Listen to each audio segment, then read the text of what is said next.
"Where are you?" He answered, "I heard you in the garden, and I was afraid because I was naked, so I hid." And he said, "Who told you that you were naked? Have you eaten from the tree that I commanded you not to eat from?" The man said, "The woman you put here with me, she gave me some fruit from the tree, and I ate it." Then the Lord God said to the woman, "What is this you have done?" The woman said, "The serpent deceived me, and I ate it." So the Lord God said to the serpent, "Because you have done this, cursed are you above all the livestock and all the wild animals. You will crawl on your belly, and you will eat dust all the days of your life. And I will put an enmity between you and the woman, and between your offspring and hers. He will crush your head, and you will strike his heel."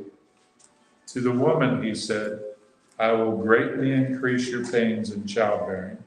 With pain you will give birth to children. Your desire will be for your husband, and he will rule over you." To Adam he said, "Because you listened to your wife and ate from the tree about which I commanded you, you must not eat of it. Cursed is the ground because of you. Through painful toil you will eat of it all the days of your life. It will produce thorns and thistles for you, and you will eat the plants of the field. By the sweat of your brow you will eat your food until you return to the ground, since from it you were taken. From dust you are, and to dust you will return." Adam named his wife Eve, because she would become the mother of all the living. The Lord God made garments of skin for Adam and his wife and clothed them. And the Lord God said, "The man has now become like one of us, knowing good and evil.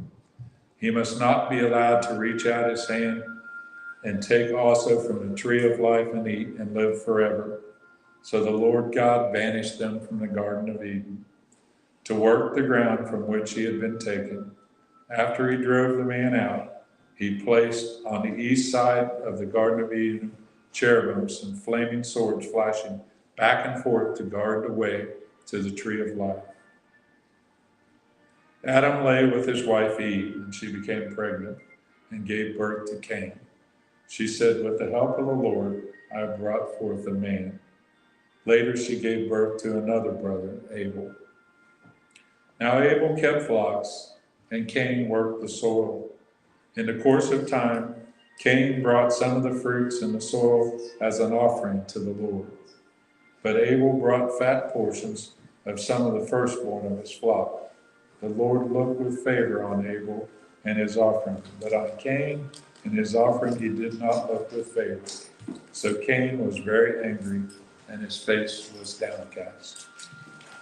Then the Lord said to Cain, "Why are you angry? Why is your face downcast? If you do what is right, will you not be accepted? But if you do not do what is right, sin is crouching at your door. It desires to have you, but you must master it." Now Cain said to his brother Abel, "Let's go out to the field." And while they were in the field, Cain attacked his brother Abel and killed him. Then the Lord said to Cain, "Where is your brother Abel?" "I don't know," he replied. "Am I my brother's keeper?" The Lord said, "What have you done? Listen, your brother's blood cries out to me from the ground.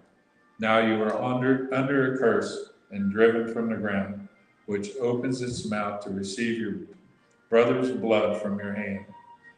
When you work the ground, it will no longer yield its crop for you. You will be a restless wanderer on the earth."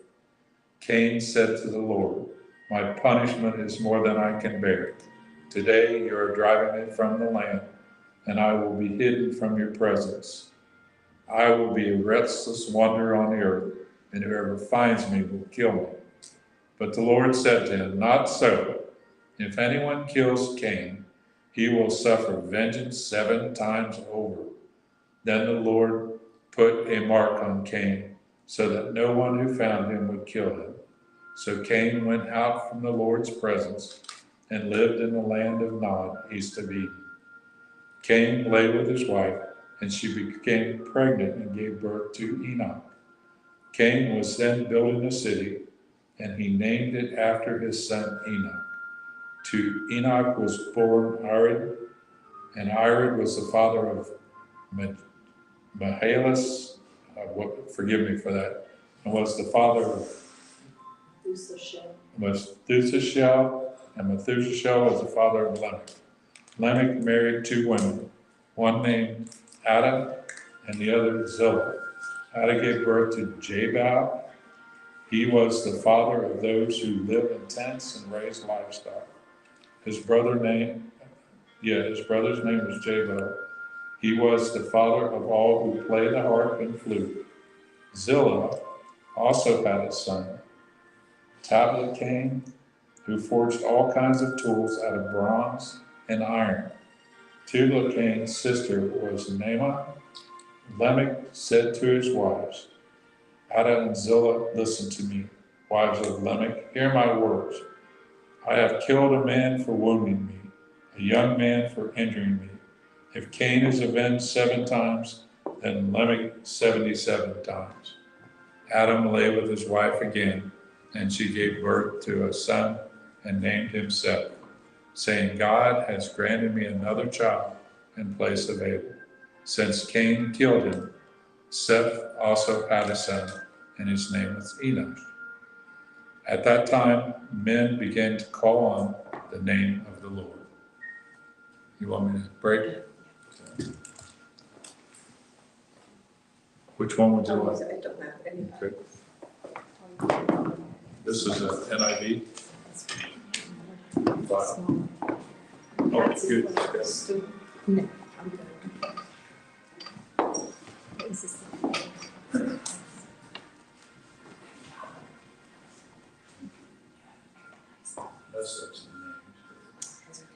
When God created man, he made him in the likeness of God.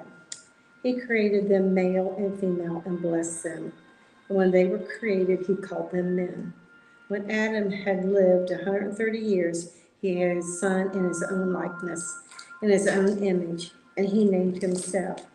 After Seth was born, Adam lived 800 years and had other sons and daughters. Altogether, Adam lived 930 years, and then he died. When Seth had lived 105 years, he became the father of Isha. And after he became the father of Isha, Seth lived 807 years and had other sons and daughters altogether. Seth lived 912 years, and then he died.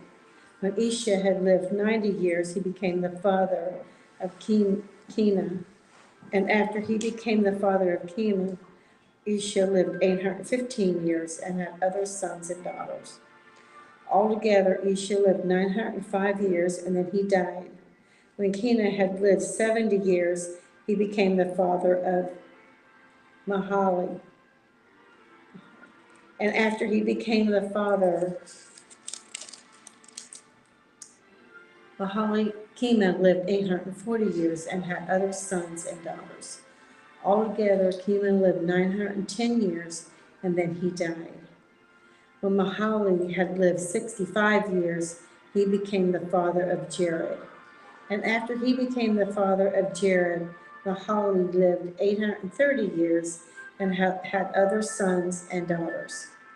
Altogether, Mahali lived 895 years, and then he died. When Jared had lived 162 years, he became the father of Isha, and after he became the father of Isha, Jared lived 800 years and had other sons and daughters. Altogether, Jared lived 962 years, and then he died. When Isha had lived 65 years, he became the father of Methuselah, and after he became the father of Methuselah, Isha walked with God 300 years and had other sons and daughters. Altogether, Isha lived 365 years. Isha walked with God, then was no more, because God took him away. When Methuselah lived 187 years, he became the father of Lemish. And after he became the father of Lemish, Mahitha lived 782 years and had other sons and daughters. Altogether, Methisha lived 969 years, and then he died. When Lehi had lived 182 years, he had a son. He named him Noah and said, He will comfort us in the labor and painful toil of our hands caused by the ground the Lord has cursed. When Noah was born, Lehi lived 595 years and had other sons and daughters. Altogether, Lehi lived 777 years, and then he died. After Noah was 500 years old, he became the father of Shema, Ham, and Japheth. When men began to increase in number on the earth and daughters were born to them, the sons of God saw that the daughters of men were beautiful, and they married any of them they chose. When the Lord said, My spirit will not contend with men forever, for he is moral, his days will be 120 years. The Nephilim were on the earth in those days, and also afterwards. When the sons of God went to the daughter of men and had children by them, they were the heroes of old men of Riem. The Lord saw how great men's wickedness on the earth had become, and that every inclination of the thoughts of his heart was only evil all the time. The Lord was grieved that he had made men on the earth, and his heart was filled with pain. So the Lord said, I will wipe mankind, whom I have created, from the face of the earth, men and animals and creatures that move along the ground, and the birds of the air, for I am grieved that I have made them. But Noah found favor in the eyes of the Lord. This is the account of Noah. Noah was a righteous man, blameless among the people of his time, and he walked with God. Noah had 3 sons, Shema, Ham, and Japheth. Now the earth was corrupt in God's sight and was full of violence. God saw how corrupt the earth had become, for all the people on earth had corrupted their ways. So God said to Noah, I am going to put an end to all people, for the earth is filled with violence. Because of them, I am surely going to destroy both them and the earth. So make yourself an ark of compass wood. Make room in it and coat it with pitch inside the out. This is how you are to build it. The ark is to be 450 feet long, 75 feet wide, and 45 feet high. Make a roof for it and finish the ark to within 18 inches of the top. Put a door in the side of the ark and make lower, middle, and upper deck. I am going to bring floodwaters on the earth to destroy all life under the heavens, every creature that was the breath of life in it. Everything on earth will perish, but I will establish my covenant with you, and you will enter the ark, you and your sons and your wife and your sons' wives with you. You are to bring into the ark 2 of all living creatures, male and female, to keep them alive with you. 2 of every kind of bird, of every kind of animal, and every kind of creature that moves along the ground will come to you to be kept alive. You are to take every kind of food that is to be eaten and store it away as food for you and for them. Noah did everything just as God commanded him. The Lord then said to Noah, Go into the ark, you and your whole family, because I have found you righteousness in this generation. Take with you 7 of every kind of clean animal, a male and its mate, and 2 of every kind of unclean animal, a male and its mate, and also 7 of every kind of bird, male and female, to keep their various kinds alive throughout the earth. 7 days from now I will send rain on the earth for 40 days and 40 nights, and I will wipe from the face of the earth every living creature I have made. And Noah did all that the Lord commanded him. Noah was 600 years old when the flood waters came to the earth. And Noah and his sons and his wife and his sons' wives entered the ark to escape the waters of the flood. Pairs of clean and unclean animals, of birds, and all the creatures that moved along the ground, male and female, came to Noah and entered the ark, as God has commanded Noah. And after the 7 days, the flood waters came on the earth. In the 600th year of Noah's life, on the 7th day of the 2nd month, on that day, all the springs of the great deep burst forth, and the floodgates of the heavens were opened, and rain fell on the earth 40 days and 40 nights on the earth. On that very day, Noah and his sons, Shem, Ham, and Japheth, together with his wife and their wives of his 3 sons, entered the ark. They had with them every wild animal according to its kind, all livestock according to their kinds, every creature that moves along the ground according to its kind, and every bird according to its kind, everything with wings. Pairs of all creatures that have the breath of life in them came to Noah and entered the ark. The animals going in were male and female of every living thing, as God had commanded Noah. Then the Lord shut him in. For 40 days the flood kept coming on the earth, and as the waters increased, they lifted the ark high above the earth. The waters rose and increased quickly on the earth, and the ark flooded on the surface of the water.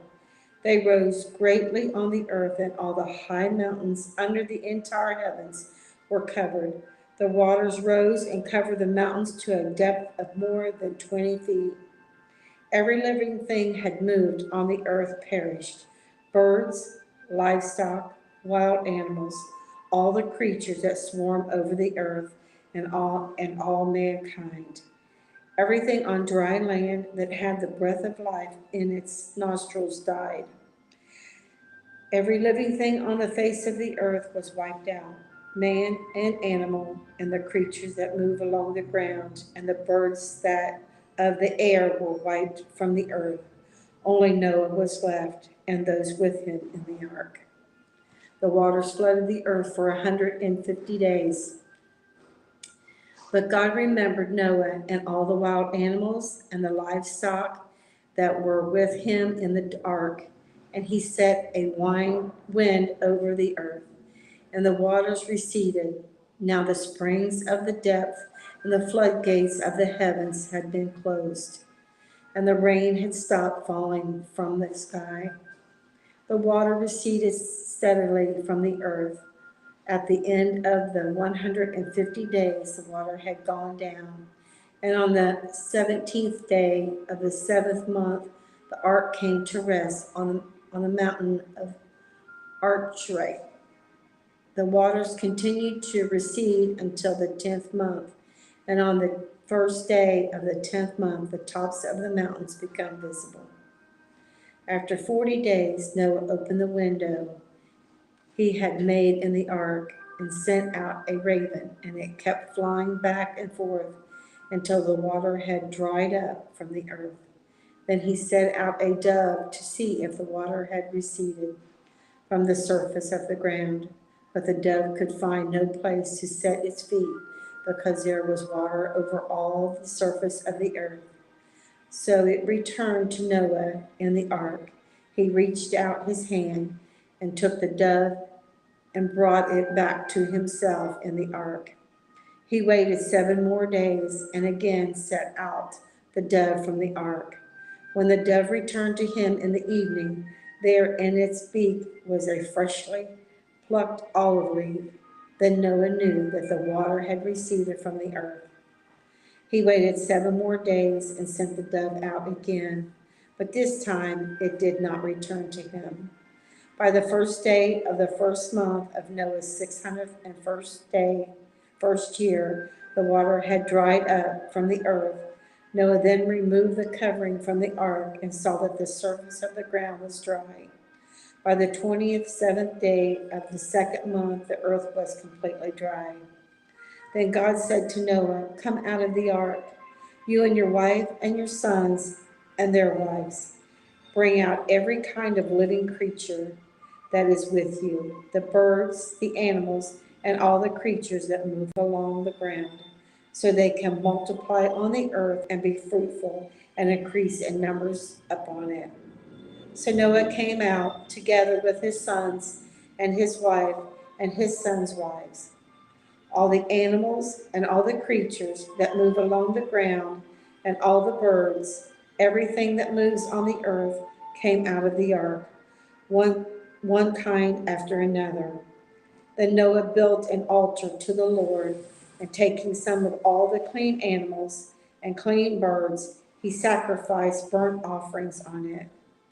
The Lord smelled the pleasing aroma and said in his heart, "Never again will I curse the ground because of men, even though every inclination of his heart is evil from childhood, and never again will I destroy all living creatures as I have done.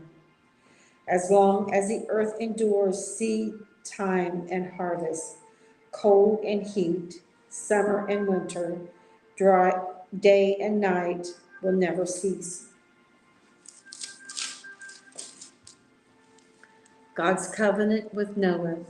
Then God blessed Noah and his sons, saying to them, "Be fruitful and increase in number, and fill the earth. The fear and the dread of you will fall upon all the beasts of the earth and all the birds of the air, upon every creature that moves along the ground, and upon all the fish of the sea. They are given into your hands. Everything that lives and moves will be food for you, just as I gave you the green plants, I now give you everything. But you must not eat meat that has its life blood still in it, and for your life blood I will surely demand an accounting. I will demand an accounting from every animal and from every man, too. I will demand an accounting for the life of his fellow man. Whoever sheds the blood of man, by man shall be blood be shed.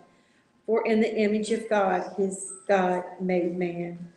As for you, be fruitful and increase in numbers. Multiply on the earth and increase upon it.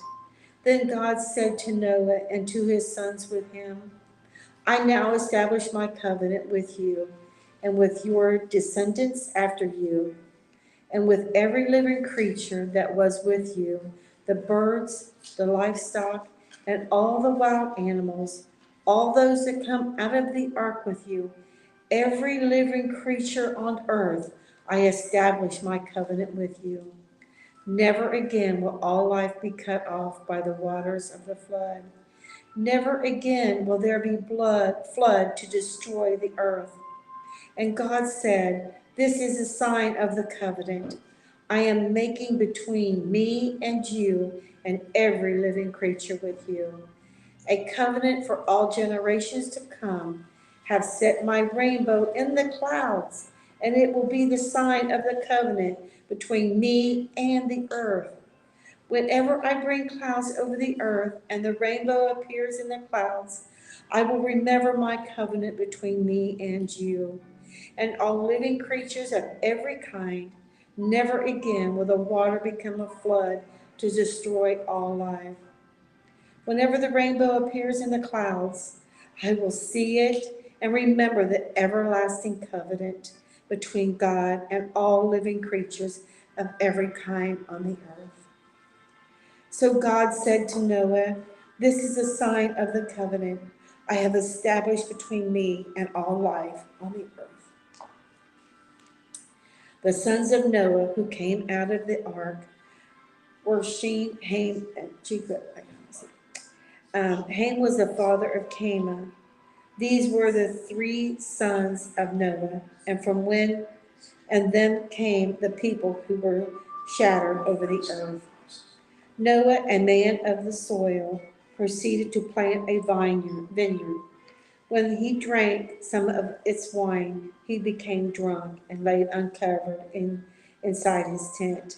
Ham, the father of Canaan, saw his father's nakedness and told his two brothers outside. But Shem and Japheth took a garment and laid it across their shoulders. Then they walked in backwards and covered their father's nakedness. Their faces were turned the other way so that they would not see their father's nakedness. When Noah awoke from his wine and found out what his youngest son had done to him, he said, "Cursed be Canaan. The lowest of slaves will he be to his brothers." He also said, "Blessed be the Lord, the God of Shem. May Canaan be the slave of Shem. May God extend the territory of Japheth. May Japheth live in the tents of Shem, and may Canaan be his slave."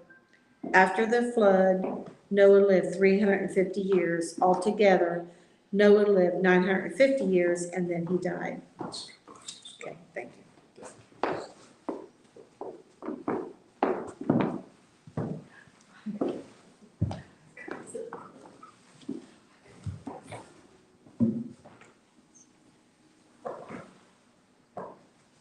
This is the account of Shem, Ham, and Japheth, Noah's sons, who themselves had sons after the flood. The Japhethite, the sons of Japheth, Gomer, Magi, Javan, Tabal, Mishra, and Thurs. The sons of Gomer, Ashkenaz, Raphath, and Gogosmus. The sons of Javan, Elisha, Tarshish, Kittim, and Radamah. And to their territories by their clans within their nation, each with its own language. The Hamites, the sons of Ham, Cush, Mizraim, Put, and Canaan. The sons of Cush, Sheba, Havilah, Sabbath, Ramoth, Sabtika. The sons of Ramah, Sheba, and Dedan. Cush was the father of Nimrod, who grew to be a mighty warrior on the earth, a mighty hunter before the Lord. That is why it is said, like Nimrod, a mighty hunter before the Lord. The first centers of his kingdom were Babylon, Erech, Akkad, and Calneh. In Shirna, from that land he went to Assyria, where he built Nineveh, Rehoboth, Kala, and Reza, which is between Nineveh and Caleb. That is the great city. Miriam was the father of the Ludites, Amorites, Lehabites, Naphtalites, Perizzites, Casluhites, from which the Philistines came, and Kashnerites. Canaan was the father of Sidon, his firstborn, of the Hittites, Jebusites, Amorites, Gershonites, Hivites, Archites, Sinanites, Adravites, Zemarites, and Amathrites. Later, the Canaan clan scattered, and the brothers of Canaan reached from Shandon toward Gir, and from Gaza and toward Sodom, Gomorrah, Ammon, and Zebulun, as far as Lasha. These are the sons of Ham by their clans and language in the territories and nations. The Shemites. Sons were also born of Shem, whose older brother was Japheth. Shem was the ancestor of all the sons of Eber. The sons of Shem, Elam, Asher, Arphaxad, Lud, and Arman. The sons of Arman, Uz, Hul, Geter, and Misha. Adaraxas, and his father of Shalem, and Shalem the father of Eber. Two sons were born of Eber, one named Peleg, because in his time the earth was divided. His brother's name was Joktan. Joktan was the father of Amildad, Shilpha, Hazar, Madath, Jared, Hadaram, Uzal, Dapha, Obed, Abramash, Sheba, Opha, Havilah, and Jacob, and all these were sons of Joktan. Of the region where they lived, scattered from Mesha to toward Sephan, the eastern hill country. These are the sons of Shem by their clan and languages in the territories and nations. These are the clans of Noah's son, according to their line of descent. Within their nations, from these the nations spread out over the earth after the flood. Now the whole world had one language and common speech.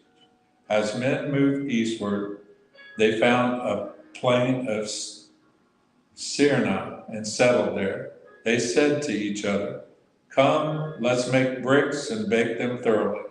They used bricks instead of stone and tar for mortar. Then they said, "Come, let us build ourselves a city with a tower that reaches the heavens, so that we may make a name for ourselves and not be scattered over the face of the whole earth." But the Lord came down to see the city and the tower that the men were building.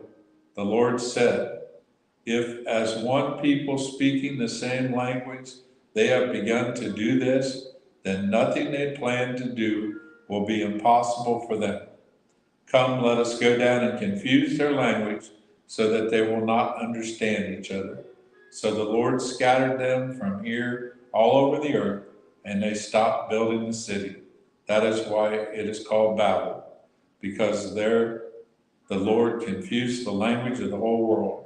From there the Lord scattered them over the face of the whole earth. This is the account of Shem.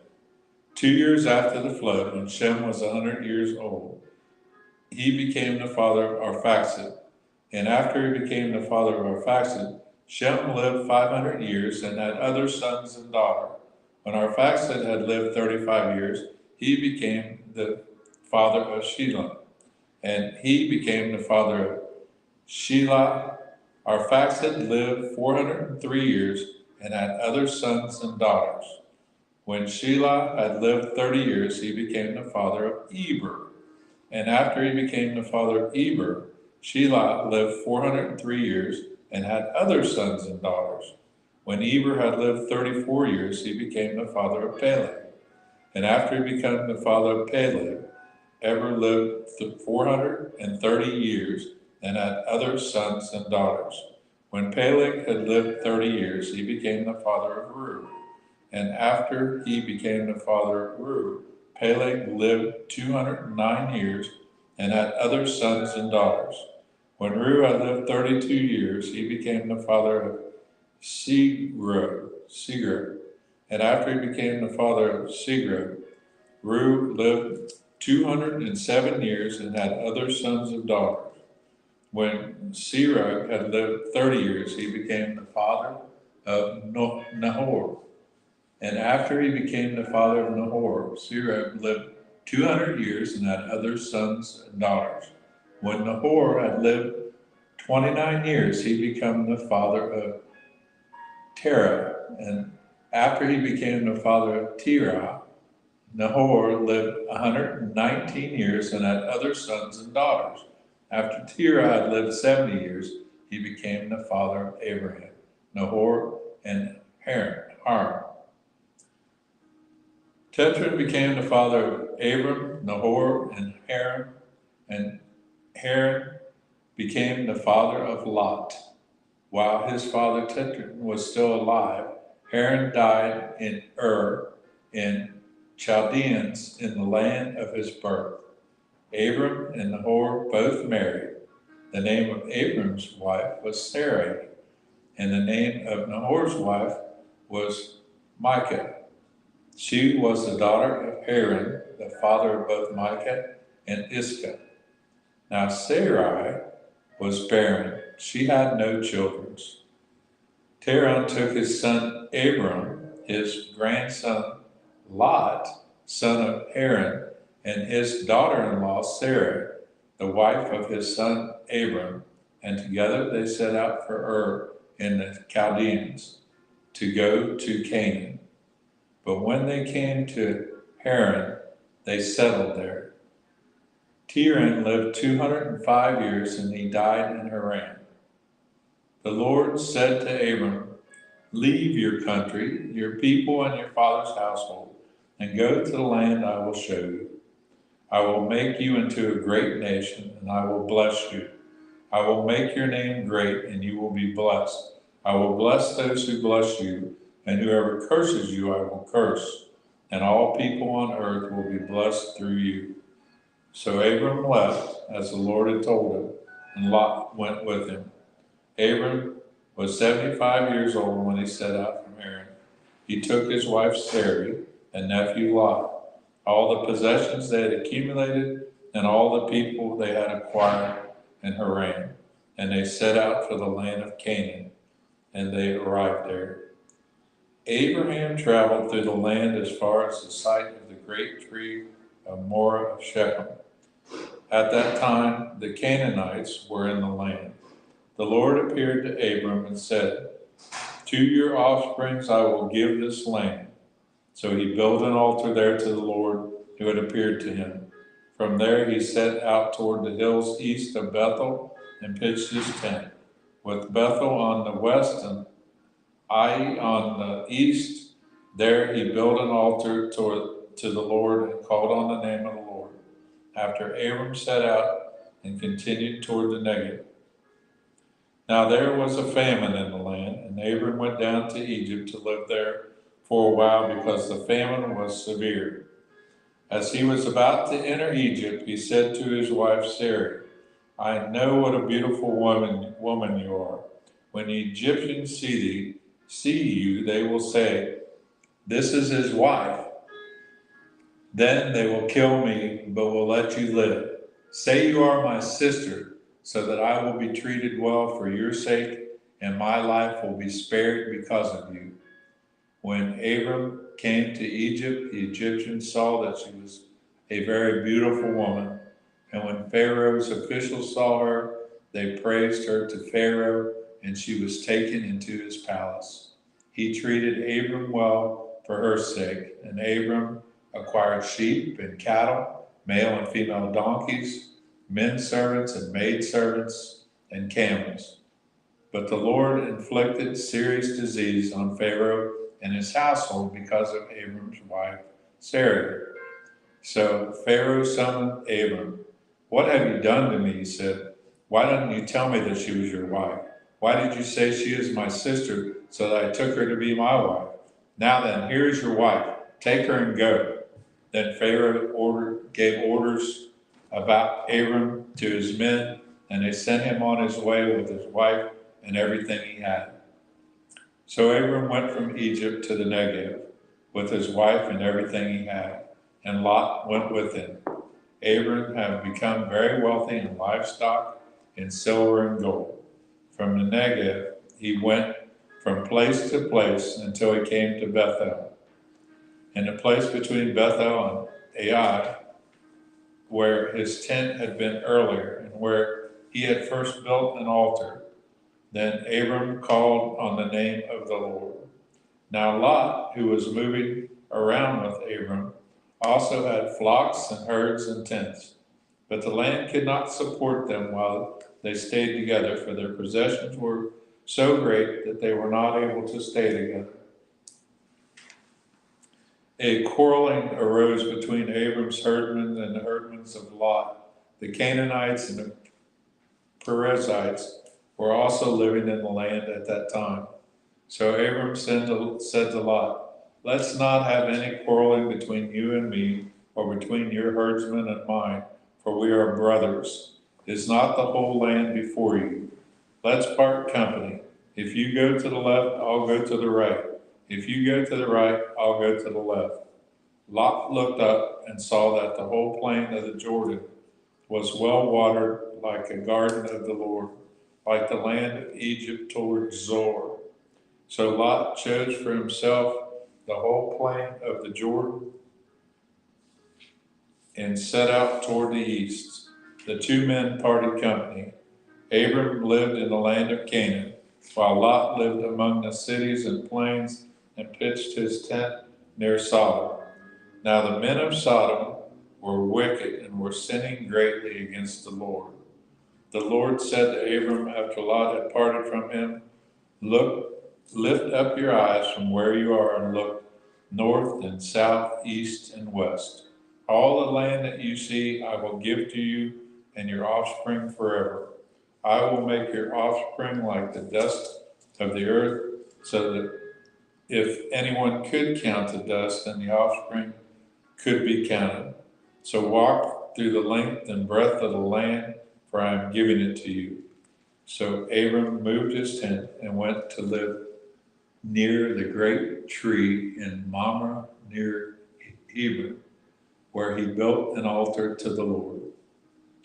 At this time, Amaraphel, king of Shirna, Arak, king of Elazar, Korlemer, king of Elam, and Tidal, king of Goim, went to war against Beer, king of Sodom. Bersha, king of Gomorrah, Sinna, king of Admah, Shimmer, king of Zebarim, and the king of Bela. All these latter kings joined forces in the valley of Siddim. For 12 years they had been subject to Chedorlaomer, but in the 13th year they rebelled. In the 14th year, Chedorlaomer, the king, and the kings allied with him went out and defeated the Rephaites in Ashtaroth Kemer, the Zedarites in Ham, the Emites in Shabbos Kiriam, and the Horites in the hill country of Seir, as far as El Paran, near the desert. Then they turned back and went to En Mishpah, and they conquered the whole territory of the Amalekites, as well as the Amorites, who were living in the Hezron Tamar. Then the king of Sodom, the king of Gomorrah, the king of Admah, the king of Zeborim, and the king of Bela marched out and drew up their battle lines in the valley of Sidon against Chedorlaomer, the king of Elam,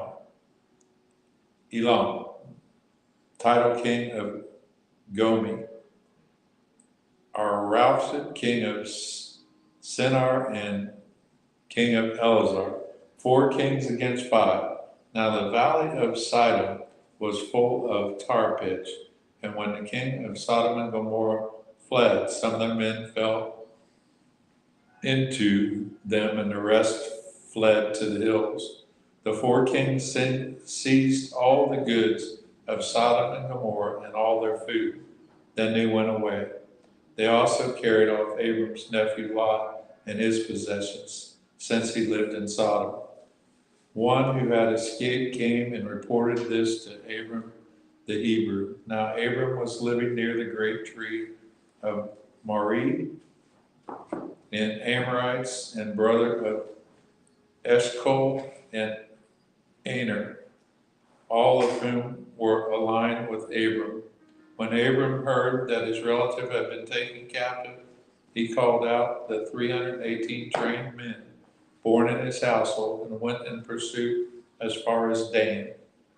During the night, Abram divided his men to attack them, and he routed them, pursuing them as far as Hobon, north of Damascus. He recovered all the goods and brought back his relative Lot and his possessions, together with the women and the other people. After Abram returned from defeating the king, allied with him, the king of Sodom came out to meet him in the valley of Shavi, that is the king's valley. Then Melchizedek, king of Salem, brought out bread and wine. He was priest of God Most High, and he blessed Abram, saying, Blessed be Abram by God Most High, creator of heaven and earth, and blessed be God Most High, who delivers your enemies into your hand. Then Abram brought him a tenth of everything. The king of Sodom said to Abram, Give me the people and keep the good for yourself.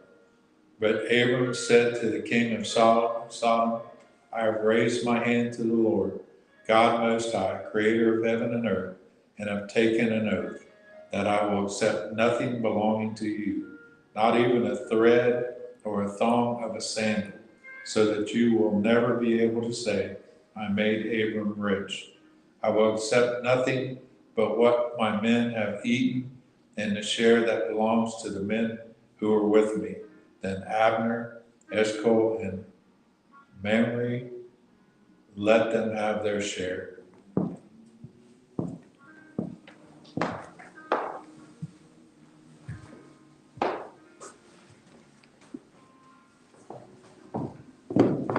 You want me to go downstairs? Connie can stay till 9. She can stay till 9.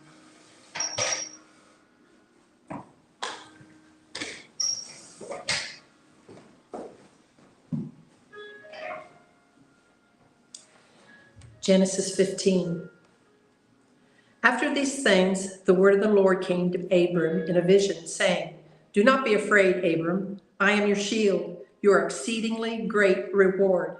But Abram said, Lord God, what will you give me, seeing I go childless? And the heir of my house is Eleazar of Damascus. Then Abram said, Look, you have given me no offspring. Indeed, one born in my house is my heir. And behold, the word of the Lord came to him, saying, This one shall not be your heir, but the one who will come from your own body shall be your heir. Then he brought him outside and said, Look now toward heaven and count the stars, if you are able to number them. And he said to him, So shall your descendants be. And he believed in the Lord, and he accounted it to him for righteousness. And then he said to him, I am the Lord who brought you out of Ur of the Chaldeans to give you this land to inherit it. And he said, Lord God, how shall I know that I will inherit it? So he said to him, Bring me a 3-year-old heifer, a 3-year-old female goat, a 3-year-old ram, a turtle dove, and a young pigeon. Then he brought all of these to him and cut them in two down the middle and placed each piece opposite the other, but he did not cut the birds in two. And when the vultures came down on the carcasses, Abram drove them away. And when the sun was going down, a deep sleep fell upon Abram, and behold, horror and great darkness fell upon him. And then he said to Abram, Know certainly that your descendants will be strangers in a land that is not theirs, and will serve them, and they will afflict them 400 years. And also the nation whom they serve I will judge afterward. They shall come out with great possessions. Now as for you, you shall go to your fathers in peace, but you shall be buried at a good old age.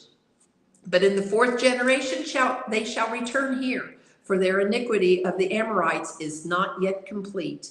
And it came to pass, when the sun went down and it was dark, that behold, there appeared in a smoking oven and a burning torch that passed between those pieces. On the same day the Lord made a covenant with Abram, saying, To your descendants I have given this land, from the river of Egypt to the great river, the river Euphrates, the Kenites, the Kenizzites, the Cadmonites, the Hittites, the Perizzites, the Rephaim, the Amorites, the Canaanites, the Girgasites, and the Jebusites. Now Sarai, Abram's wife, had borne him no children, and she had an Egyptian maidservant whose name was Hagar. So Sarai said to Abram, "See now, the Lord has restrained me from bearing children. Please go into my maid. Perhaps I shall obtain children by her." And Abram heeded the voice of Sarai. Then Sarai, Abram's wife, took Hagar, her maid, the Egyptian, and gave her to her husband. Abram to be his wife, after Abram had dwelt 10 years in the land of Canaan, so he went into Hagar, and she conceived. And when she saw that she had conceived, her mistress became despised in her eyes. And then Sarai said to Abram, "My wrong be upon you. I gave my maid into your embrace, and when she saw that she had conceived, I became despised in her eyes.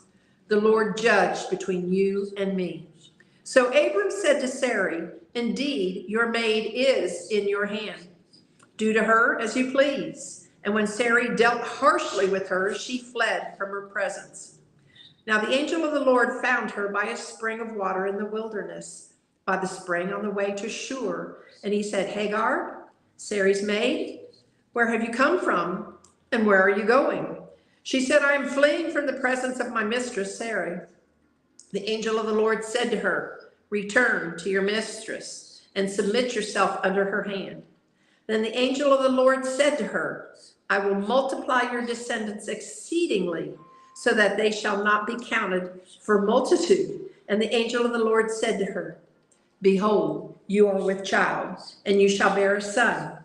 You shall call his name Ishmael, because the Lord has heard your affliction. He shall be a wild man. His hand shall be against every man's hand against him, and he shall dwell in the presence of all his brethren." Then she called the name of the Lord who spoke to her, "You are the God who sees." For she said, "Have I also here seen him who sees me?" Therefore the well was called Beer Lahai. Observe it, as it is between Kadesh and Bered. So Hagar bore Abram a son, and Abram named his son, whom Hagar bore, Ishmael. Abram was 86 years old when Hagar bore Ishmael to Abram. When Abram was 99 years old, the Lord appeared to Abram and said to him, "I am Almighty God. Walk before me and be blameless. And I will make my covenant between me and you, and I will multiply you exceedingly." Then Abram fell on his face, and God talked to him, saying, "As for me, behold, my covenant is with you, and you shall be a father of many nations. No longer shall your name be called Abram, but your name shall be Abraham, for I have made you a father of many nations. I will make you exceedingly fruitful, and I will make nations of you, and kings shall come from you. And I will establish my covenant between me and you and your descendants after you in their generations, for an everlasting covenant, to be God to you and your descendants after you. Also I give to you and your descendants after you the land in which you are a stranger, all the land of Canaan, as an everlasting possession, and I will be their God." And God said to Abraham, "As for you, you shall keep my covenant, you and your descendants after you throughout their generations. This is my covenant which you shall keep between me and you and your descendants after you. Every male child among you shall be circumcised, and you shall be circumcised in the flesh of your foreskins, and it shall be a sign of the covenant between me and you. He who is 8 days old among you shall be circumcised, every male child in your generations. He who is born in your house or bought with money from any foreigner who is not your descendant. He who is born in your house and he who is bought with your money must be circumcised. And my covenant shall be in your flesh for an everlasting covenant.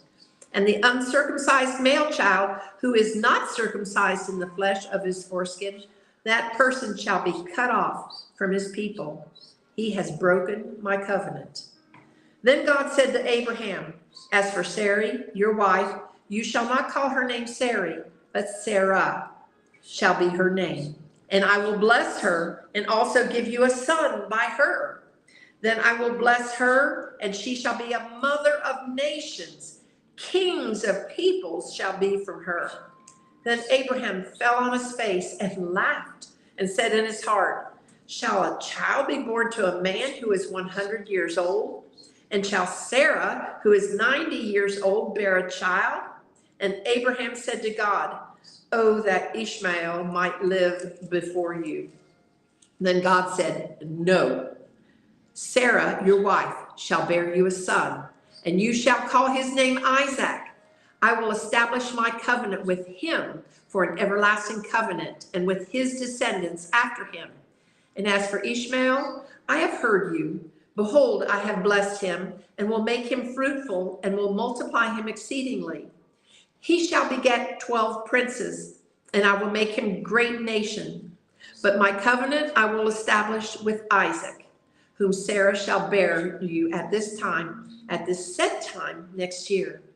Then he finished talking with him, and God went up from Abraham. So God took Ishmael his son, all who were born in his house, and all who were bought with his money, every male among the men of Abraham's house, and circumcised the flesh of their foreskins that very same day, as God had said to him. Abraham was 99 years old when he was circumcised in the flesh of his foreskin. And Ishmael, his son, was 13 years old when he was circumcised in the flesh of his foreskin. That very same day, Abraham was circumcised in his son Ishmael, and all the men of his house, born in the house or bought with money from a foreigner, were circumcised with him. Then the Lord appeared to him by the terebinth trees of Mamre, and he was sitting in the tent door in the heat of the day. So he lifted his eyes and looked, and behold, 3 men were standing by him. And when he saw them, he ran to the tent door to meet them, and bowed himself to the ground and said, my Lord, if I have now found favor in your sight, do not pass on by your servant. Please, let a little water be brought, and wash your feet, and rest yourselves under the tree. And I will bring a morsel of bread that you may refresh your hearts. And after that, you may pass by, inasmuch as you have come to your servant. And they said, do as you have said. So Abraham hurried into the tent to Sarah and said, quickly, make ready 3 measures of fine meal, knead it, and make cakes. And Abraham ran to the herd, took a tender and good calf, gave it to a young man, and he hastened to prepare it.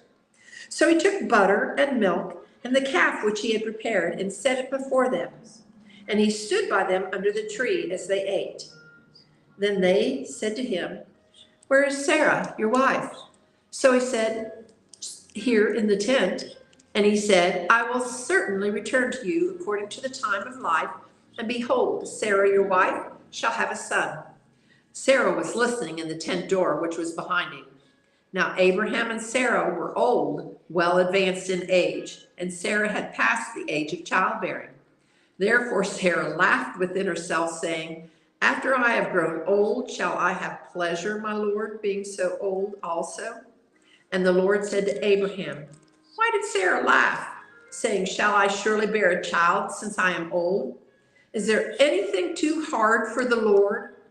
At the appointed time, I will return to you according to the time of life, and Sarah shall have a son.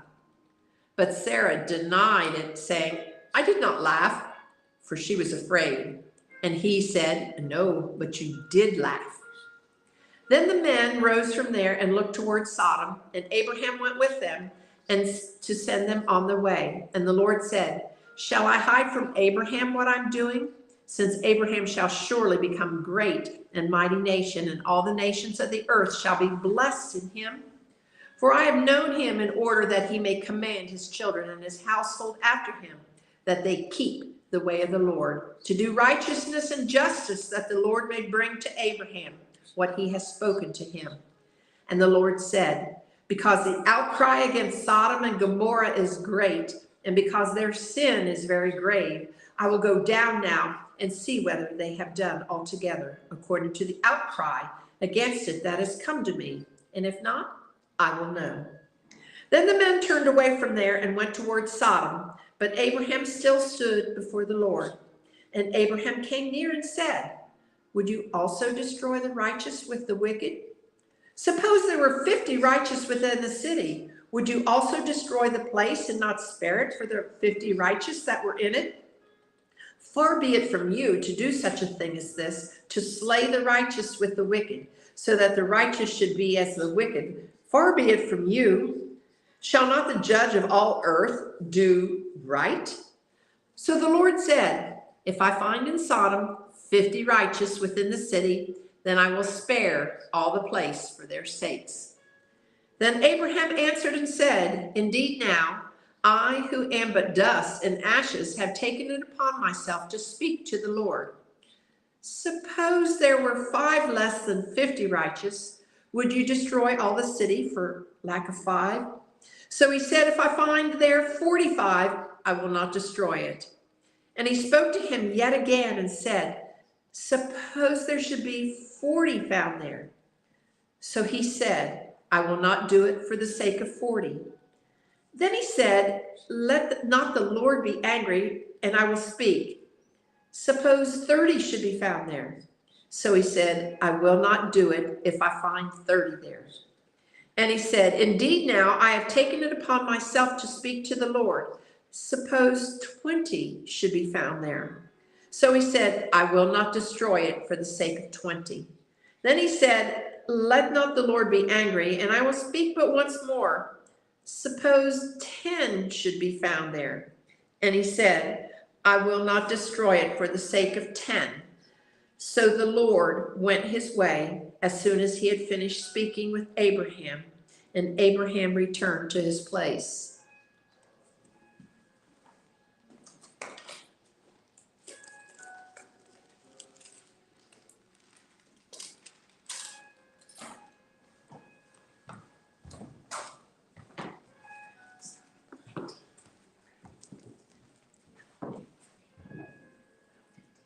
Sure.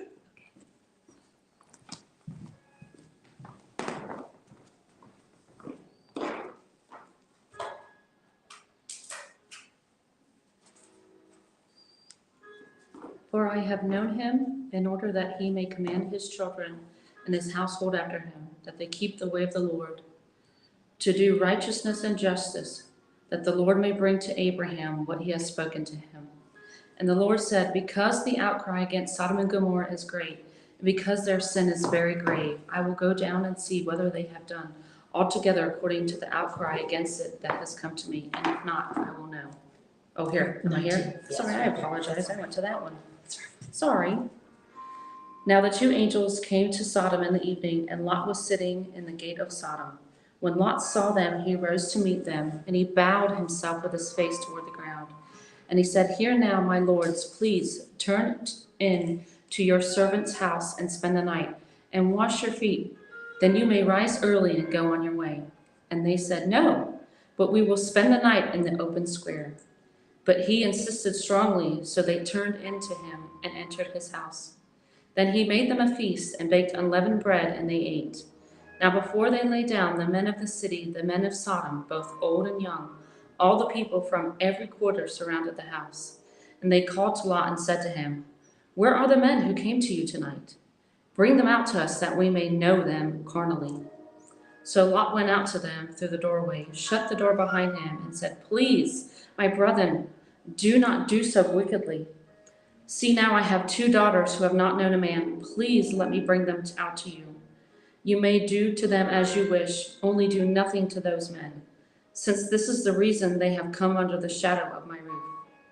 And they said, Stand back. Then they said, This one came in to slay here, and he keeps acting as a judge. Now we will deal worse with you than with them. So they pressed hard against the man Lot, and came to break down the door. But the men reached out their hands and pulled Lot into the house with them, and shut the door. And they struck the men who were at the doorway of the house with blindness, both small and great, so that they became weary, trying to find the door. Then the men said to Lot, Have you anyone else here? son-in-law, your sons, your daughters, and whomever you have in the city. Take them out of this place, for we will destroy this place, because the outcry against them has grown great before the face of the Lord, and the Lord has sent us to destroy it. So Lot went out and spoke to his sons-in-law, who had married his daughters, and said, Get up, get out of this place, for the Lord will destroy this city. But to his son-in-law he seemed to be joking. When the morning dawned, the angels urged Lot to hurry, saying, Arise, take your wife and your 2 daughters who were here, lest you too be consumed in the punishment of the city. And while he lingered, the men took hold of his wife's hand and the hands of his 2 daughters, the Lord being merciful to him, and they brought him out and set him outside the city. So it came to pass, when they had brought them outside, that he said, Escape for your life. Do not look behind you, nor stay anywhere in the plain. Escape to the mountains, lest you be destroyed. Then Lot said to them, Please, no, my lords. Indeed, now your servant has found favor in your sight, and you have increased your mercy, which you have shown me by saving my life. But I cannot escape to the mountains, lest some evil overtake me and I die. See now, the city is near enough to flee to, and it is a little one. Please let me escape there, and my soul shall live. And he said to him, See, I have favored you concerning this thing also, and that I will not overthrow this city for which you have spoken. Hurry, escape there, for I cannot do anything until you arrive there. Therefore the name of the city was called Zoar. The sun had risen upon the earth when Lot entered Zoar. Then the Lord rained brimstone and fire on Sodom and Gomorrah from the Lord out of the heavens. So he overthrew those cities, all the plain, all the inhabitants of the cities, and what grew on the ground. But his wife looked back behind him, and she became a pillar of salt. And Abram went early in the morning to the place where he had stood before the Lord. Then he looked toward Sodom and Gomorrah and toward all the land of the plain, and he saw, and behold, the smoke of the land which went up like the smoke of a furnace. And it came to pass, when God destroyed the cities of the plain, that God remembered Abraham and sent Lot out of the midst of the overthrow, when he overthrew the cities in which Lot had dwelt. Then Lot went up out of Zoar and dwelt in the mountains, and his 2 daughters were with him, for he was afraid to dwell in Zoar. And he and his 2 daughters dwelt in a cave. Now the firstborn said to the younger, Our father is old, and there is no man on the earth to come in to us, as is the custom of all the earth. Come, let us make our father drink wine, and we will lay with him, that we may preserve the lineage of our father. So they made their father drink wine that night, and the firstborn went in and lay with her father, and he did not know when she lay down or when she arose. It happened on the next day that the firstborn said to the younger, Indeed, I lay with my father last night. Let us make him drink wine together also, and you go in and lie with him, that we may preserve the lineage of our father. Then they made their father drink wine that night also, and the younger arose and lay with him, and he did not know when she lay down or when she arose. Thus both the daughters of Lot were with child by their father. The firstborn bore a son and called his name Moab. He is the father of the Moabites to this day. And the younger, she also bore a son and called his name Ben-Ami. He is the father of the people of Ammon to this day. And Abraham journeyed from there to the south, and dwelt between Kadesh and Shur, and stayed in Gerar. Now Abraham said of Sarah his wife, She is my sister. And Amalek, king of Gerar, sent and took Sarah. But God came to Amalek in a dream by night and said to him, Indeed, you are a dead man, because of the woman whom you have taken, for she is a man's wife. But Amalek had not come near her, and he said, Lord, will you slay a righteous nation also? Did he not say to me, She is my sister? And she herself, he is my brother? In the integrity of my heart and the innocence of my hands, I have done this. And God said to him in a dream, Yes, I know that you did this in the integrity of your heart. For I also withheld you from sinning against me. Therefore I did not let you touch her. Now therefore restore the man's wife, for he is a prophet, and he will pray for you, and you shall live. But if you do not restore her, know that you shall surely die, you and all who are yours. So Abimelech rose early in the morning, called all his servants, and told all these things in their hearing. And the men were very much afraid. And Amalek called Abraham and said to him, Why have you done this to us? How have I offended you that you have brought on me and my kingdom a great sin? You have done deeds to me that ought not to be done. Then Amalek said to Abraham, What did you have in view that you have done this thing? And Abraham said, Because I thought surely the fear of God is not in this place, and they will kill me on account of my wife. But indeed she is truly my sister. She is the daughter of my father, but not the daughter of my mother, and she became my wife. And it came to pass when God caused me to wander from my father's house that I said to her, This is your kindness that you should do for me. In every place wherever we go, say of me, He is my brother. Then Amalek took sheep, oxen, and male and female servants and gave them to Abraham, and he restored Sarah, his wife, to him. And Amalek said, See, my land is before you, dwell wherever it pleases you. Then to Sarah he said, Behold, I have given your brother 1,000 pieces of silver. Indeed, this vindicates you before all who are with you and before everybody. Thus she was rebuked. So Abraham prayed to God, and God healed Amalek, his wife, and his female servants. Then they bore children, for the Lord had closed up all the wombs of the house of Amalek because of Sarah, Abraham's wife.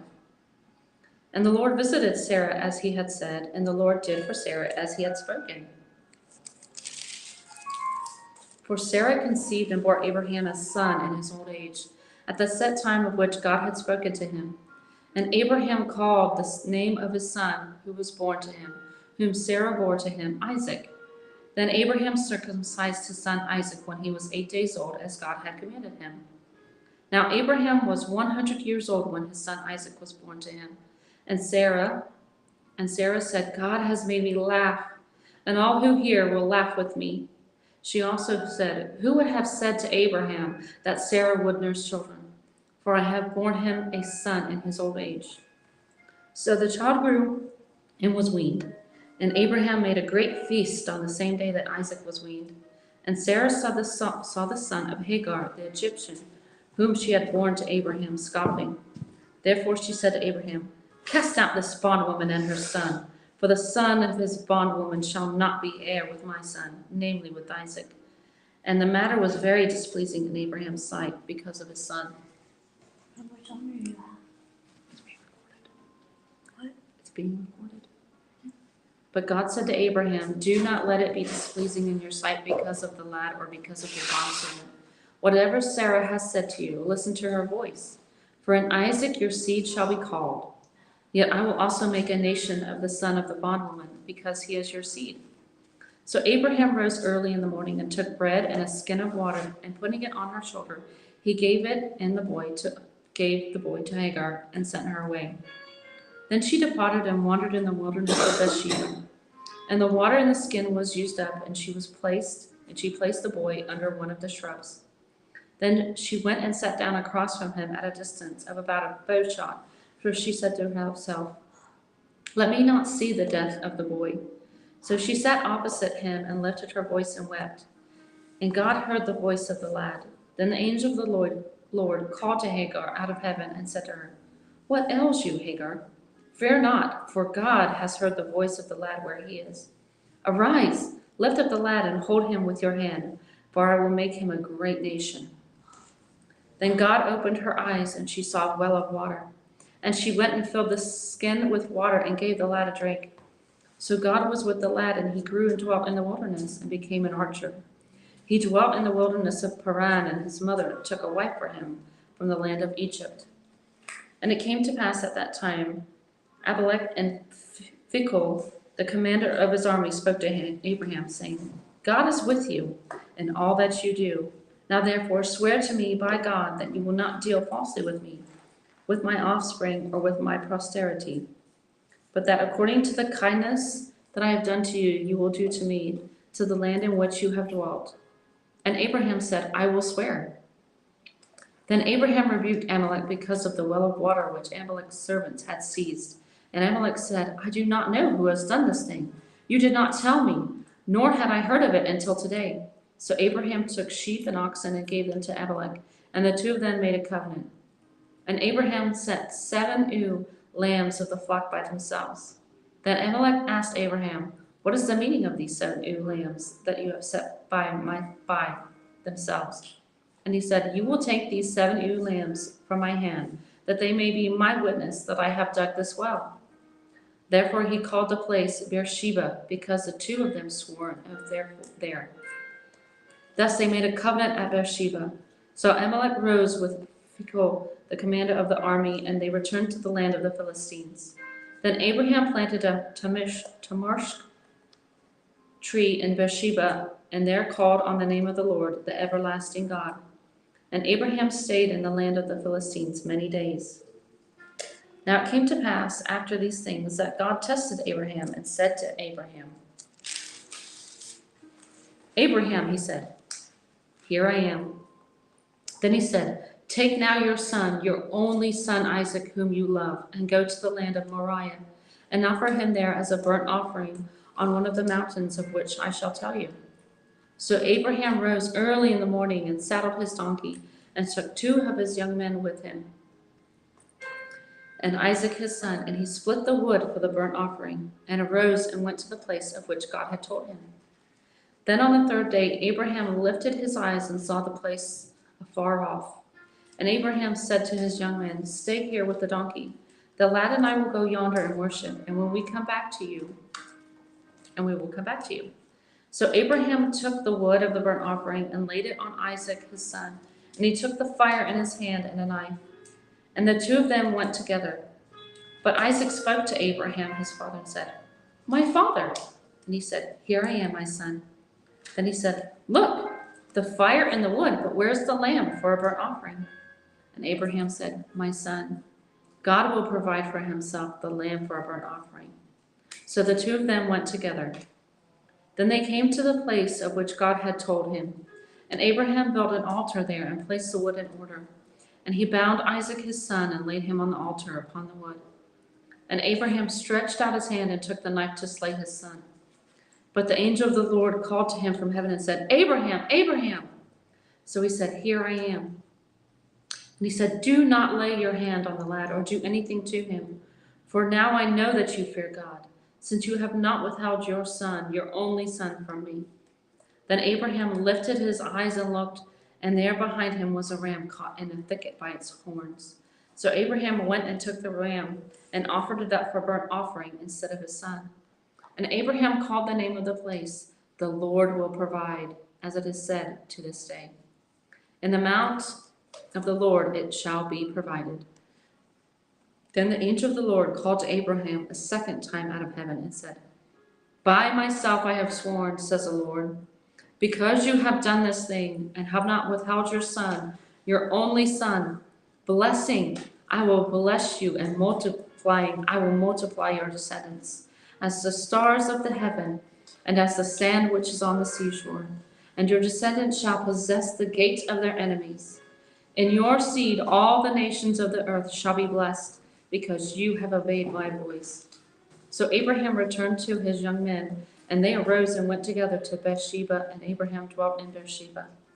Now it came to pass after these things that it was told Abraham, saying, "Indeed, Milcah has also borne children to your brother Nahor, Huz his firstborn, Buz his brother, Kemuel the father of Aram, Chesed, Hazo, Philisht, Jehel, Bethel, and Bethel begot Rebekah. These 8 Milcah bore to Nahor, Abraham's brother.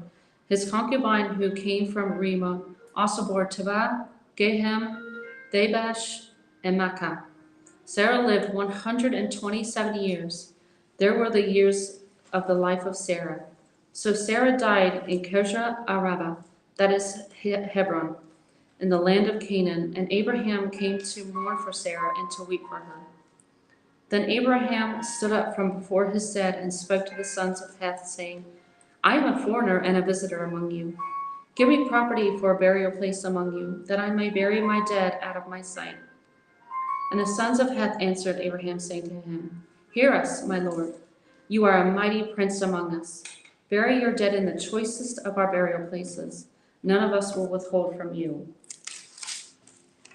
his burial place, that you may bury your dead. Then Abraham stood up and bowed himself to the people of the land, the sons of Heth, and he spoke with them, saying, If it is your wish that I bury my dead out of my sight, hear me, and meet me Ephron the son of Zohar for me, that he may give me the cave of Machpelah, which he has, which is at the end of his field. Let him give it to me at the full price as property for a burial place among you. Now Ephron dwelt among the sons of Heth, and Ephron the Hittite answered Abraham in the presence of the sons of Heth, all who entered at the gate of his city, saying, No, my lord, hear me. I give you the field and the cave that is in it. I give it to you in the presence of the sons of my people. I give it to you. Bury your dead. Then Abraham bowed himself down before the people of the land, and he spoke to Ephron in the hearing of the people of the land, saying, If you will give it to me, please hear me. I will give you money for the field. Take it from me, and I will bury my dead there.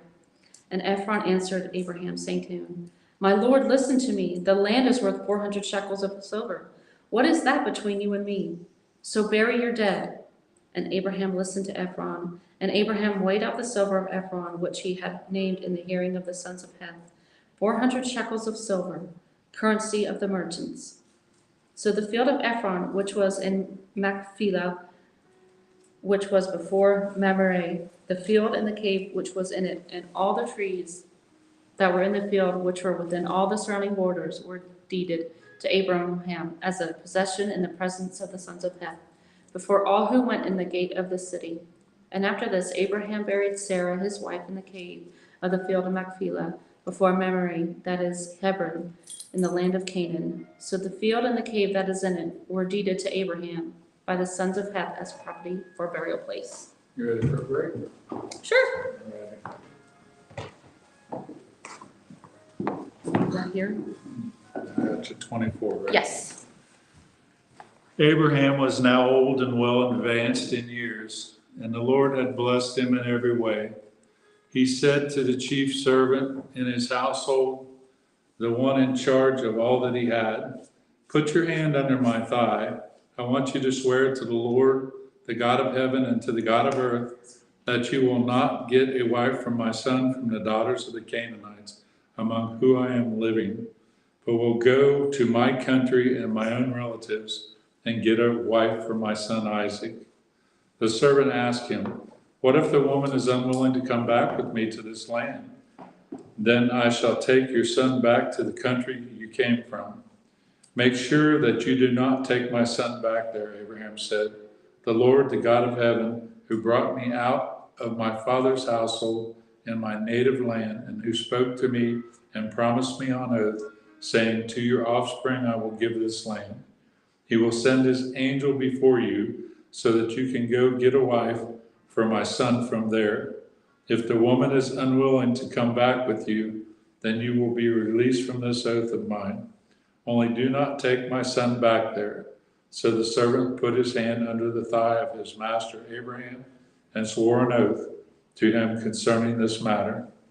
Then the servant took 10 of the master's camels and left, taking with him all kinds of good things from his master. He set out for Aram Naharaim and made his way to the town of Nahor. He had the camels kneel down near the well outside the town. It was toward evening, the time the women go out to draw water. Then he prayed, O Lord God of my master Abraham, give me success today and show kindness to my master Abraham. See, I am standing beside this spring, and the daughters of his townspeople are coming out to draw water. May it be that when I say to a girl, Please let down your jar, that I may have a drink, and she says, Drink, and I will water your camels too. Let her be the one you have chosen for my servant Isaac. By this I will know that you have shown kindness to my master. Before he had finished praying, Rebekah came out with her jar on her shoulder. She was the daughter of Bethuel, son of Michal, who was the wife of Abraham's brother Nahor. The girl was very beautiful, a virgin. No man had ever laid with her. She went down to the spring, filled her jar, and came up again. The servant hurried to meet her and said, please give me a little water from your jar. Drink, my lord, she says, and quickly lowered the jar to her hands and gave him a drink. After she'd given him a drink, she said, I'll draw water for your camels too, until they have finished drinking. So she quickly emptied her jar into the trough, ran back to the well to draw more water, and drew enough for all his camels. Without saying a word, the man watched her closely to learn whether or not the Lord had made his journey successful. When the camels had finished drinking, the man took out a gold nose ring weighing a beka and 2 silver bracelets weighing 10 shekels. Then he asked, Whose daughter are you?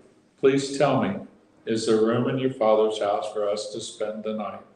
She answered him, I am the daughter of Bethuel, the son of Milcah, born of Nahor. And she added, We have plenty of straw and fodder, as well as a room for you to spend the night.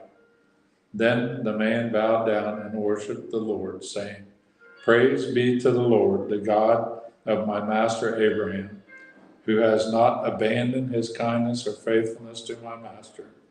As for me, the Lord has led me on a journey to the house of my master's relatives. The girl ran and told her mother's household about these things. Now Rebekah had a brother named Laban, and he hurried out to the man at the spring. As soon as he had seen the nose ring and the bracelets on his sister's arms, and heard Rebekah tell what the man had said to her, he went out to the man and found him standing by the camels near the spring. Come, you are blessed of the Lord, he said.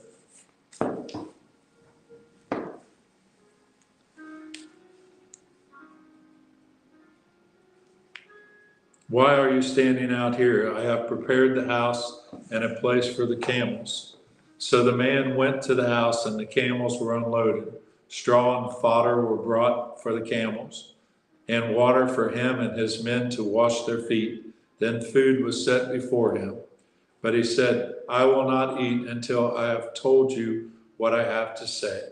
Then tell us, Laban said. So he said, I am Abraham's servant. The Lord has blessed my master abundantly, and he has become wealthy. He has given him sheep and cattle, silver and gold, men servants and maid servants, and camels and donkeys.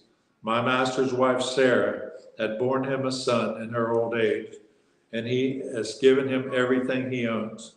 And my master made me swear an oath and say, You must not get a wife for my son from the daughters of the Canaanites, in whose land I live, but go to my father's family and to my own clan and get a wife for my son.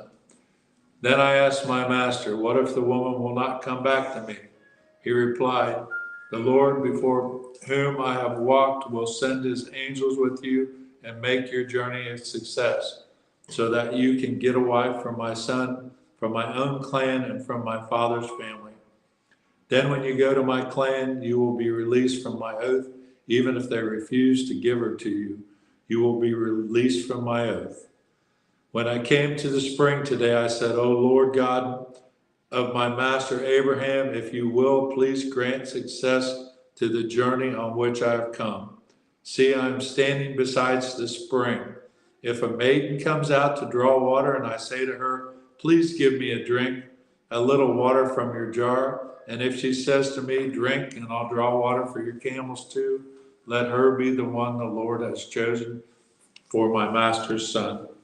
Before I finished praying in my heart, Rebekah came out and with a jar on her shoulder. She went down to the spring and drew water, and I said to her, Please give me a drink. She quickly lowered her jar from her shoulder and said, Drink, and I'll water your camels too. So I drank, and she watered the camels also. I asked her, Whose daughter are you? She said, The daughter of Bethuel, son of Nahor, whom Milcah bore to him. When I put the ring in her nose and the bracelets on her arms, and I bowed down and worshiped the Lord. I praised the Lord, the God of my master Abraham, who had led me on the right road to get the granddaughter of my master's brother for his son. Now if you will show kindness and faithfulness to my master, tell me, and if not, tell me, so I may know which way to turn. Laban and Bethuel answered, this is from the Lord. We can say nothing to you one way or another. Here's Rebekah, take her and go. Let her become the wife of your master's son, as the Lord has directed. When Abraham's servant heard what they said, he bowed down to the ground before the Lord. Then the servant brought out gold and silver jewelry and articles of clothing and gave them to Rebekah. He also gave costly gifts to her brother and to her mother. Then he and the men who were with him ate and drank and spent the night there. When they got up the next morning, he said, send me on my way to my master.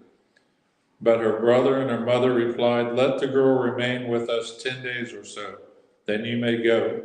But he said to them, do not detain me. Now that my Lord has granted success to my journey, send me on my way so I may go to my master.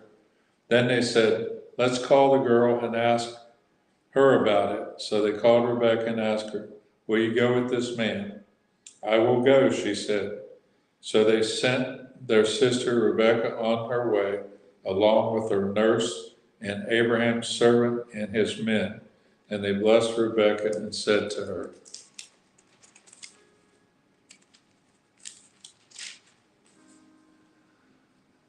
our sister, may you increase to thousands upon thousands. May your offspring possess the gates of their enemies. Then Rebekah and her maid got ready and mounted their camels and went back with the man. So the servant took Rebekah and left. Now Isaac had come from Beer-lahai, and he was living in the Negev. He went out to the field one evening to meditate, and as he looked up, he saw camels approaching. Rebekah also looked up and saw Isaac. She got down from her camel and asked the servant, who is that man in the field coming to meet us? He is my master, the servant answered. So she took her veil and covered herself. Then the servant told Isaac all he had done. Isaac brought her into the tent of his mother Sarah, and he married Rebekah. She became his wife, and he loved her. And Isaac was comforted after his mother's death. Abraham took another wife, whose name was Kithra. She bore him Zimran, Jokshan, Medan, Midian, Ishbak, and Shuha. Jokashan was the father of Sheba and Dedan, and descendants of Dedan were the Asherites, the Leshershites, and the Lemurites, the sons of Medan and Ephur, Hanok, Abdash, and all the descendants of Keshron. Abraham left everything he owned to Isaac, but while he was still living, he gave gifts to the sons of his concubines and sent them away from his son Isaac to the land of the east. Altogether, Abraham lived 175 years.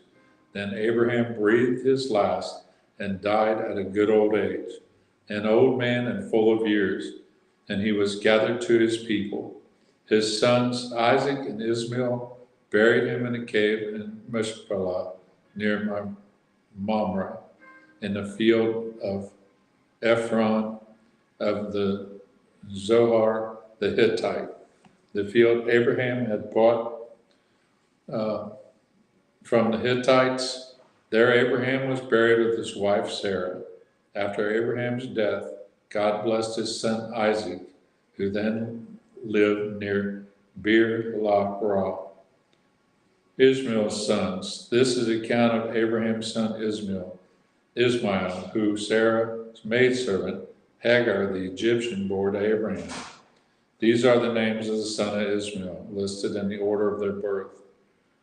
Nebath, the firstborn, Ishmael, Kedar, Kebel, Midsam, Mishma, Duma, Massa, Hadak, Tema, Jetur, Nufash, and Kedemah.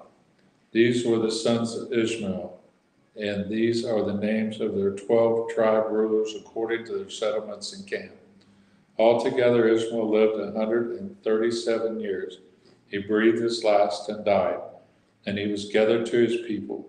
His descendants settled in the area of Halavah and Shur near the border of Egypt, as you go toward Asher, and they lived in hostility toward all their brothers. This is the account of Abraham's son Isaac.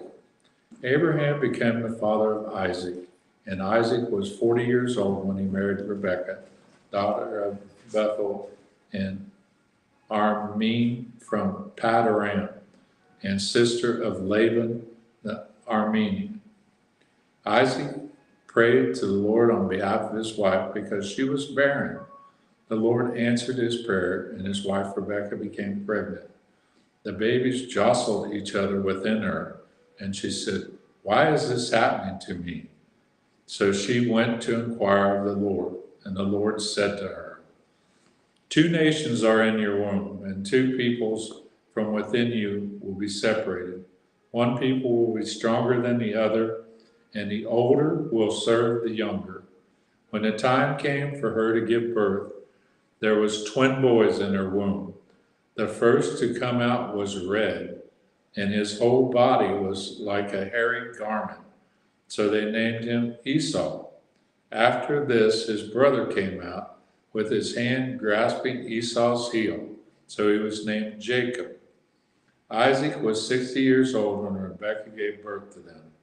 The boys grew up, and Esau became a skillful hunter, a man of the open country, while Jacob was a quiet man, staying among the tents. Isaac, who had a taste for wild game, loved Esau because Rebekah loved Jacob. Once when Jacob was cooking some stew, Esau came in from the open country famished. He said to Jacob, "Quick, let me have some of that red stew, I'm famished." Jacob replied, "First sell me your birthright." "Look, I'm about to die," Esau said. "What good is your birthright to me?" But Jacob said, "Swear to me first."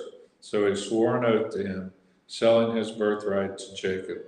Then Jacob gave Esau some bread and some lentil stew. He ate and drank, and then got up and left. So Esau despised his birthright. Now there was a famine in the land, besides the earlier famine of Abraham's time. And Isaac went to Abimelech, king of the Philistines, in Gerar. The Lord appeared to Isaac and said, "Do not go down to Egypt. Live in the land where I tell you to live. Stay in this land for a while, and I will be with you and will bless you. For you and your descendants I will give all these lands and will confirm the oath I swore to your father Abraham. I will make your descendants as numerous as the stars in the sky and will give them all these lands, and through your offspring all nations of the earth will be blessed, because Abraham obeyed me and kept my requirements, my commands, my decrees, and my law." So Isaac stayed in Gerar. When the man of that place asked him about his wife, he said, "She is my sister," because he was afraid to say, "She is my wife."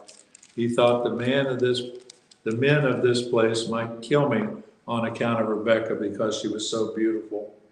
When Isaac had been there a long time, Abimelech, king of the Philistines, looked down from his window and saw Isaac caressing his wife Rebekah. So Abimelech summoned Isaac and said, "She is really your wife. Why did you say she is my sister?" Isaac answered him, "Because I thought I might lose my life on account of her."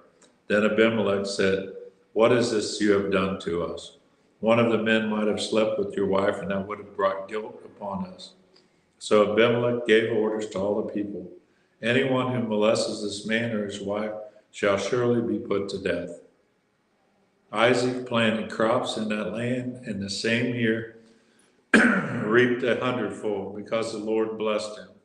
The man became rich, and his wealth continued to grow until he became very wealthy. He had so many flocks and herds and servants that the Philistines envied him. So all the wells that his father's servants had dug in the time of his father Abraham, the Philistines stopped up, filled them with earth. Then Abimelech said to Isaac, "Move away from us, you have become too powerful for us." So Isaac moved away from them and encamped in the valley of Gerar and settled there. Isaac reopened the wells that had been dug in the time of his father Abraham, which the Philistines had stopped up after Abraham died, and he gave them the same name his father had given them. Isaac's servants dug in the valley and discovered a well of fresh water there. But the herdsmen of Gerar quarreled with Isaac's herdsmen and said, "The water is ours." So he named the well Iskak, because they disputed with him. Then they dug another well, but they quarreled over that one also. So he named it Sitnah. He moved on from there and dug yet another well, and no one quarreled over it. He named it Rehoboth, saying, "Now the Lord has given us room, and we will flourish in this land." From there he went to Beersheba. That night the Lord appeared to him and said, "I am the God of your father Abraham. Do not be afraid, for I am with you. I will bless you and will increase the number of your descendants for the sake of my servant Abraham." Isaac built an altar there and called on the name of the Lord.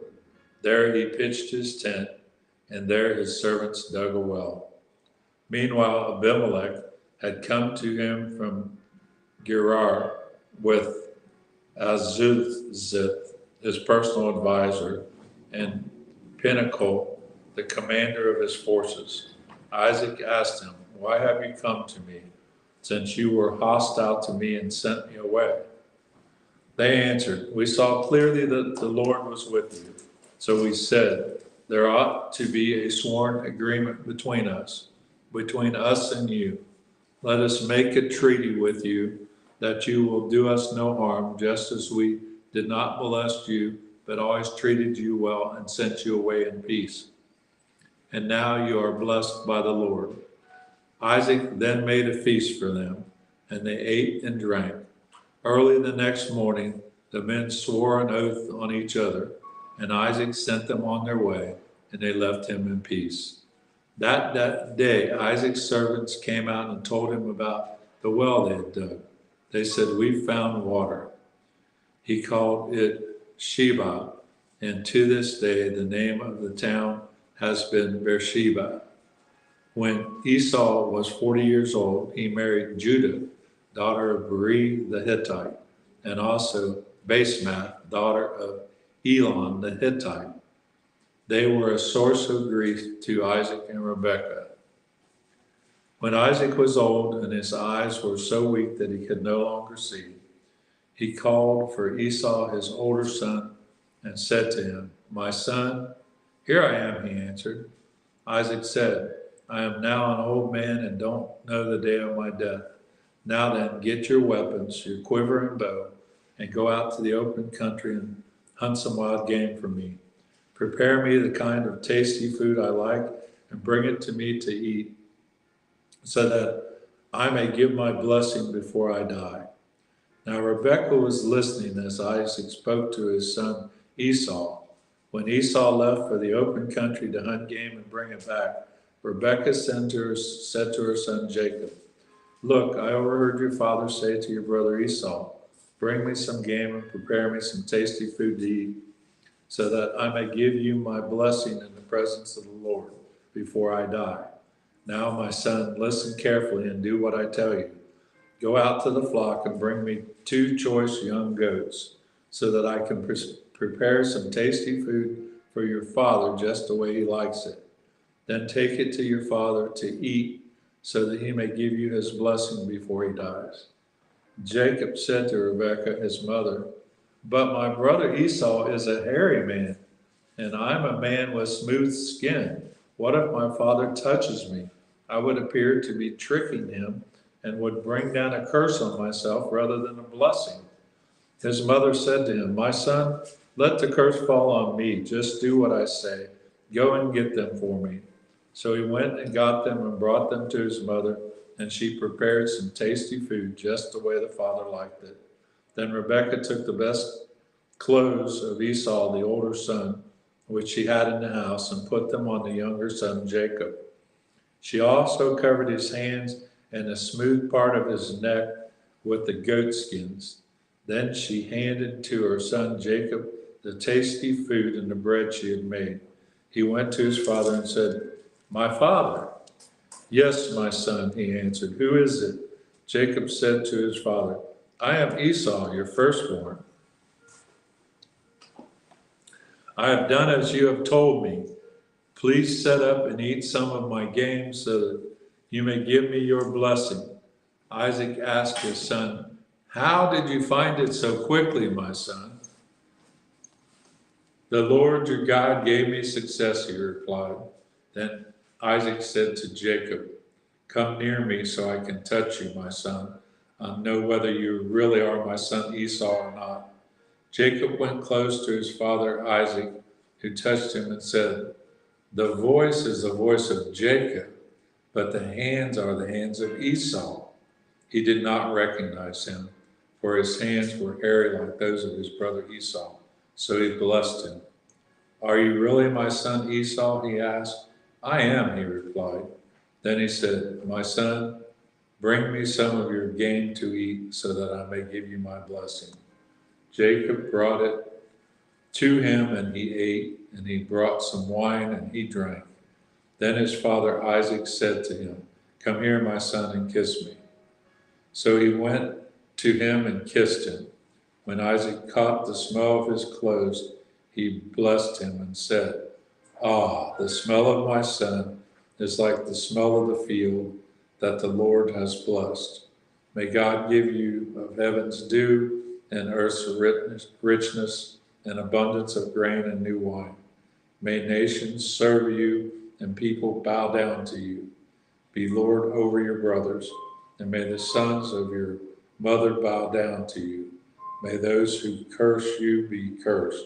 May those who bless you be blessed. After Isaac finished blessing them, and Jacob had scarcely left his father's presence, his brother Esau came in from hunting. He too prepared some tasty food and brought it to his father. Then he said to him, My father, sit up and eat some of my game, so that you may give me your blessing. His father Isaac asked him, Who are you? I'm your son, he answered, your firstborn, Esau. Isaac trembled violently and said, Who was it then that hunted game and brought it to me? I ate it just before you came. I blessed him, and indeed he will be blessed. When Esau heard his father's words, he burst out with a loud and bitter cry and said to his father, Bless me too, my father. But he said, Your brother came deceitfully and took your blessing. Esau said, Isn't he rightly named Jacob? He was deceiving me these 2 times. He took my birthright, and now he's taken my blessing. Then he asked, Haven't you reserved any blessing for me? Isaac answered Esau, I have made him lord over you, and have made all my relatives his servants, and I have sustained him with grain and new wine. So what can I possibly do for you, my son? Esau said to his father, Do you have only one blessing, my father? Bless me too, my father. Then Esau wept aloud. His father Isaac answered him, Your dwelling will be away from the earth's richness, away from the dew of heaven above.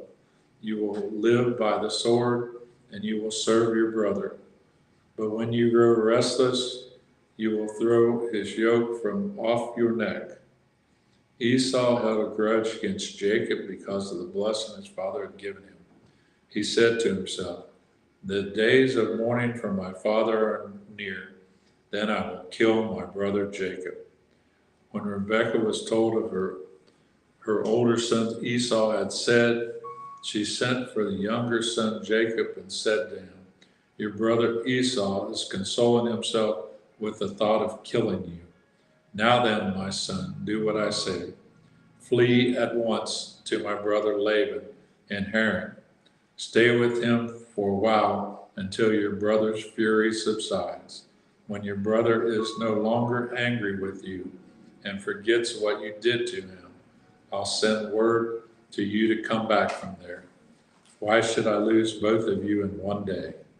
Then Rebekah said to Isaac, "I am disgusted with living because of these Hittite women. If Jacob takes a wife from among the women of this land, from Hittite women like these, my life will not be worth living." You going to pick up at 28? Yep. Great.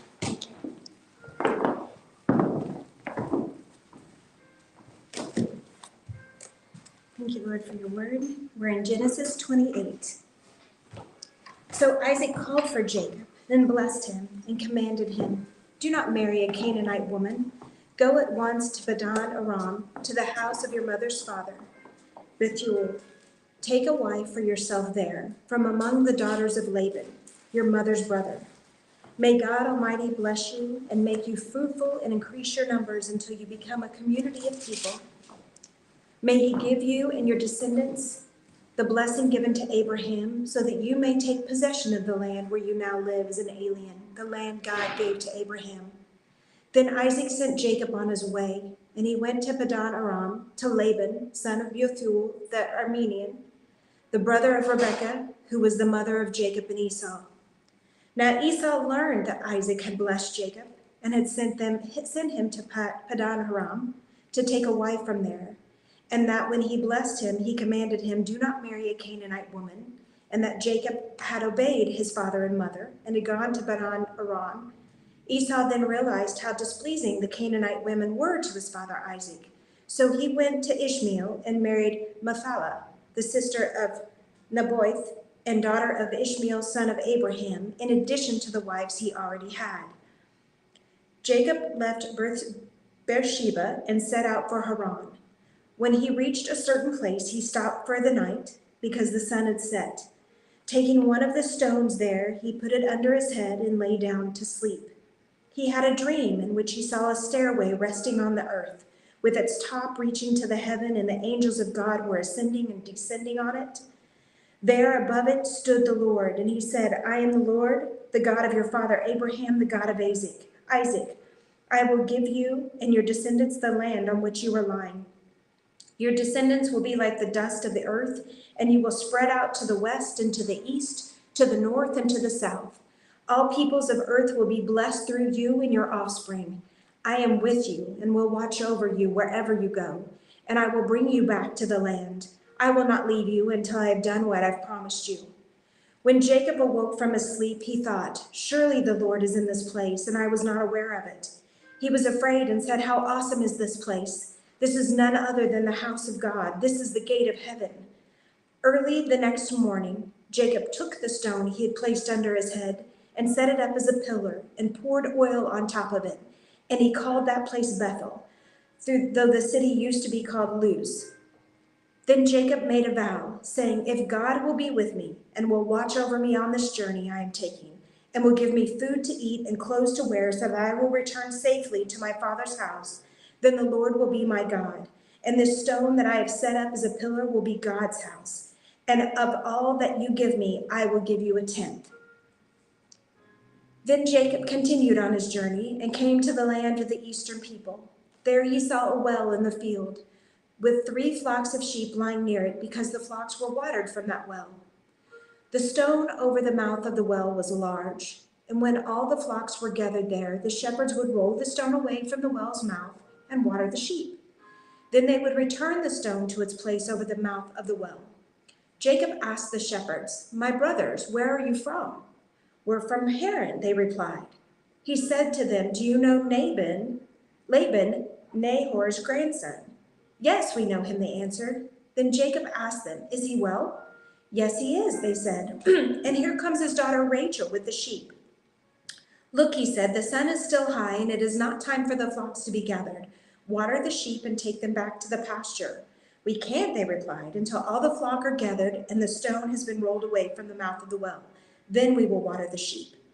While he was still talking with them, Rachel came with her father's sheep, for she was his shepherdess. When Jacob saw Rachel's daughter of Laban, his mother's brother, and Laban's sheep, he went over and rolled the stone away from the mouth of the well and watered his uncle's sheep. Then Jacob kissed Rachel and began to weep aloud. He told Rachel that he was a relative of her father and a son of Rebekah, so she ran and told her father. As soon as Laban heard the news about Jacob, his sister's son, he hurried to meet him. He embraced him and kissed him and brought him to his home. And there Jacob told him all the things. Then Laban said to him, "You are my own flesh and blood." After Jacob had stayed with him for a whole month, Laban said to him, "Just because you are a relative of mine, should you work for me for nothing? Tell me what your wages should be." Now Laban had 2 daughters. The name of the older was Leah, and the name of the younger was Rachel. Leah had weak eyes, and Rachel was lovely in form and beautiful. Jacob was in love with Rachel and said, "I will work for you for 7 years in return for your younger daughter Rachel." Laban said, "It is better that I give her to you than to some other man. Stay here with me." So Jacob served 7 years to get Rachel, but they seemed like only a few days to him because of his love for her. Then Jacob said to Laban, "Give me my wife. My time has come and I want to lie with her." So Laban brought together all the people of the place and gave a feast. But when evening came, he took his daughter Leah and gave her to Jacob, and Jacob lay with her. And Laban gave his servant girl Zilpah to his daughter as her maidservant. When morning came, there was Leah. So Jacob said to Laban, "What is this that you have done to me? I served you for Rachel, didn't I? Why have you deceived me?" Laban replied, "It is not our custom here to give the younger daughter in marriage before the older one. Finish this daughter's bridal week, then we will give you the younger one also in return for another 7 years of work." And Jacob did so. He finished the week with Leah, and then Laban gave him his daughter Rachel to be his wife. Laban gave his servant girl Bilhah to his daughter Rachel as her maidservant. Jacob lay with Rachel also, and he loved Rachel more than Leah. And he worked for Laban another 7 years. When the Lord saw that Leah was not loved, he opened her womb. But Rachel was barren. Leah became pregnant and gave birth to a son, and she named him Reuben. For she said, "It is because the Lord has seen my misery. Surely my husband will love me now." She conceived again, and when she gave birth to a son, she said, "Because the Lord heard I am not loved, he gave me this one too." So she named this one Simeon. Again she conceived, and when she gave birth to a son, she said, "Now at last my husband will become attached to me, because I have borne him 3 sons." So he was named Levi. She conceived again, and when she gave birth to a son, she said, "This time I will praise the Lord." So she named him Judah. Then she stopped having children. When Rachel saw that she was not bearing Jacob any children, she became jealous of her sister. So she said to Jacob, "Give me children or I'll die." Jacob became angry with her and said, "Am I in the place of God? Who has kept you from having children?" Then she said, "Here is Bilhah, my maidservant. Sleep with her so that she can bear children for me, and through her I too can build a family." So she gave him her servant Bilhah as a wife, and Jacob slept with her, and she became pregnant and bore him a son. Then Rachel said, "God has vindicated me. He has listened to my plea and given me a son." Because of this, she named him Dan. Rachel's servant Bilhah conceived again and bore Jacob a second son. Then Rachel said, "I have had a great struggle with my sister, and I have won." So she named him Naphtali. When Leah saw that she had stopped having children, she took her maidservant Zilpah and gave her to Jacob as a wife. Leah's servant Zilpah bore Jacob a son. Then Leah said, "What good fortune!" So she named him Gad. Leah's servant Zilpah bore Jacob a second son. Then Leah said, "How happy I am! The women will call me happy." So she named him Asher. During wheat harvest, Reuben went out into the fields and found some mandrake plants, which he brought to his mother Leah. Rachel said to Leah, "Please give me some of your son's mandrakes." But she said to her, "Wasn't it enough that you took away my husband? Will you take away my son's mandrakes too?" "Very well," Rachel said, "he can sleep with you tonight in return for your son's mandrakes." So when Jacob came in from the fields that evening, Leah went out to meet him. "You must sleep with me," she said. "I've hired you with my son's mandrakes." So he slept with her that night. God listened to Leah, and she became pregnant and bore Jacob a 5th son. Then Leah said, God has rewarded me for giving my maidservant to my husband, so she named him Issachar. Leah conceived again and bore Jacob a 6th son. Then Leah said, God has presented me with a precious gift. This time with my husband will treat me with honor because I have borne him 6 sons. She named him Zebulun. Sometime later, she gave birth to a daughter and named her Dinah. Then God remembered Rachel. He listened to her and opened up her womb, and she became pregnant and gave birth to a son and said, God has taken away my disgrace. She named him Joseph and said, may the Lord add to me another son. After Rachel gave birth to Joseph, Jacob said to Laban, send me on my way so that I can go back to my own homeland. Give me my wives and children for whom I have served you, and I will be on my way. You know how much work I've done for you. But Laban said to him, if I have found favor in your eyes, please stay. I have learned by divination that the Lord has blessed me because of you. He added, name your wages and I will pay them. Jacob said to him, you know how I have worked for you and how your livestock has fared under my care. The little you had before I came has increased greatly, and the Lord has blessed you wherever I have been. But now, when may I do something for my own household? What shall I give you? He asked. Don't give me anything, Jacob replied. But if you will do this one thing for me, I will go on tending your flocks and watching over them. Let me go through all of your flocks today and remove from them every speckled or spotted sheep, every dark-colored lamb, and every spotted or speckled goat. They will be my wages, and my honesty will testify for me in the future. Whenever you check on my wages, you have paid me. Any goat in my possession that is not speckled or spotted, or any lamb that is not dark-colored will be considered stolen. Agreed, said Laban. Let it be as you have said. The same day he removed all the male goats that were streaked and spotted, and all that were speckled and spotted female goats, all that had white on them, and all the dark-colored lambs, and he placed them in the care of his sons. Then he put a 3-day journey between himself and Jacob, while Jacob continued to tend to the rest of Laban's flocks. Jacob, however, took fresh-cut branches from poplar, almond, and plane trees and made white stripes on them by peeling the bark and exposing the white inner wood of the branches. Then he placed the peeled branches in all of the watering troughs so that they would be directly in front of the flocks when they came to drink. When the flocks were in heat and came to drink, they mated in front of the branches. And they bore young that were streaked or speckled or spotted. Jacob set apart the young of the flock by themselves, but made the rest face and streaked and dark-colored animals that belonged to Laban. Thus he made separate flocks for himself and did not put them with Laban's animals. Whenever the stronger females were in heat, Jacob would place the branches in the troughs in front of the animals so that they would mate near the branches. But if the animals were weak, he would not place them there. So the weak animals went to Laban and the strong ones to Jacob. In this way the man grew exceedingly prosperous and came to own large flocks and maidservants and menservants and camels and donkeys.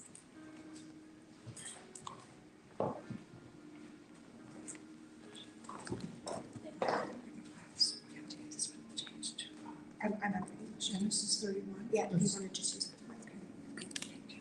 You want to read about 15 minutes. Genesis chapter 31. Jacob heard that Laban's sons were saying, Jacob has taken everything our father owned and has gained all his wealth from what belonged to our father. And Jacob noticed that Laban's attitude toward him was not what it had been. Then the Lord said to Jacob, go back to the land of your fathers and to your relatives, and I will be with you. So Jacob sent word to Rachel and Leah to come out to the fields where his flocks were. He said to them, I see that your father's attitude toward me is not what it was before, but the God of my father has been with me. You know that I've worked for your father with all my strength, that your father has cheated me by changing my wages 10 times. However, God has not allowed him to harm me. If you said the speckled will be your wages, then all the flocks gave birth to speckled young. And if you said the streaked ones will be your wages, then all the flocks bore streaked young. So God has taken away your father's livestock and has given them to me. In breeding season, I once had a dream in which I looked up and saw that the male goats mating with the flock were streaked, speckled, or spotted. The angel of God said to me in the dream, Jacob. I answered, here I am. And he said, look up and see that all the male goats mating with the flock are streaked, speckled, or spotted. For I have seen all that Laban has been doing to you. I am the God of Bethel, where you anointed a pillar and where you made a vow to me. Now leave this land at once and go back to your native land. Then Rachel and Leah replied, do we still have a share in the inheritance of our father's estate? Does he not regard us as foreigners? Not only has he sold us, but he has used up what was paid for us. Surely all the wealth that God took away from our father belongs to us and our children. So do whatever God has told you. Then Jacob put his children and his wives on camels, and he drove all his livestock ahead of him, along with all the goods he had accumulated in Paddan Aram, to go to his father Isaac in the land of Canaan. When Laban had gone to shear his sheep, Rachel stole her father's household gods. Moreover, Jacob deceived Laban, the Aramean, by not telling him he was running away. So he fled with all he had, and crossing the river, he headed for the hill country of Gilead. On the third day, Laban was told that Jacob had fled. Taking his relatives with him, he pursued Jacob for 7 days and caught up with him in the hill country of Gilead. Then God came to Laban, the Aramean, in a dream at night and said to him, be careful not to say anything to Jacob, either good or bad. Jacob had pitched his tent in the hill country of Gilead when Laban overtook him, and Laban and his relatives camped there too. Then Laban said to Jacob, what have you done? You've deceived me, and you've carried off my daughters like captives in war. Why did you run off secretly and deceive me? Why didn't you tell me so I could send you away with joy and singing to the music of tambourines and harps? You didn't even let me kiss my grandchildren and my daughters goodbye. You have done a foolish thing. I have the power to harm you. But last night the God of your father said to me, be careful not to say anything to Jacob, either good or bad. Now you have gone off because you long to return to your father's house. But why did you steal my gods? Jacob answered Laban, I was afraid because I thought you would take your daughters away from me by force.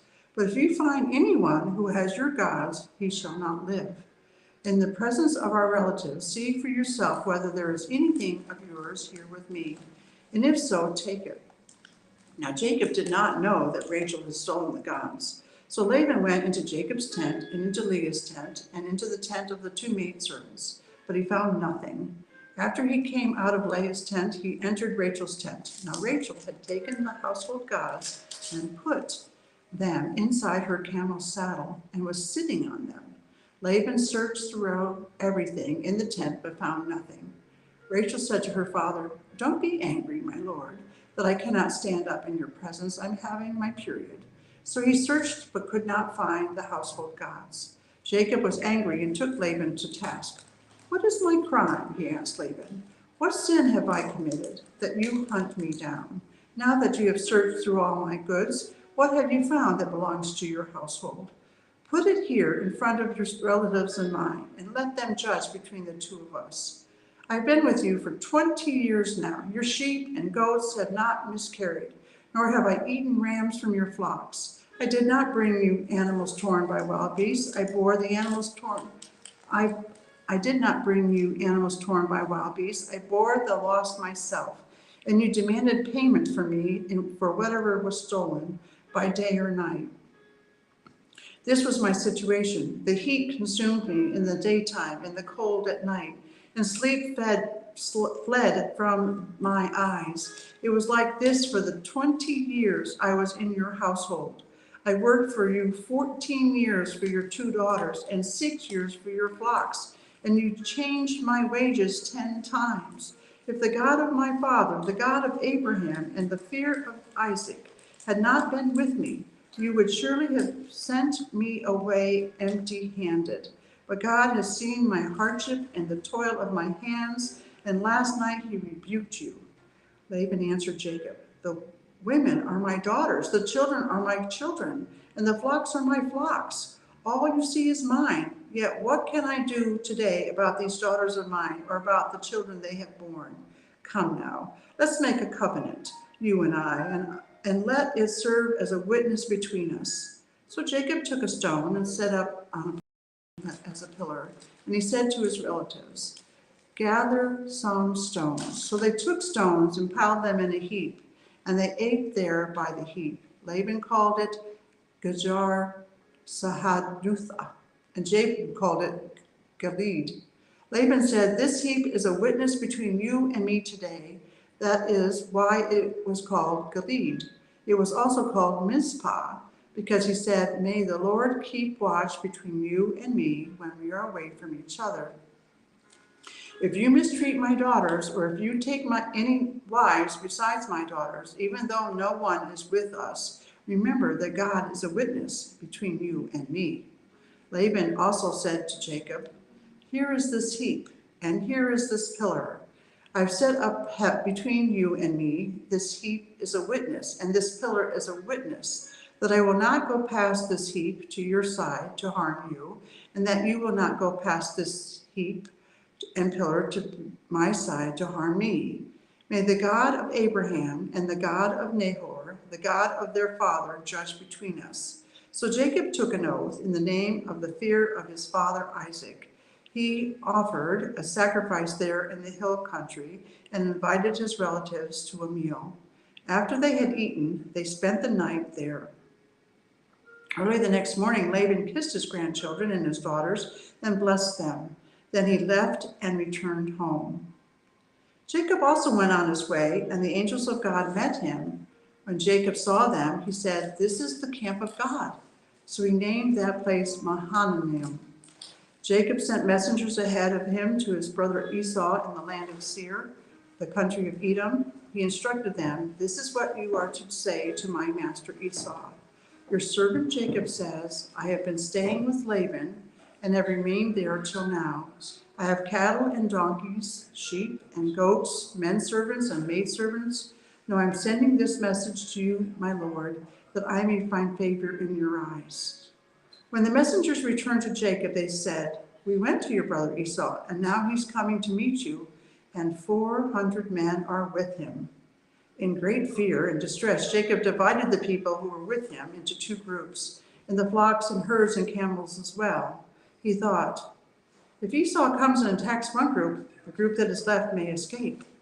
Then Jacob prayed, "O God of my father Abraham, God of my father Isaac, O Lord, who said to me, 'Go back to your country and your relatives, and I will make you prosper,' I am unworthy of all the kindness and faithfulness you have shown your servant. I had only my staff when I crossed this Jordan, but now I have become two groups.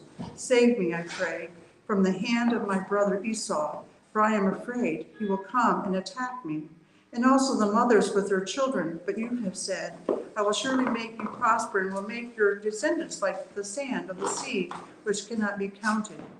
He spent the night there, and from what he had with him, he selected a gift for his brother Esau: 200 female goats and 20 male goats, 200 ewes and 20 rams, 30 female camels and their young, 40 cows and 10 bulls, 20 female donkeys and 10 male donkeys. He put them in the care of his servants, each herd by itself, and said to his servants, "Go ahead of me and keep some space between the herds." He instructed the one in the lead, "When my brother Esau meets you and asks, 'To whom do you belong, and where are you going, and who owns all these animals in front of you?' then you are to say, 'They belong to your servant Jacob. They are a gift sent to my lord Esau, and he is coming behind us.'" He also instructed the second, the third, and all the others who followed the herds, "You are to say the same thing to Esau when you meet him, and be sure to say, 'Your servant Jacob is coming behind us.'" For he thought, "I will pacify him with these gifts. I am sending on ahead. Later, when I see him, perhaps he will receive me." So Jacob's gifts went on ahead of him, but he himself spent the night in the camp. That night Jacob got up and took his 2 wives, his 2 maidservants, his 11 sons, and crossed the ford of the Jabbok. After he had sent them across the stream, he sent over all his possessions. So Jacob was left alone, and a man wrestled with him till daybreak. When the man saw that he could not overpower him, he touched the socket of Jacob's hip, so that his hip was wrenched. as he wrestled with the man. Then the man said, "Let me go, for it is daybreak." But Jacob replied, "I will not let you go unless you bless me." The man asked, "What's your name?" "Jacob," he answered. Then the man said, "Your name will no longer be Jacob, but Israel, because you have struggled with God and with men and have overcome."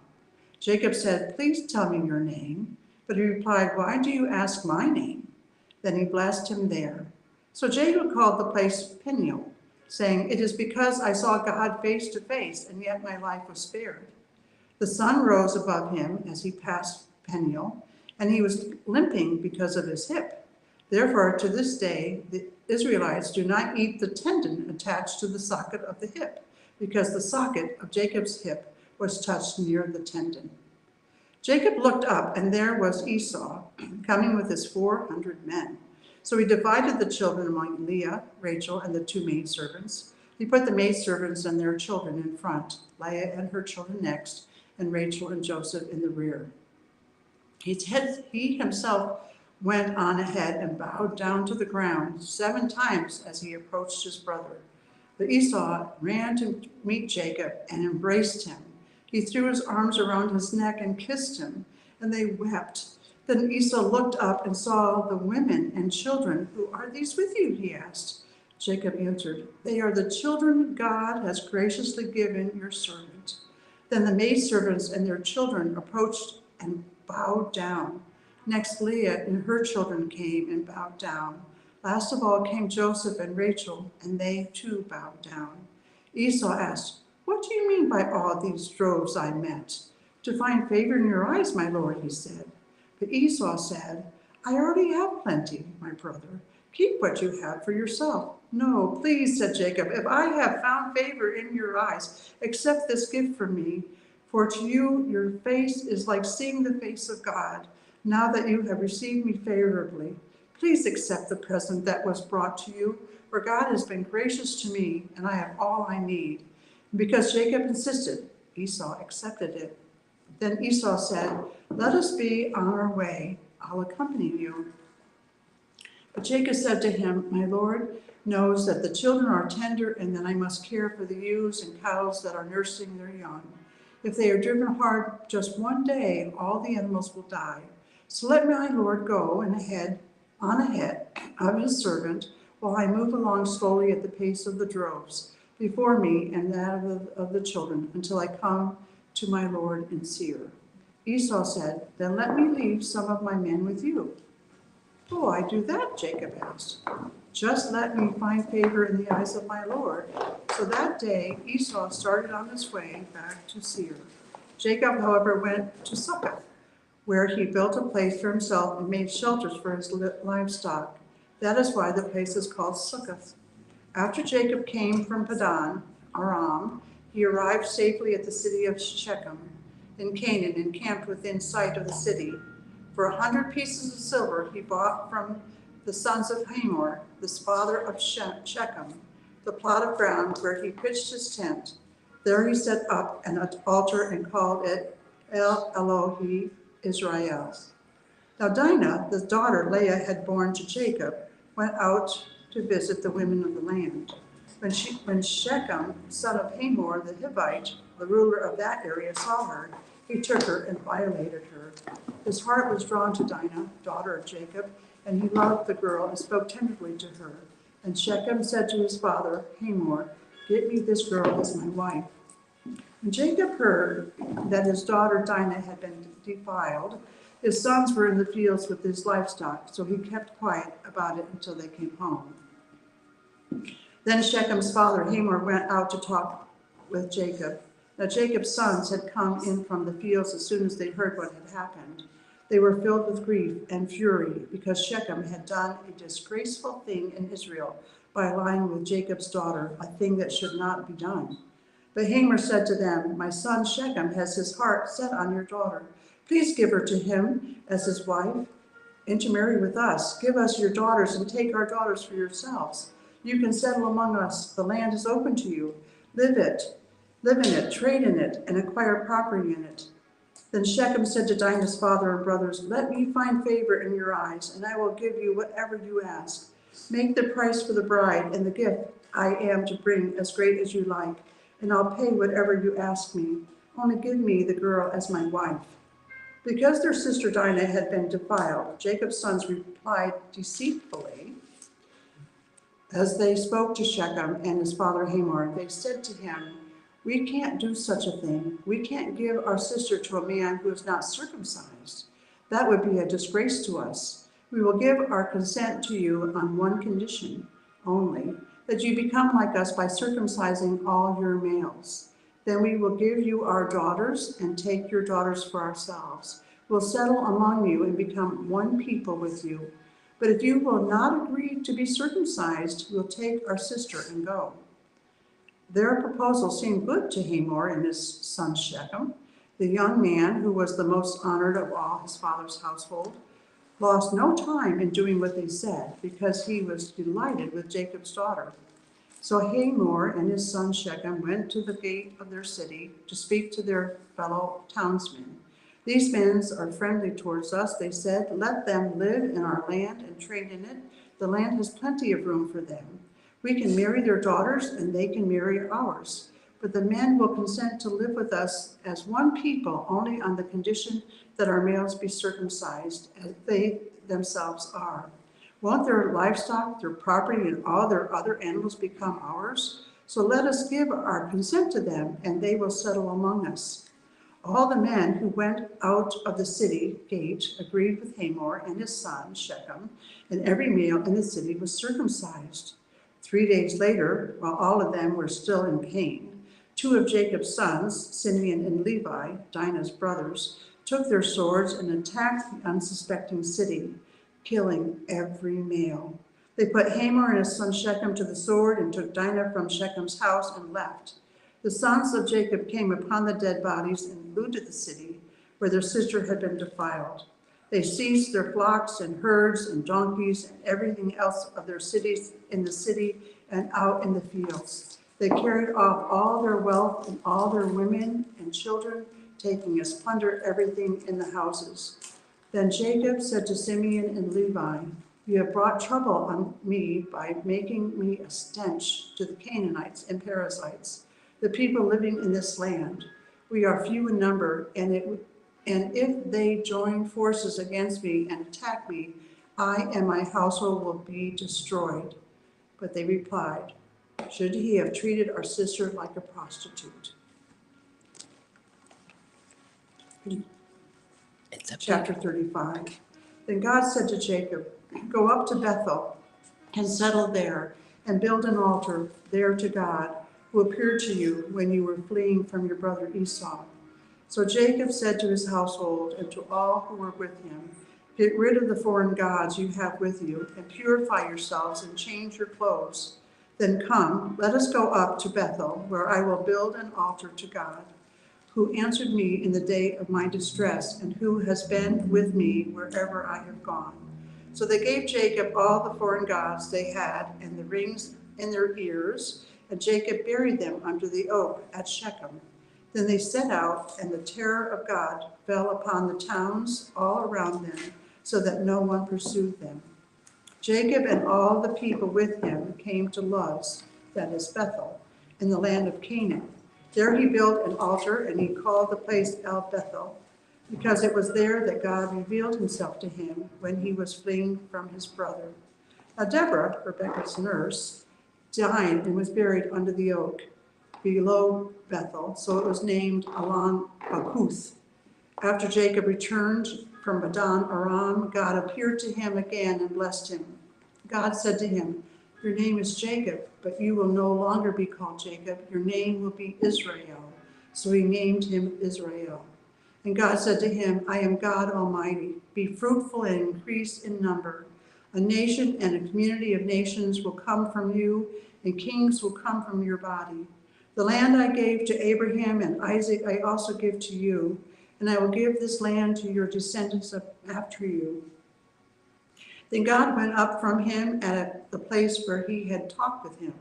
Jacob set up a stone pillar at the place where God had talked with him, and he poured out a drink offering on it. He also poured oil on it. Jacob called the place where God had talked with him Bethel. Then they moved on from Bethel. While they were still some distance from Ephrath, Rachel began to give birth and had great difficulty. And as she was having great difficulty in childbirth, the midwife said to her, "Don't be afraid, for you have another son." As she breathed her last, for she was dying, she named her son Ben-Oni, but his father named him Benjamin. So Rachel died and was buried on the way to Ephrath, that is Bethlehem. Over her tomb, Jacob set up a pillar, and to this day that pillar marks Rachel's tomb. Israel moved on again and pitched his tent beyond Migdal Eder. While Israel was living in that region, Reuben went in and slept with his father's concubine Bilhah, and Israel heard of it. Jacob had 12 sons. The sons of Leah: Reuben, the firstborn of Jacob, Simeon, Levi, Judah, Issachar, and Zebulun. The sons of Rachel: Joseph and Benjamin. The sons of Rachel's maidservant Bilhah: Dan and Naphtali. The son of Leah's maidservant Zilpah: Gad and Asher. These were the sons of Jacob who were born to him in Paddan Aram.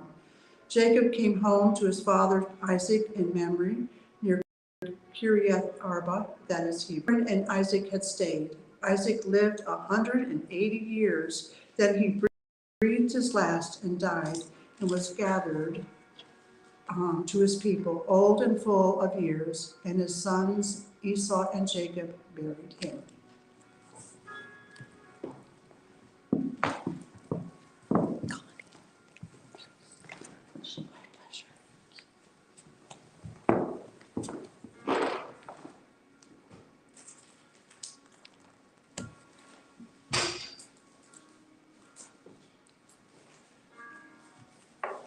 This is the account of Esau in Genesis chapter 36.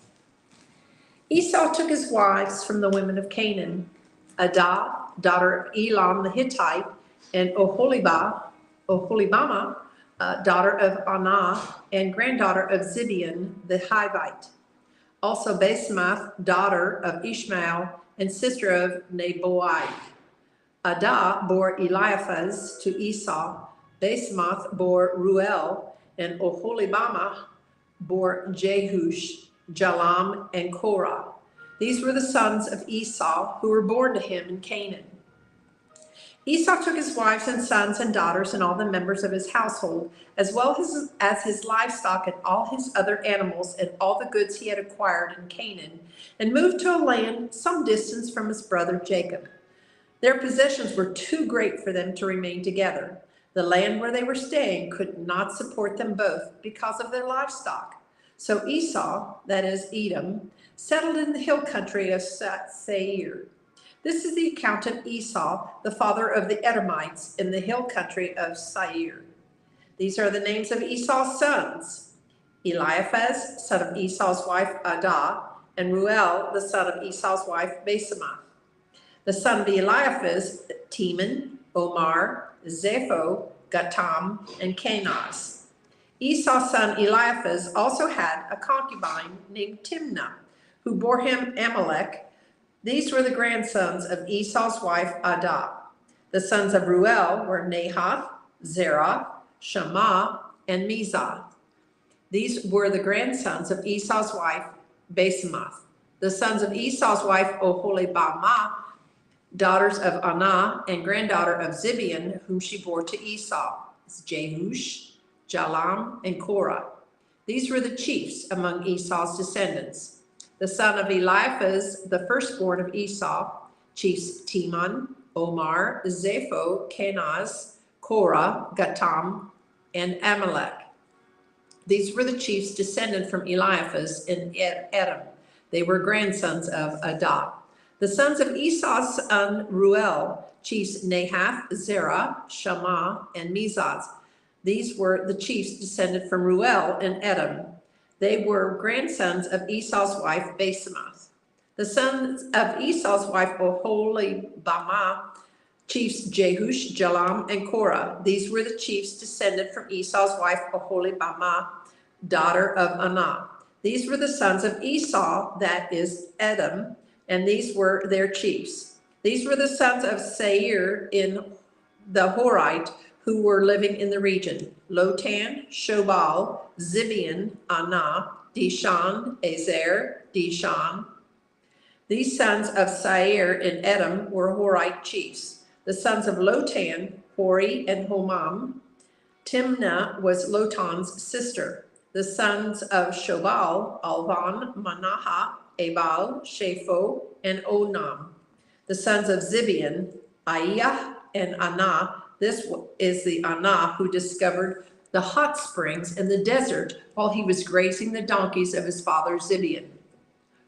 The children of Anah, Dishan and Oholibamah, daughter of Anah. The sons of Dishan, Hemdan, Eshban, Ithran, and Kairan. The sons of Ezer, Bilhan, Zavan, and Akan.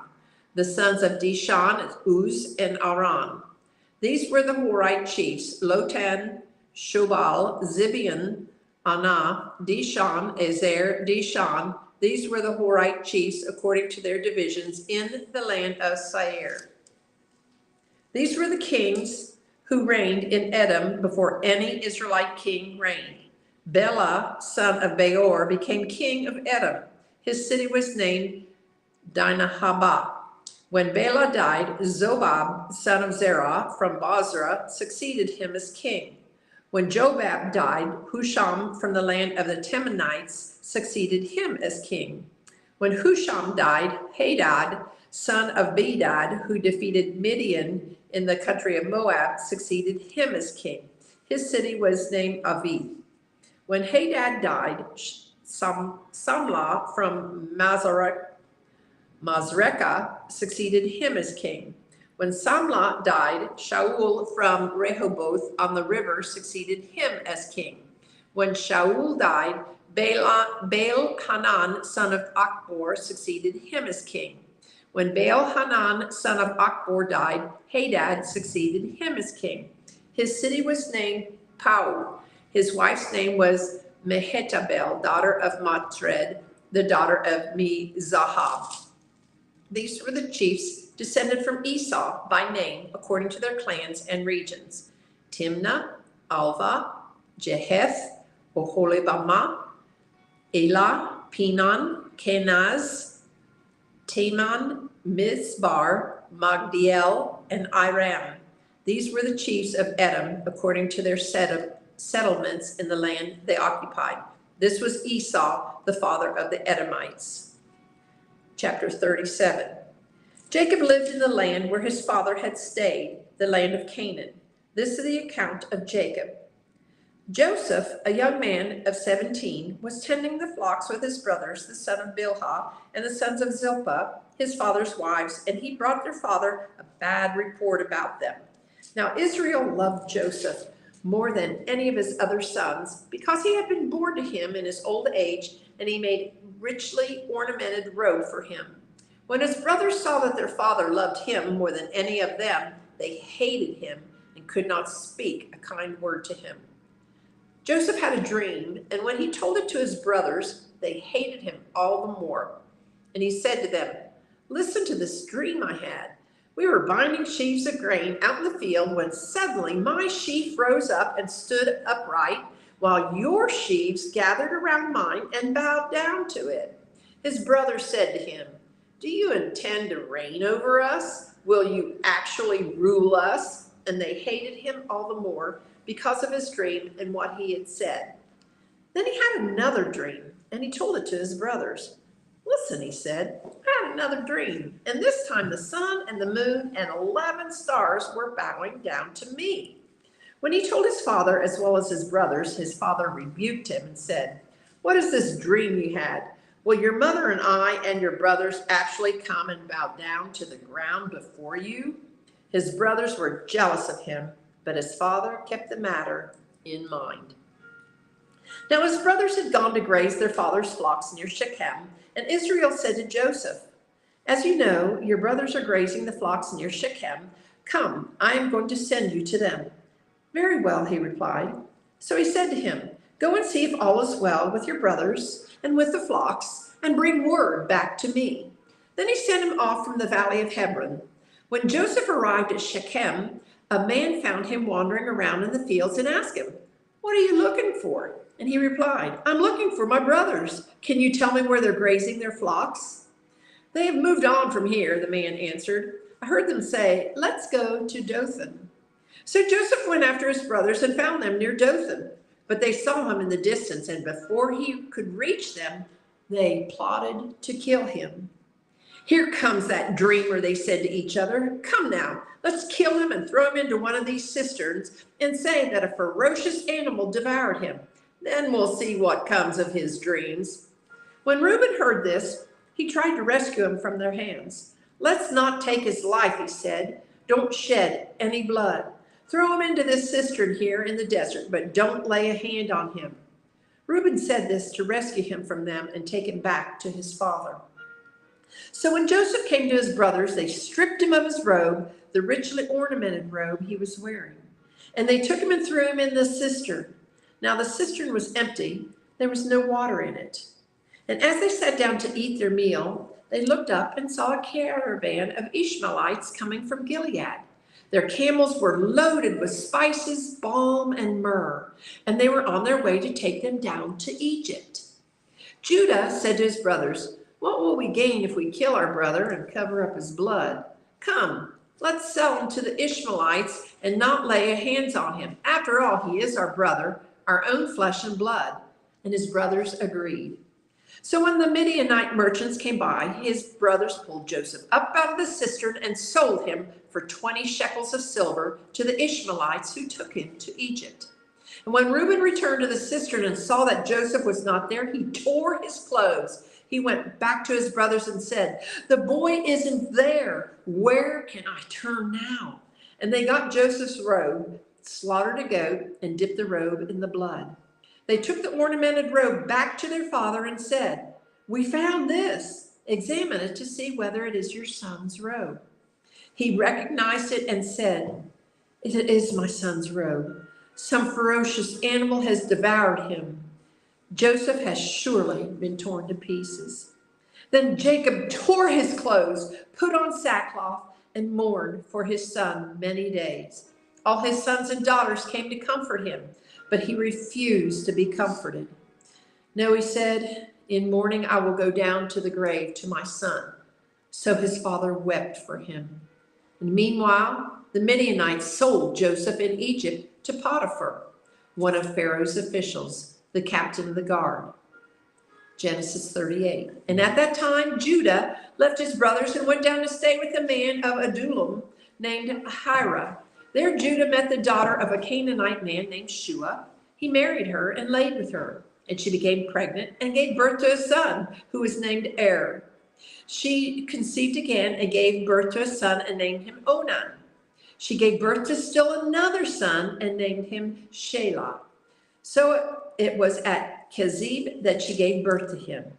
Judah got a wife for Er, his firstborn, and her name was Tamar. But Er, Judah's firstborn, was wicked in the Lord's sight, so the Lord put him to death. Then Judah said to Onan, "Lie with your brother's wife and fulfill your duty to her as a brother-in-law to produce offspring for your brother." But Onan knew that the offspring would not be his. So whenever he lay with his brother's wife, he spilled his semen on the ground to keep from producing offspring for his brother. What he did was wicked in the Lord's sight. So he put him to death also. Judah then said to his daughter-in-law Tamar, "Live as a widow in your father's house until my son Shelah grows up." For he thought, he may die too, just like his brothers. So Tamar went to live in her father's house. After a long time, Judah's wife, the daughter of Shua, died. When Judah had recovered from his grief, he went up to Timnah to the men who were shearing his sheep, and his friend Hira, the Adullamite, went with him. When Tamar was told, "Your father-in-law is on his way to Timnah to shear his sheep," she took off her widow's clothes, covered herself with a veil to disguise herself, and then sat down at the entrance to Enaim, which is on the road to Timnah. For she saw that though Shelah had now grown up, she had not been given to him as wife. When Judah saw her, he thought she was a prostitute, for she had covered her face. And not realizing that she was his daughter-in-law, he went over to her by the roadside and said, "Come now, let me sleep with you." "And what will you give me to sleep with you?" she asked. And he said, "I'll send you a young goat from my flock." "Will you give me something as a pledge until you send it?" she asked. And he said, "What pledge should I give you?" "Your seal and its cord and the staff in your hand," she answered. So he gave them to her and slept with her, and she became pregnant by him. After she left, she took off her veil and put on her widow's clothes again. And meanwhile, Judah sent the young goat by his friend the Adulamite in order to get his pledge back from the woman. But he did not find her. He asked the men who lived there, "Where is the shrine prostitute who is beside the road at Enaim?" "There hasn't been any shrine prostitute here," they said. So he went back to Judah and said, "I didn't find her. Besides, the men who lived there said, 'There hasn't been any shrine prostitute here.'" Then Judah said, "Let her keep what she has, or we will become a laughingstock. After all, I did send her this young goat, but you didn't find her." About 3 months later, Judah was told, "Your daughter-in-law Tamar is guilty of prostitution, and as a result, she is now pregnant." Judah said, "Bring her out and have her burned to death." And as she was being brought out, she sent a message to her father-in-law. "I am pregnant by the man who owns these," she said, and she added, "See if you recognize whose seal and cord and staff these are." Judah recognized them and said, "She is more righteous than I, since I wouldn't give her my son Shelah." And he did not sleep with her again. And when the time came for her to give birth, there were twin boys in her womb. And as she was giving birth, one of them put out his hand. So the midwife took a scarlet thread and tied it on his wrist and said, "This one came out first." But when he drew back his hand, his brother came out, and she said, "So this is how you have broken out." And he was named Perez. Then his brother, who had the scarlet thread on his wrist, came out, and he was given the name Zerah. You want her to go ahead and take over? Sure. All right. Genesis 39.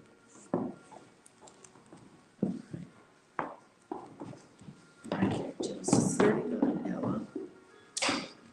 You want to read for about 15 minutes or so? All right. Now Joseph had been taken down to Egypt. Potiphar, an Egyptian who was one of Potiphar's officers, the captain of the guard, brought him from the Ishmaelites and who had taken him there. The Lord with Joseph, and he prospered, and he lived in the house of the Egyptian masters. When the master saw, then the Lord was with him, and that the Lord gave him success in everything he did. Joseph found favor in his eyes and became his attendant. Potiphar put him in charge of his household, and he entrusted it to care everything that he owned. From the time he put him in charge of his household and of all that he owned, the Lord blessed the household and the Egyptians because of Joseph. The blessings of the Lord was on everything Potiphar had, both in the house and in the field. So he left in Joseph's care everything he had. With Joseph in charge, he did not concern himself with anything except the food he ate. Now Joseph was well built, and he was handsome. And after a while, his master's wife took notice of Joseph, and he said, "Come to bed with her." But he refused. "With me in charge," he told her, "my master does not concern himself with anything in the house. Everything he owns he has entrusted to my care. No one is greater in the house than I am. My name has established nothing, withheld nothing from me except you, because you are his wife. How then could I do such a wicked thing and sin against God? And though she spoke to Joseph day after day, he refused to go to bed with her and even to be with her. One day, his duties of none of the household servants was inside, and she caught him in the cloak and said, "Come to bed with me."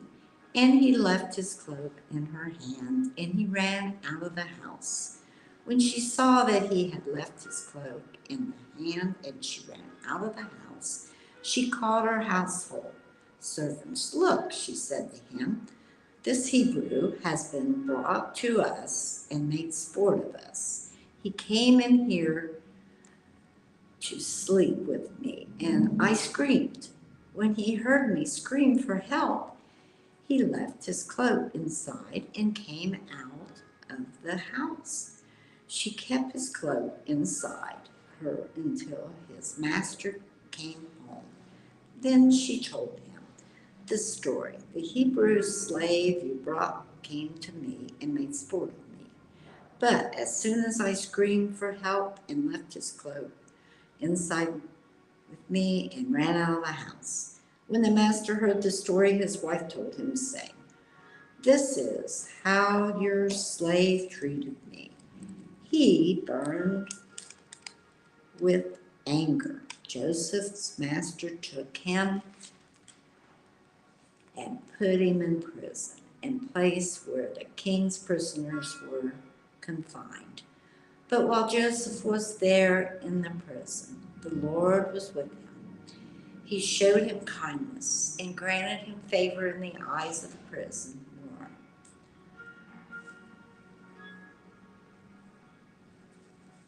So the warden put Joseph in charge of all those held in the prison, and he was made responsible for all that was done there.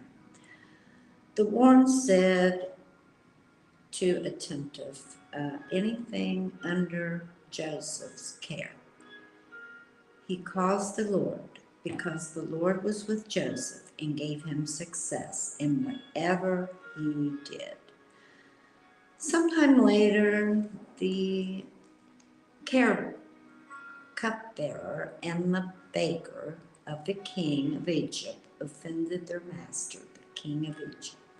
Pharaoh was angry, and his two officers, the chief cupbearer and the chief baker, and put them in custody in the house of the captain of the guard, in the same prison where Joseph was confined. The captain of the guard assigned them to Joseph, and he attended them. After they had been in custody for some time, each of the two men, the cupbearer and the baker of the king of Egypt, who were being held in prison, had a dream. And the same night, each dream had a meaning of its own. When Joseph came to them the next morning, he saw that they were dejected, and he asked Pharaoh's officer, who were in charge with him in the master's house, "Why are your faces so sad today?" "We both have dreams," and they answered, "but there is no one to interpret them." Then Joseph said to them, "Do not interpret. Then Joseph said to them, "Do not interpret belonging to God. Tell me your dreams." So the chief cupbearer told Joseph his dream and said to him, "In my dream I saw a vine in front of me, and on the vine were 3 branches, and as soon as it was budded, it blossomed, and its clusters ripened into grapes. Pharaoh's cup was in my hand, and I took the grapes, squeezed them into Pharaoh's cup, and put the cup in his hand. This is what it meant. Joseph said to him, and these branches are 3 days. Without 3 days, Pharaoh will lift up in 3 days, Pharaoh will lift up your head and restore you to your position, and you will put Pharaoh's cup in the hand, just as you need to do when you were his cupbearer. But when it goes well with you, remember me and show me kindness. Mention me to Pharaoh and get me out of this prison, for I was forcibly carried oil from the land of the Hebrews, and even here I have done nothing to deserve being put in a dungeon. When the chief bearer saw that Joseph had given a favorable interpretation, he said to Joseph, I too find a dream. On my head were 3 baskets of bread. To the top basket were all kinds of baked goods for Pharaoh, but the birds were eating them out of the basket on my head. This is what it meant, Joseph said. The 3 baskets are 3 days. Within these days, Pharaoh will lift off your head and hang you on a tree, and the birds will eat away your flesh. Now, the 3rd day was Pharaoh's birthday, and he gave a feast for all his officers. He lifted up the heads of the chief cupbearer and the chief basket in the presence of his officials, and he restored the chief cupbearer in his position, so that once again he put the cup into Pharaoh's hands. But he hanged the chief baker, just as Joseph had said to them in his interpretation. And the chief cupbearer, however, did not remember Joseph. He forgot him. Pharaoh's dream. When 2 full years had passed, Pharaoh had a dream. He was standing in the Nile, and when out of the river there came up 7 cows, sleek and fat, and they granted among the reeds. After them 7 other cows, ugly and grunt, came up at the Nile and stood beside those of the riverbank. Now the cows that were ugly and grunt ate up the 7 sleek, fat cows. Then Pharaoh woke up and fell asleep again and had a second dream. 7 heads of grain, healthy and good, were growing on a single stone. And after them 7 other heads of grain sprouted. Then, and scorched by the east wind, and then heads of grain swallowed up the 7 healthy, full heads. Then Pharaoh woke up, and he had been a dream. In the morning, his mind was troubled, and he sent for all the magicians and the wise men of Egypt. Pharaoh told them his dream, but no one could interpret them for him. And then the chief cupbearer said to Pharaoh, today I'm reminded of the shortcomings. Pharaoh was once again angry with his servants, and he imprisoned me and the chief baker in the house of the captain of the guard. Each of us had a dream the same night, and each dream had a meaning of its own. Now, a young Hebrew was there with us, a servant of the captain of the guard. We told him our dream, and he interpreted them for us, giving each man the interpretation of his dream. And things turned out exactly as he had interpreted them to us. I was restored to my position, and the other man was hanged. So Pharaoh sent for Joseph, and he was quickly brought from the dungeon. And when he had shaved and changed his clothes, he came before Pharaoh.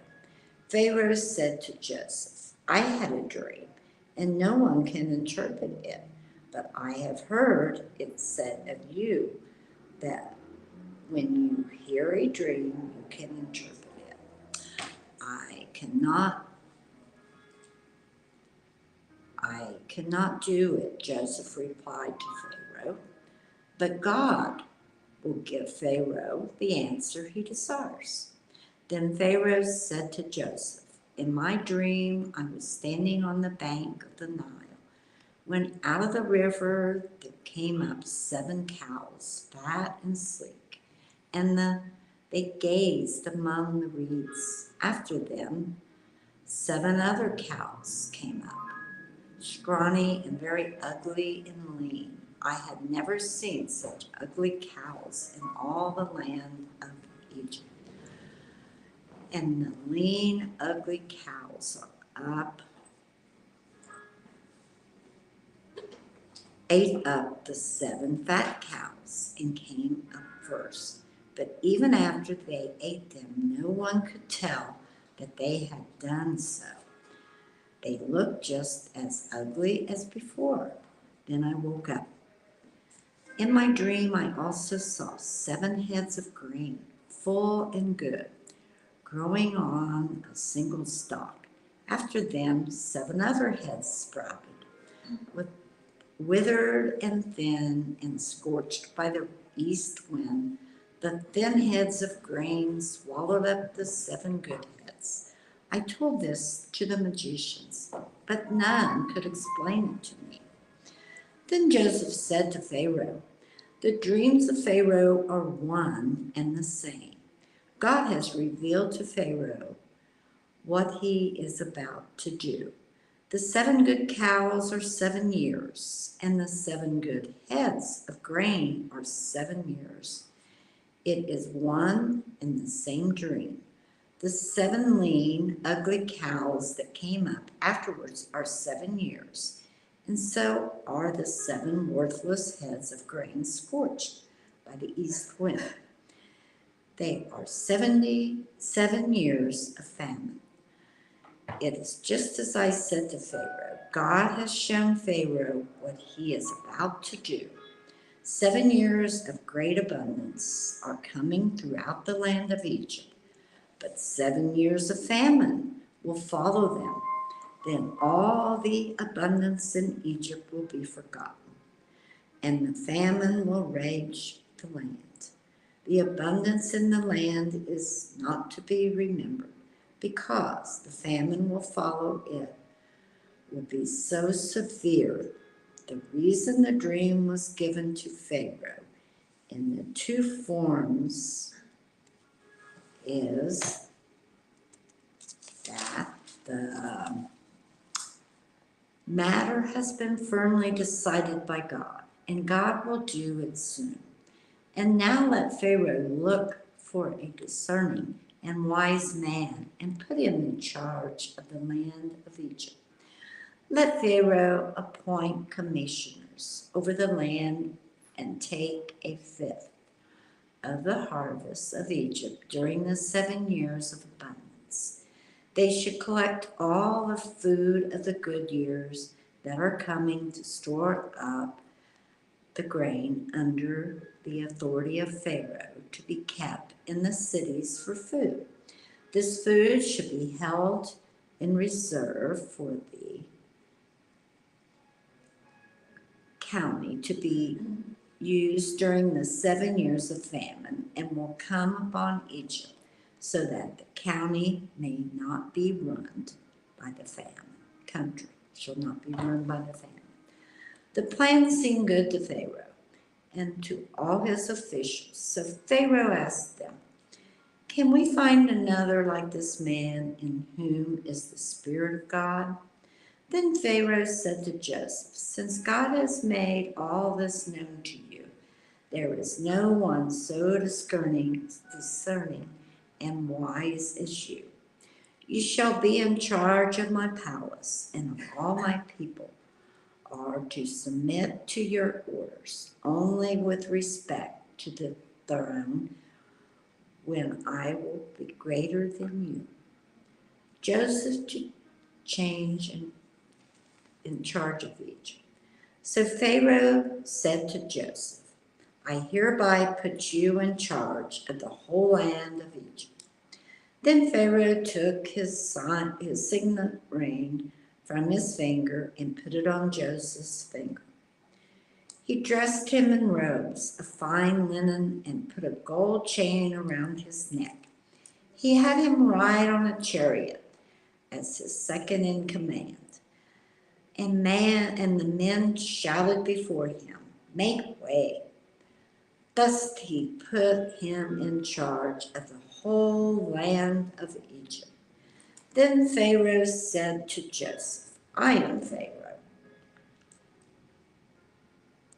but without your word, no one will lift a hand or a foot in all Egypt."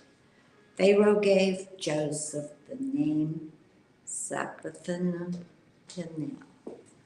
and gave him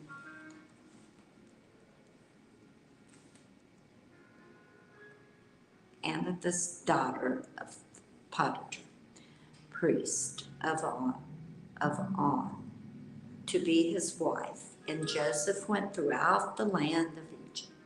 Joseph was 30 years old when he entered the service of Pharaoh's king of Egypt. And Joseph went out from Pharaoh's presence and traveled throughout Egypt. During the 7 years of abundance, the land produced plentiful. Joseph collected all the food produced in those 7 years of abundance in Egypt and stored it in the cities. In each city, he put the food grown in the fields surrounding it. Joseph stored up huge quantities of grain, like the sand of the sea. It was so much that he stopped keeping records because it was beyond measure. Before the years of famine came, 2 sons were born to Joseph by Anathoth, daughter of Pharaoh, the priest of On.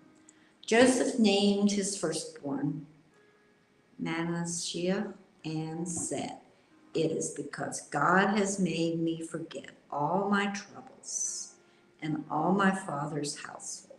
The second son became Ephraim and said, "It is because God has made me fruitful in the land of my suffering." The 7 years of abundance in Egypt came to an end, and the 7 years of famine began, just as Joseph had said. There was famine in all the other lands, but in the whole land of Egypt there was food. When all Egypt began to feel the famine, the people cried to Pharaoh for food. Then Pharaoh told all the Egyptians, "Go to Joseph and do what he tells you." When the famine had covered the whole country, Joseph opened the storehouses and sold grain to the Egyptians. For the famine was severe throughout Egypt, and all the countries came to Egypt to buy grain. From Joseph he became because the famine was severe in all the world.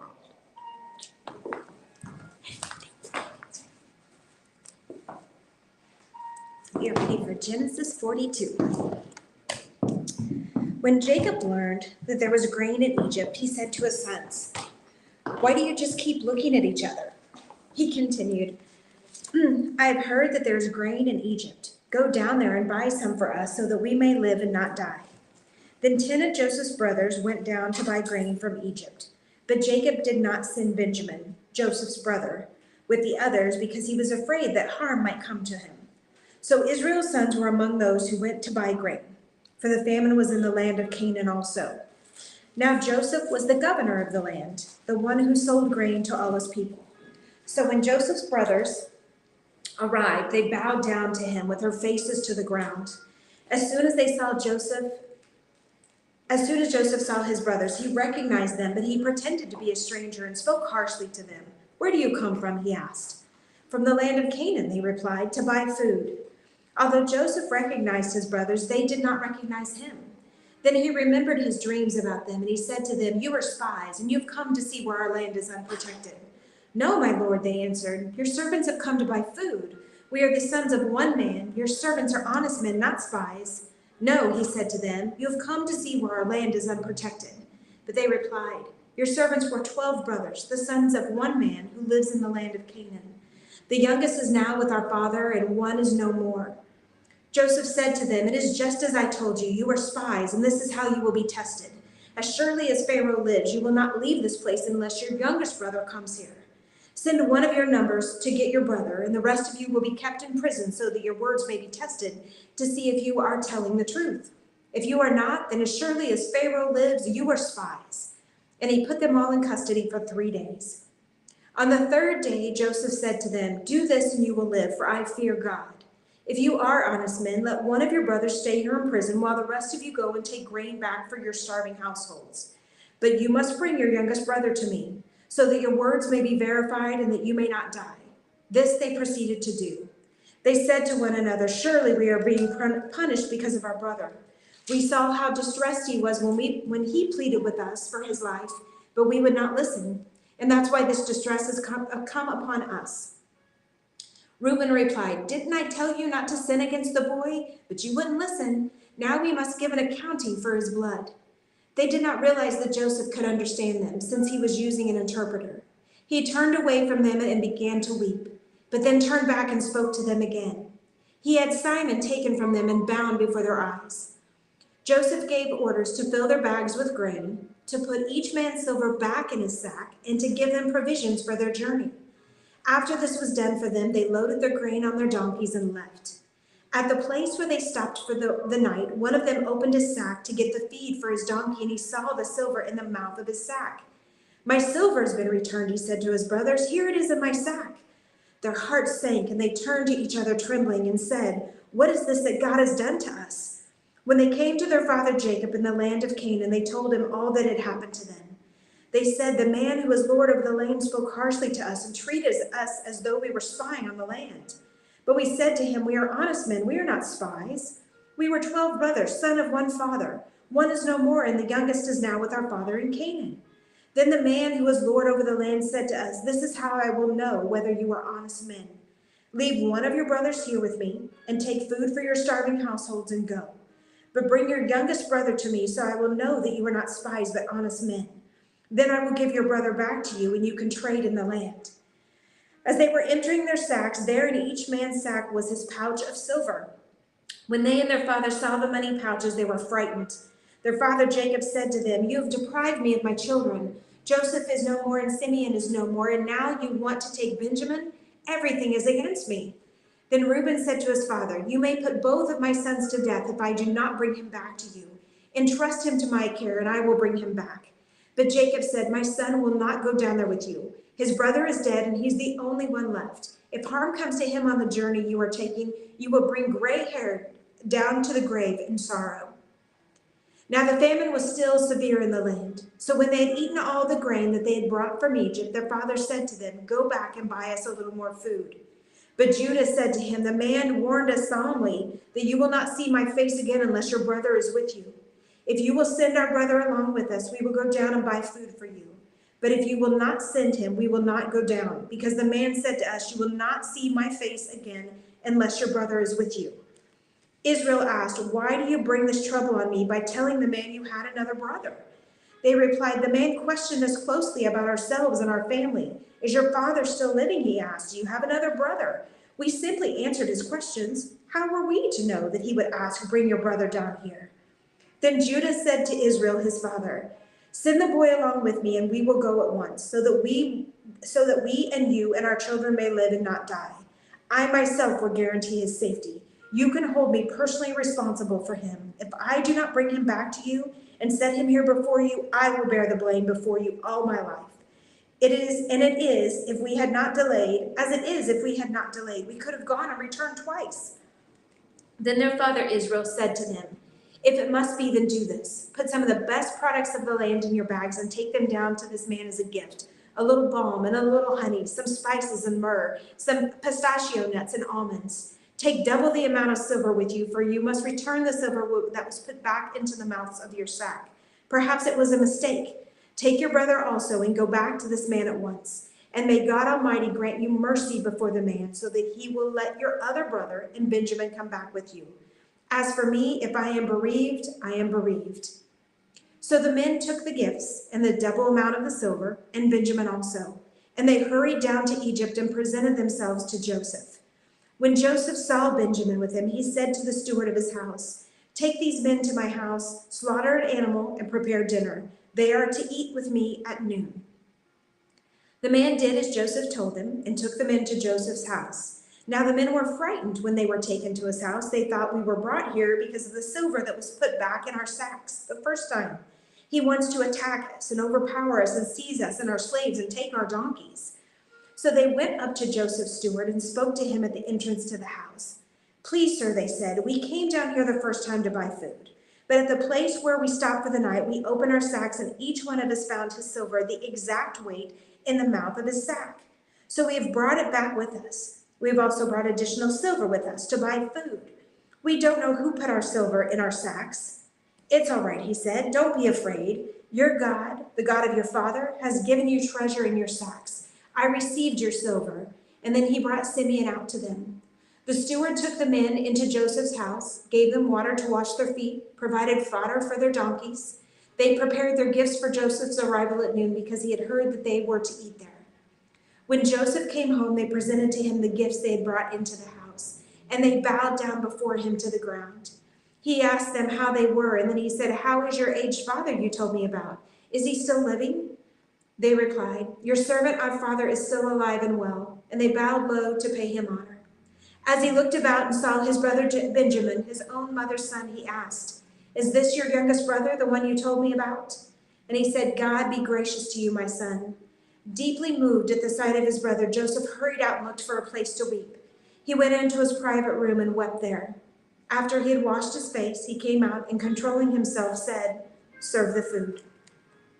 They served him by himself, the brothers by themselves, and the Egyptians who ate with him by themselves, because Egyptians could not eat with Hebrews, for that is detestable to Egyptians. The men had been seated before him in the order of their ages, from the firstborn to the youngest, and they looked at each other in astonishment. When portions were served to them from Joseph's table, Benjamin's portion was as 5 times as much as anyone else's, as they feasted and drank freely with him. Now Joseph gave these instructions to the steward of his house. "Fill the men's sacks with as much food as they can carry, and put each man's silver in the mouth of his sack. Then put my cup, the silver one, in the mouth of the youngest one's sack, along with the silver for his grain." And he did as Joseph said. As morning dawned, the men were sent on their way with their donkeys. They had not gone far from the city when Joseph said to his steward, "Go after these men at once, and when you catch up with them, say to them, 'Why have you repaid good for evil?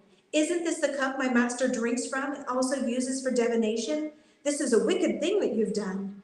When he caught up with them, he repeated these words to him, but they said to him, "Why does my Lord say such things?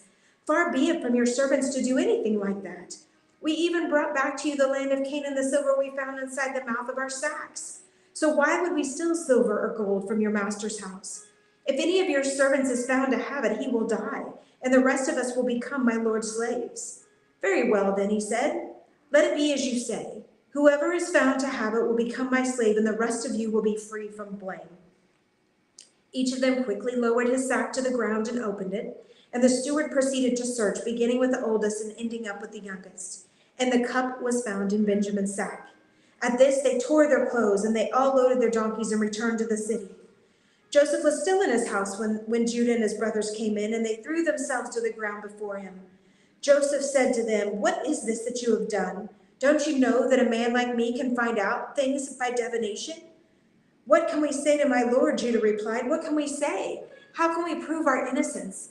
God has uncovered your servant's guilt. We are now my lord's slaves, and we ourselves and the one who was found to have the cup." But Joseph said, "Far be it from me to do such a thing. Only the man who was found to have the cup will become my slave. The rest of you go back to your father in peace." Then Judah went up to him and said, "Please, my lord, let your servant speak a word to my lord. Do not be angry with your servant, though you were equal to Pharaoh himself." My lord asked his servant, "Do you have a father or a brother?" And we answered, "We have an aged father, and there was a young son born to him in his old age. His brother is dead, and he is the only one of his mother's sons left, and his father loves him. Then you said to your servants, 'Bring him down to me so I can see him for myself.' And we said to my lord, 'The boy cannot leave his father. If he leaves him, the father will die.' But you told your servants, 'Unless your younger brother comes down with you, you will not see my face again.' When we went back to your servant, my father, we told him what my lord had said. Then our father said, 'Go back and buy a little more food.' But we said, 'We cannot go down. Only if your youngest brother is with us will we go.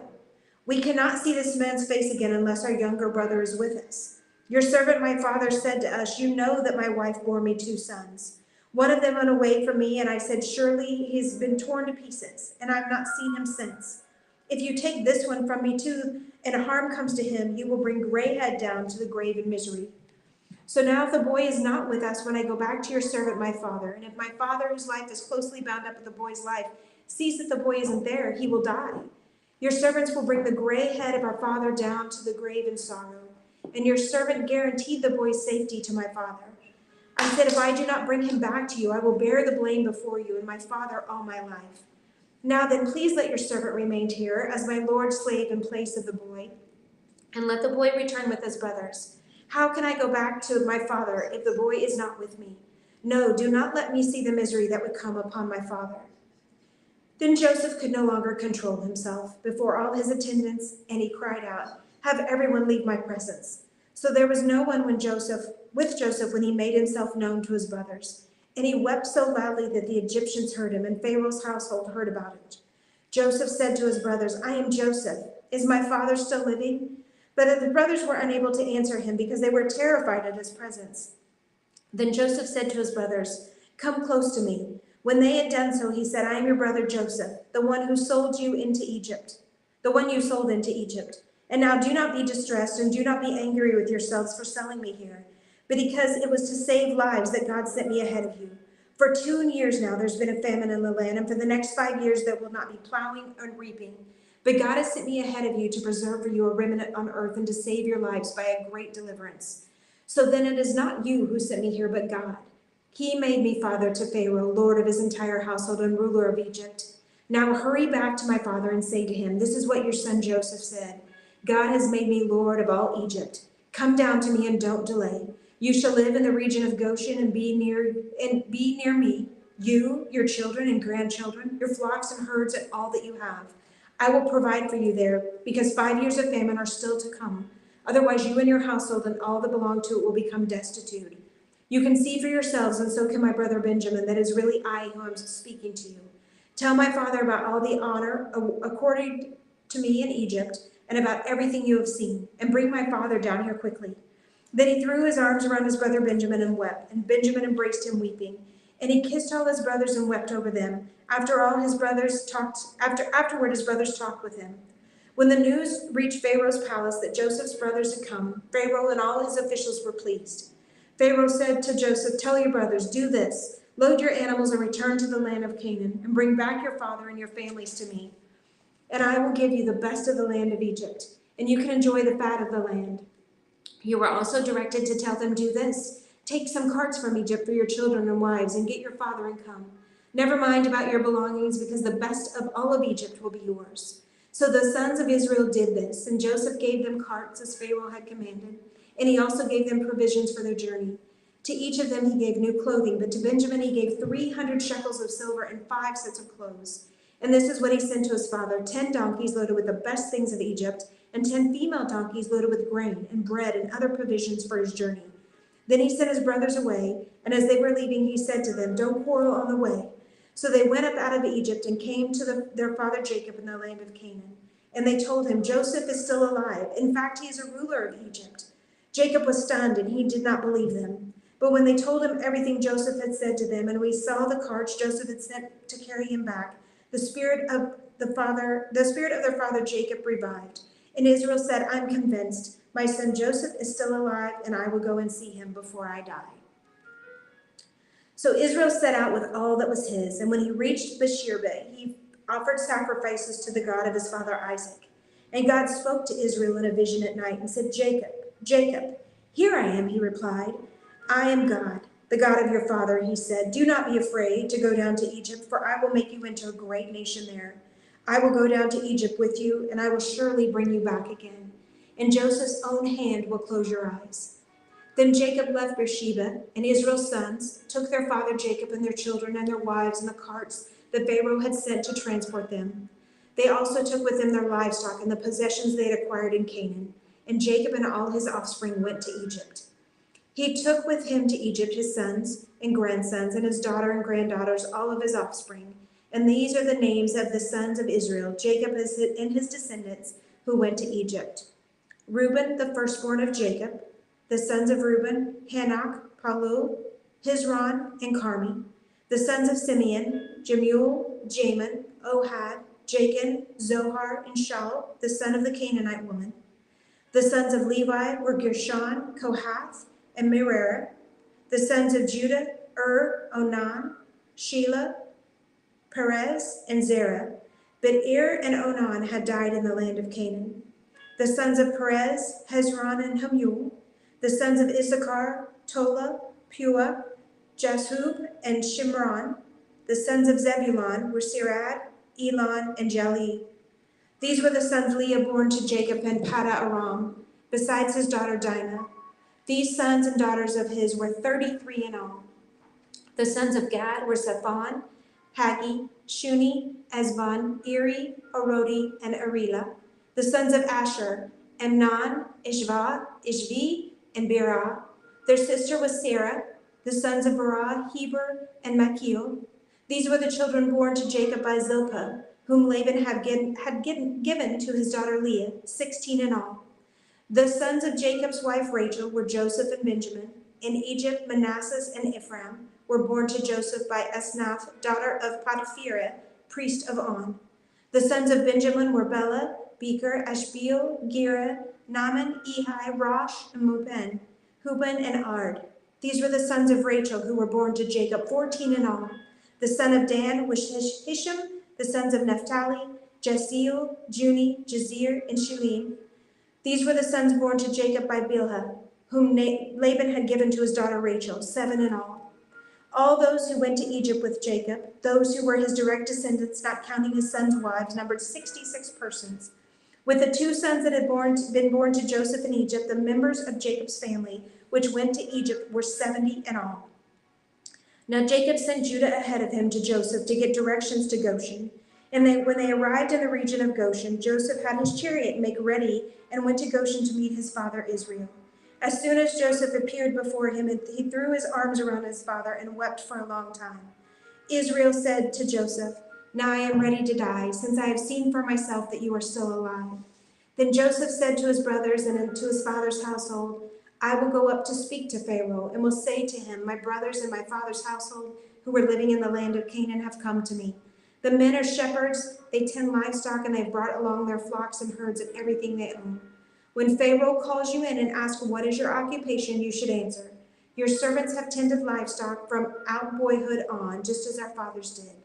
Then you will be allowed to settle in the region of Goshen, for all shepherds are detestable to the Egyptians." Joseph went and told Pharaoh, "My father and brothers with their flocks and herds and everything they own have come from the land of Canaan and are now in Goshen." He chose 5 of his brothers and presented them before Pharaoh. Pharaoh asked the brothers, "What is your occupation?" "Your servants are shepherds," they replied to Pharaoh, "just as our fathers were." They also said to him, "We have come to live here a while because the famine is severe in Canaan, and your servants' flocks have no pasture. So now please let our servants settle in Goshen." Pharaoh said to Joseph, "Your father and your brothers have come to you, and the land of Egypt is before you. Settle your father and brothers in the best part of the land. Let them live in Goshen, and if you know of any among them with special ability, put them in charge of my own livestock." Then Joseph brought his father Jacob in and presented him before Pharaoh. After Jacob blessed Pharaoh, Pharaoh asked him, "How old are you?" And Jacob said to Pharaoh, "The years of my pilgrimage are 130. My years have been few and difficult, and they do not equal the years of the pilgrimage of my fathers." Then Jacob blessed Pharaoh and went out from his presence. So Joseph settled his father and his brothers in Egypt and gave them property in the best part of the land in the district of Ramesses, as Pharaoh directed. Joseph also provided his father and his brothers and all of his father's household with food according to the number of their children. There was no food, however, in the whole region because the famine was severe. Both Egypt and Canaan wasted away because of the famine. Joseph collected all the money that was to be found in Egypt and Canaan in payment for the grain that they were buying, and he brought it to Pharaoh's palace. When the money of all the people of Egypt of Canaan was gone, all Egypt came to Joseph and said, "Give us food. Why should we die before your eyes? Our money is used up." "Then bring your livestock," said Joseph, "and I will sell your food in exchange for your livestock." Since your money is gone, so they brought their livestock to Joseph, and he gave them food in exchange for their horses, their sheep, their goats, their cattle, and donkeys. And he brought them through that year with food in exchange for all of their livestock. When that year was over, they came to him the following year and said, "We cannot hide from our Lord the fact that since our money is gone and our livestock belongs to you, there's nothing left for our Lord except our bodies and our land. Why should we perish before your eyes, we and our land as well? Buy us and our land in exchange for your food, and we will, with our land, will be in bondage to Pharaoh. Give us seed so that we may live and not die, and that the land may not become desolate." So Joseph bought all the land in Egypt for Pharaoh. The Egyptians, one and all, sold their fields because the famine was too severe for them. The land became Pharaoh's, and Joseph reduced the people to servitude from one end of Egypt to the other. However, he did not buy the land of the priests because they received a regular allotment from Pharaoh and had food enough from that allotment Pharaoh gave them. This is why they did not sell their land. Joseph said to the people, "Now that I've bought you and your land today for Pharaoh, here is seed for you so you can plant the ground. But when the crop comes in, give a fifth of it to Pharaoh. The other 4/5 you may keep as seed for the fields and as food for yourself and your households and your children." "You have saved our lives," they said. "May we find favor in the eyes of the Lord. We will be in bondage to Pharaoh." So Joseph established it as a law concerning land in Egypt, still in force today, that a fifth of the produce belongs to Pharaoh. It was only the land of the priests that did not belong to Pharaoh's. Now the Israelites settled in Egypt in the region of Goshen. They acquired property there, and they were fruitful and increased greatly in number. Jacob lived in Egypt 17 years, and the years of his life were 147. When the time drew near for Israel to die, he called for his son Joseph and said to him, "If I had found favor in your eyes, put your hand under my right thigh and promise that you will show me kindness and faithfulness. Do not bury me in Egypt when I rest with my fathers. Carry me out of Egypt and bury me where they are buried." "I will do as you say," he said. "Swear to me." Then Joseph swore to him, and Israel worshipped as he leaned on top of the staff. Sometime later, Joseph was told, "Your father is ill." So he took his 2 sons, Manasseh and Ephraim, along with him. When Jacob was told, "Your son Joseph has come to you," Israel rallied his strength and sat up on his bed.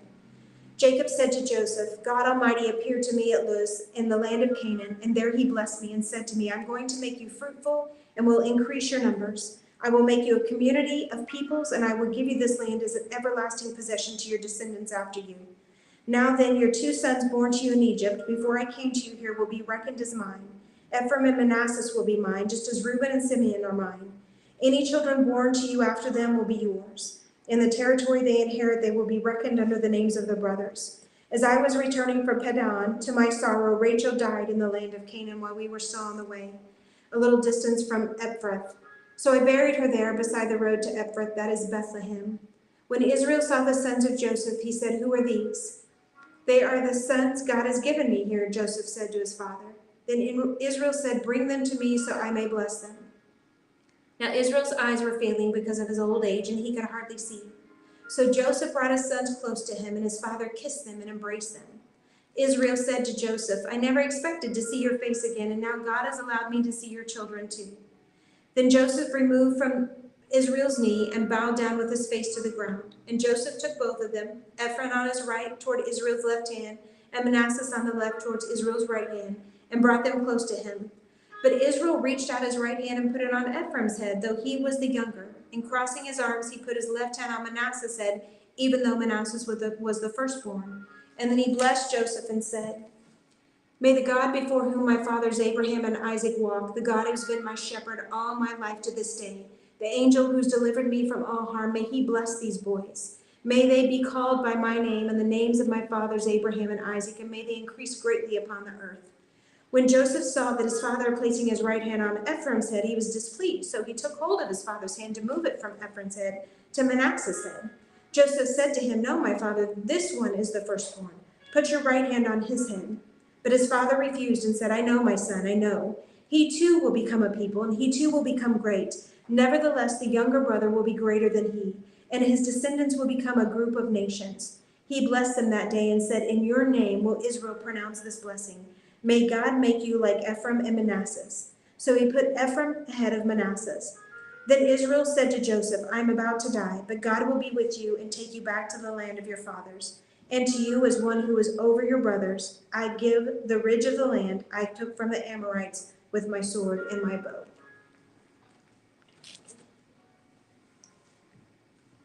Whatever you want to do. What time? It is 10:58. I'll do one more. Hi, everybody. One more. 49. Genesis 49. Then Jacob called for his sons and said, "Gather around so I can tell you what will happen to you in the days to come. Assemble and listen, sons of Jacob. Listen to your father Israel. Reuben, you are my firstborn, my might, the first sign of my strength, excelling in honor, excelling in power. Turbulent as the waters, you will no longer excel, for you went up onto your father's bed, onto my couch, and defiled it. Simeon and Levi are brothers. Their swords are weapons of violence. Let me not enter their council. Let me not join their assembly, for they have killed men in their anger and hamstrung oxen as they pleased. Cursed be their anger so fierce and their fury so cruel. I will scatter them in Jacob and disperse them in Israel. Judah, your brothers will praise you. Your hand will be on the neck of your enemies. Your father's sons will bow down to you. You are a lion's club, O Judah. You return from the prey, my son. Like a lion, he crouches and lies down. Like a lioness who dares to rouse him. The scepter will not depart from Judah, nor the ruler's staff from between his feet, until he comes to whom it belongs, and the obedience of the nations is his. He will tether his donkey to a vine, his colt to the choicest branch. He will wash his garments in wine, his robes in the blood of grapes. His eyes will be darker than wine, his teeth whiter than milk. Zebulun will live by the seashore and become a haven for ships. His border will extend towards Sidon. Issachar is a raw-boned donkey lying down between two saddlebags. When he sees how good his resting place is and how pleasant is his land, he will bend his shoulder to the burden and submit to forced labor. Dan will provide justice for his people as one of the tribes of Israel. Dan will be a serpent by the roadside, a viper along the path that bites the horse's heels so that its rider tumbles backward. I look for your deliverance, O Lord. Gad will be attacked by a band of raiders, but he will attack them at their heels. Asher's food will be rich. He will provide delicacies fit for a king. Naphtali is a doe set free that bears beautiful fawns. And Joseph is a fruitful vine near a spring whose branches climb over a wall. With bitterness, archers attacked him. They shot at him with hostility, but his bow remained steady. His strong arms stayed limber because of the hand of the mighty one of Jacob, because of the shepherd, the rock of Israel, because of your father's God who helps you, because of the Almighty who blesses you with the blessings of heaven above, blessings of the deep that lie below, blessings of the breast and the womb. Your father's blessings are greater than the blessings of the ancient mountains, than the bounty of the old age hills. Let all of these rest on the head of Joseph, on the brow of the prince among his brothers. Benjamin is a ravenous wolf. In the morning he devours the prey, and in the evening he divides the plunder. All these are the 12 tribes of Israel, and this is what their father said to them when he blessed them, giving each the blessing appropriate to them. Then he said to them these instructions: I am about to be gathered to my people. Bury me with my fathers in the cave in the field of Ephron the Hittite, the cave in the field of Machpelah near Mamre in Canaan, which Abram brought as a burial place from Ephron the Hittite, along with the field. There Abraham and his wife Sarah were buried. There Isaac and his wife Rebekah were buried, and there I buried Leah. The field and the cave in it were bought from the Hittites. When Jacob had finished giving instructions to his son, he drew his feet up into the bed, breathed his last, and was gathered to his people.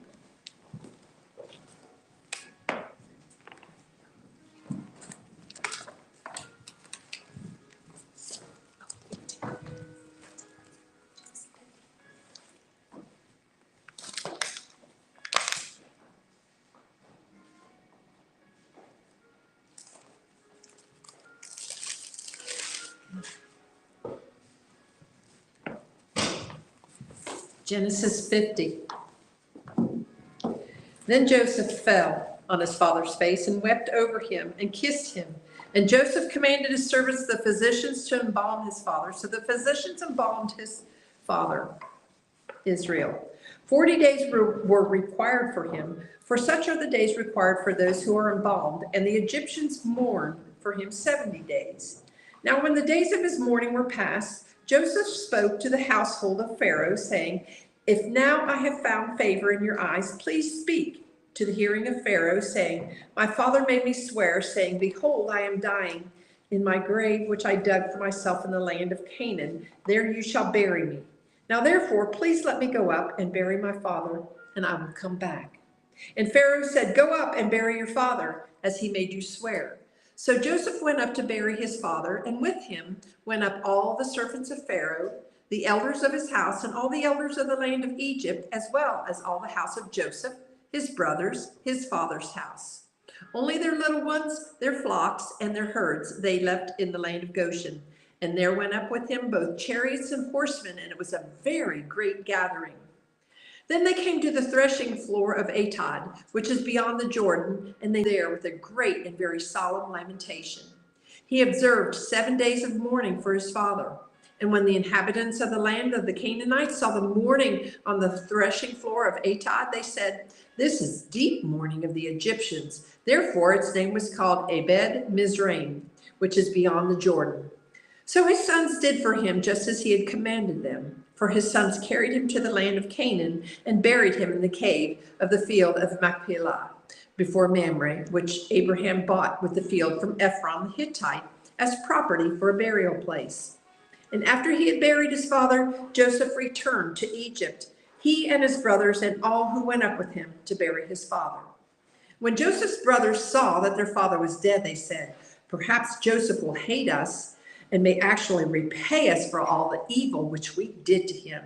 So they sent messengers to Joseph, saying, "Before your father died, he commanded, saying, thus you shall say to Joseph, I beg you, please forgive the trespass of your brothers and their sin, for they did evil to you. Now please forgive the trespass of the servants of the God of your father."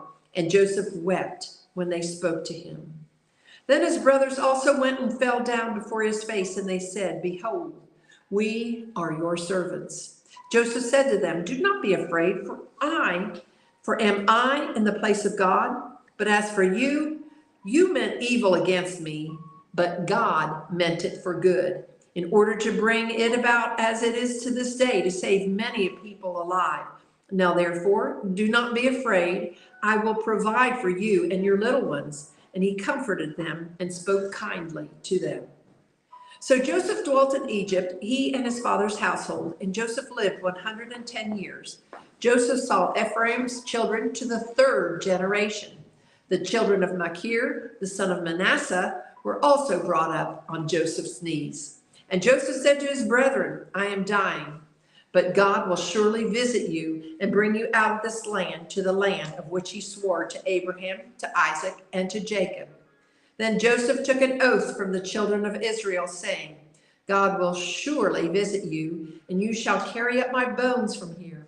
So Joseph died, being 110 years old, and they embalmed him, and he was put in a coffin in Egypt. The book of Exodus, chapter 1. Now these are the names of the children of Israel who came to Egypt. Each man and his household came with Jacob: Reuben, Simeon, Levi, and Judah; Issachar, Zebulun, and Benjamin; Dan, Naphtali, Gad, and Asher. All those who were descendants of Jacob were 70 persons, for Joseph was in Egypt already. And Joseph died, all his brothers, and all their generation. But the children of Israel were fruitful and increased abundantly, multiplied and grew exceedingly mighty, and the land was filled with them. Now there arose a new king over Egypt who did not know Joseph. And he said to his people, "Look, the people of the children of Israel are more and mightier than we. Come, let us deal shrewdly with them, lest they multiply, and it happen in the event of war, that they also join our enemies and fight against us and go up out of the land." Therefore they set taskmasters over them to afflict them with their burdens. And they built for Pharaoh supply cities, Pithom and Ramses. But the more they afflicted them, the more they multiplied and grew. And they were in dread of the children of Israel. So the Egyptians made the children of Israel serve with rigor, and they made their lives bitter with hard bondage, in mortar, in brick, in all manner of service in the field, and their service in which they made them serve was with rigor. Then the king of Egypt spoke to the Hebrew midwives, of whom the name was one was Shiphrah, and the name of the other Puah. And he said, "When you do the duties of a midwife for the Hebrew women and see them on the birth stools, if it is a son, you shall kill him. But if it is a daughter, she shall live." But the midwives feared God and did not do as the king of Egypt commanded them, but saved the male children alive. So the king of Egypt called for the midwives and said to them, "Why have you done this thing and saved the male children alive?" And the midwife Pharaoh, "Because the Hebrew women are not like the Egyptian women, for they are lively and give birth before the midwives come to them." Therefore God dealt well with the midwives, and the people multiplied and grew very mighty. And so it was, because the midwives feared God, that he provided households for them. So Pharaoh commanded all his people, saying, "Every son who is born you shall cast him into the river, and every daughter you shall save alive." Exodus 2. And a man of the house of Levi went and took as a wife the daughter of Levi. So the woman conceived and bore a son. And when she saw that he was a beautiful child, she hid him 3 months. But when she could no longer hide him, she took an ark of bulrushes for him, daubed it with asphalt and pitch, put the child in it, and laid it in the reeds by the river's bank. And his sister stood afar off to know what would be done to him. Then the daughter of Pharaoh came down to bathe at the river, and her maidens walked along the riverside, and when she saw the ark among the reeds, she sent her maids to get it. And when she opened it, she saw the child, and behold, the baby wept. So she had compassion on him and said, "This is one of the Hebrews' children." Then his sister said to Pharaoh's daughter, "Shall I go and call a nurse for you from the Hebrew women, that she may nurse the child for you?" And Pharaoh's daughter said to her, "Go." So the maiden went and called the child's mother. Then Pharaoh's daughter said to her, "Take this child away and nurse him for me, and I will give you your wages." So the woman took the child and nursed him. And the child grew, and she brought him to Pharaoh's daughter, and he became her son. So she called his name Moses, saying, "Because I drew him out of the water." Now it came to pass in those days when Moses was grown that he went out to his brethren and looked at their burdens. And he saw an Egyptian beating a Hebrew, one of his brethren. So he looked this way and that, and when he saw no one, he killed the Egyptian and hid him in the sand. And when he went out the second day, behold, 2 Hebrew men were fighting, and he said to one who did the wrong, "Why are you striking your companion?" Then he said, "Who made you prince and judge over us? Do you intend to kill me as you killed the Egyptian?" So Moses feared and said, "Surely this thing is known." When Pharaoh heard of this matter, he sought to kill Moses. But Moses fled from the face of Pharaoh and dwelt in the land of Midian, and he sat down by a well. Now the priest of Midian had 7 daughters, and they came and drew water, and they filled the troughs to water their father's flock. Then the shepherds came and drove them away, but Moses stood up and helped them and watered their flock. When they came to Reuel, their father, he said, "How is it that you have come so soon today?" And they said, "An Egyptian delivered us from the hand of the shepherds, and he also drew enough water for us and watered the flock." So he said to his daughters, "And where is he? Why is it that you have left the man? Call him, that he may eat bread." Then Moses was content to live with the man, and he gave Zipporah, his daughter, to Moses, and she bore him a son, and he called his name Gershom, for he said, I have been a stranger in a foreign land. Now it happened in the process of time that the king of Egypt died. Then the children of Israel groaned because of the bondage, and they cried out, and their cry came up to God because of the bondage. So God heard their groaning, and God remembered his covenant with Abraham, with Isaac, and with Jacob. And God looked upon the children of Israel, and God acknowledged them. Exodus 3. Now Moses was tending the flock of Jethro, his father-in-law, the priest of Midian, and he led the flock up to the back of the desert and came to Horeb, the mountain of God. And the angel of the Lord appeared to him in a flame of fire from the midst of a bush. So he looked, and behold, the bush was burning with fire, but the bush was not consumed. Then Moses said, I will now turn aside and see this great sight, why the bush does not burn. So when the Lord saw that he turned aside to look, God called to him from the midst of the bush and said, Moses, Moses. And he said, Here I am. And he said, Do not draw near this place. Take your sandals off your feet, for the place where you stand is holy ground. Moreover, he said, I am the God of your father, the God of Abraham, the God of Isaac, and the God of Jacob. And Moses hid his face, for he was afraid to look upon God. And the Lord said, I have surely seen the oppression of my people who are in Egypt, and have heard their cry, because of their taskmasters, for I know their sorrows. I have come down to deliver them out of the hand of the Egyptians, and to bring them up from that land, to do good, to a good and large land, to a land flowing with milk and honey, to the place of the Canaanites and the Hittites and the Amorites and the Perizzites and the Hivites and the Jebusites. Now therefore, behold, the cry of the children of Israel has come up to me, and I have also seen the oppression with which the Egyptians oppress them. Come now, therefore, and I will send you to Pharaoh, that you may bring my people, the children of Israel, out of Egypt. But Moses said to God, Who am I that I should go to Pharaoh, and that I should bring the children of Israel out of Egypt? So he said, I will certainly be with you, and this shall be a sign to you that I have sent you. When you have brought the people out of Egypt, you shall serve God on this high mountain. Then Moses said to God, Indeed, when I come to the children of Israel and say to them, The God of your fathers has sent me to you, and they say to me, What is his name? What shall I say to them? And God said to Moses, I am who I am.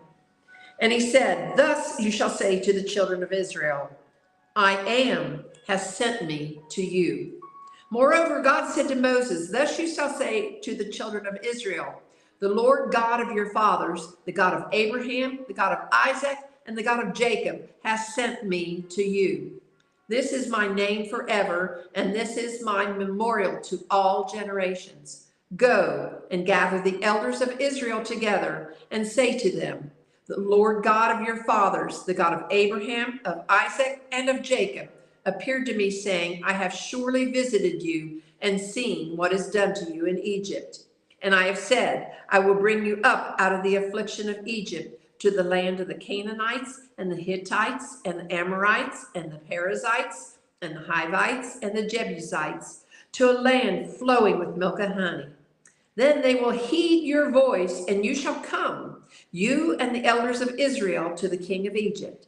And you shall say to him, The Lord God of the Hebrews has met with us, and now please let us go 3 days' journey into the wilderness, that we may sacrifice to the Lord our God. But I am sure that the king of Egypt will not let you go, no, not even by a mighty hand. So I will stretch out my hand and strike Egypt with all my wonders, and I will do it in its midst. And after that, he will let you go. And I will give his people favor in the sight of the Egyptians. And it shall be, when you go, that you shall not go empty-handed, but every woman shall ask of her neighbor, namely of her who dwells near her house, articles of silver articles of gold and clothing, and you shall put them on your sons and on your daughters, and you shall plunder the Egyptians. Exodus 4. You want to? It's up to you. It doesn't matter. Okay. All right. Moses answered, "What if they do not believe me or listen to me or say the Lord did not appear to you?" Then the Lord said to him, "What is that in your hand?" "A staff," he replied. The Lord said, "Throw it on the ground." Moses threw it on the ground and it became a snake, and he ran from it. Then the Lord said to him, "Reach out your hand and take hold of it by the tail."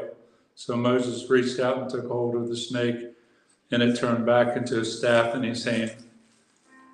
"This," said the Lord, "is so that they may believe that the Lord, the God of their fathers, the God of Abraham, the God of Isaac, and the God of Jacob, has appeared to you." Then the Lord said, "Put your hand inside your cloak." So Moses put his hand into his cloak, and when he took it out, the skin was leprous and had become white as snow. "Now put it back in your cloak," he said. So Moses put his hand back in his cloak, and when he took it out, it was restored like the rest of his flesh. Then the Lord said, "If they do not believe you or pay attention to the first sign, then they will believe the second. But if they do not believe these two signs or listen to you, take some water from the Nile and pour it on the dry ground. The water you take from the river will become blood on the ground."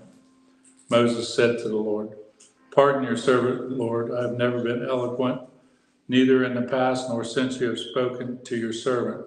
I am slow of speech and tongue." The Lord said to him, "Who gave human beings their mouth? Who makes them deaf or mute? Who gives them signs and makes them blind?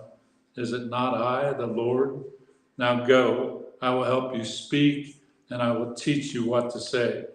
But Moses said, "Pardon your servant, Lord. Please send someone else." Then the Lord's anger burned against Moses, and he said, "What about your brother Aaron the Levite? I know he can speak well. He is already on his way to meet you, and he will be glad to see you.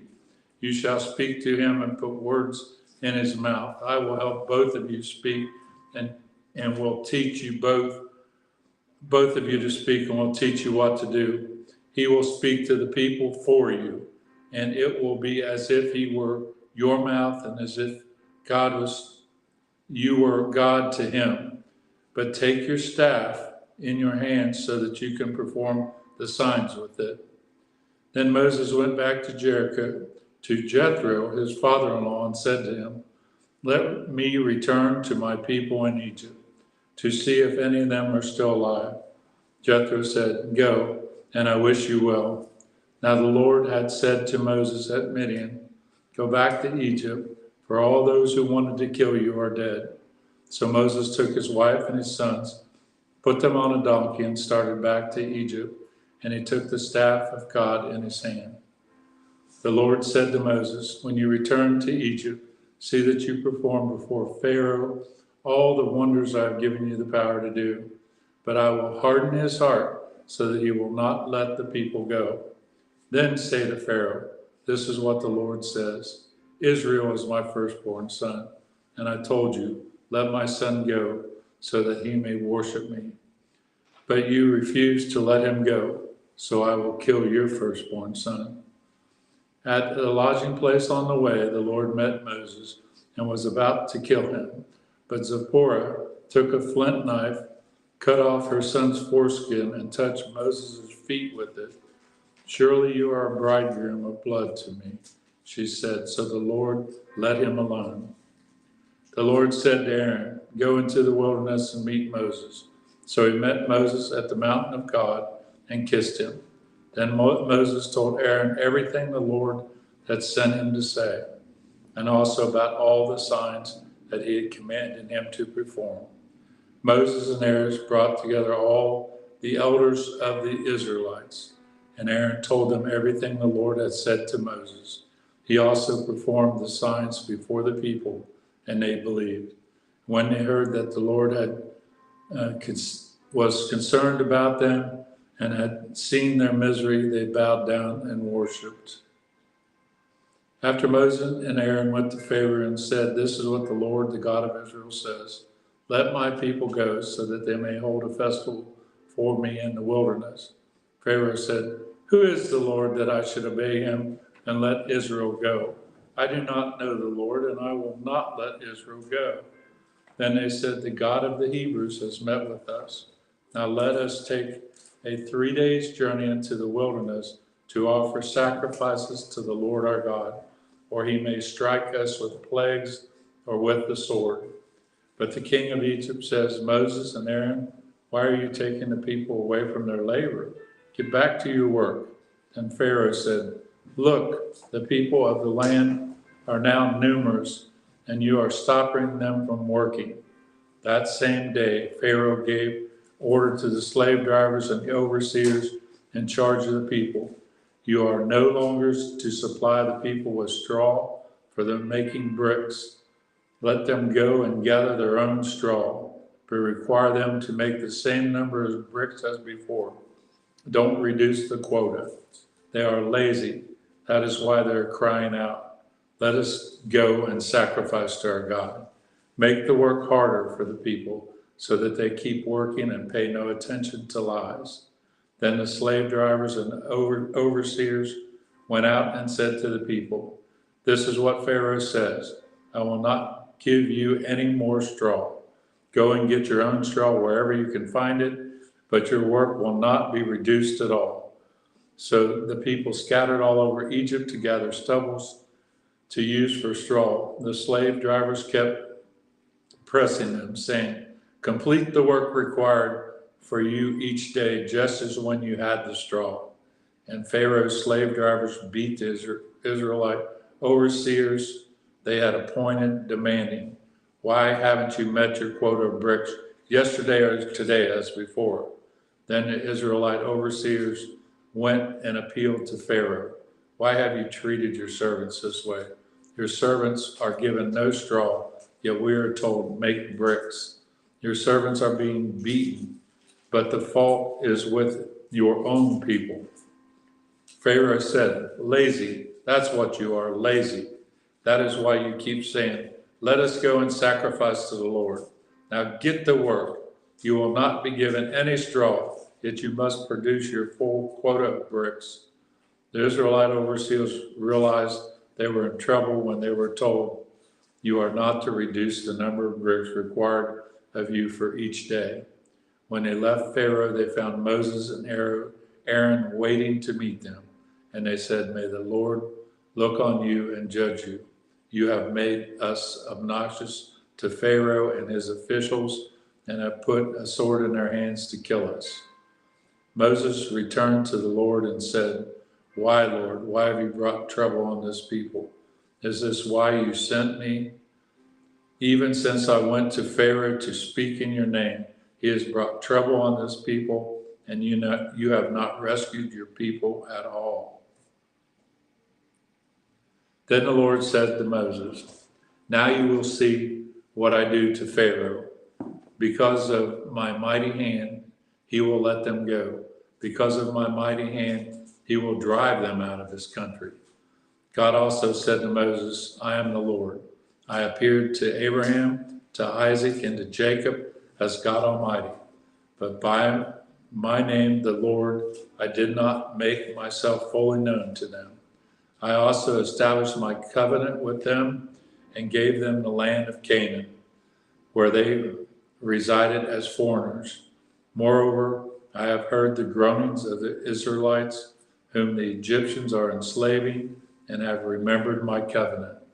Therefore say to the Israelites, I am the Lord, and I will bring you out from under the yoke of the Egyptians. I will free you from being slaves to them, and I will redeem you, outstretched arms and with mighty acts of judgment. I will take you as my own people, and I will be your God. Then you will know that I am the Lord your God, who brought you from under the yoke of the Egyptians. And I will bring you to the land I swore with uplifted hands to give to Abraham, to Isaac, and to Jacob. I will give it to you as a possession. I am the Lord. Moses reported this to the Israelites, but they did not listen to him because of their discouragement and harsh labor. Then the Lord said to Moses, "Go tell Pharaoh, king of Egypt, to let the Israelites go out of his country." But Moses said to the Lord, "If the Israelites will not listen to me, why would Pharaoh listen to me, since I speak with faltering lips?" Now the Lord spoke to Moses and Aaron about the Israelites and Pharaoh, king of Egypt, and he commanded them to bring the Israelites out of Egypt. These were the heads of their families. The sons of Reuben, the firstborn son of Israel, were Anak and Peleg, Huron, Carmi. These were the clans of Reuben. The sons of Simeon were Jemuel, Jamin, Obed, Jechin, Zohar, and Shuriel. The sons of the Canaanite woman, these were the clans of Simeon. These were the names of the sons of Levi, according to their records: Gershon, Kohath, and Merari. Levi lived 137 years. The sons of Gershon by clan were Libni and Shimei. The sons of Korath were Amram, Izhar, Hebron, and Uzziel. Kohath lived 133 years. The sons of Merari were Merli and Mushai. These were the clans of Levi according to their records. Amram married his father's sister, Jochebed, who bore him Aaron and Moses. Amram lived 137 years. The sons of Issachar were Koran, Naheg, and Zipri. The sons of Uzziah were Mishael, Ezephraim, and Sitram. Aaron married Elisheba, daughter of Amabad and sisters of Nashon, and she bore him Nabad and Ashbullah,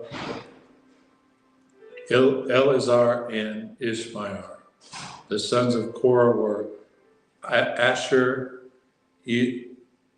Elkan, Abishai. These were Korhite clans. Eleazar, son of Aaron, married one of the daughters of Put-El, and she bore him Phinehas. These were the heads of the Levite clan by clan. It was this Aaron and Moses to whom the Lord said, "Bring the Israelites out of Egypt by their divisions." They were the ones who spoke to Pharaoh, king of Egypt, about bringing the Israelites out of Egypt. This same Moses and Aaron. Now when the Lord spoke to Moses in Egypt, he said to him, "I am the Lord. Tell Pharaoh, king of Egypt, everything I tell you." But Moses said to the Lord, "Since I speak with faltering lips, why would Pharaoh listen to me?" Good? Mhm. Good. Next up.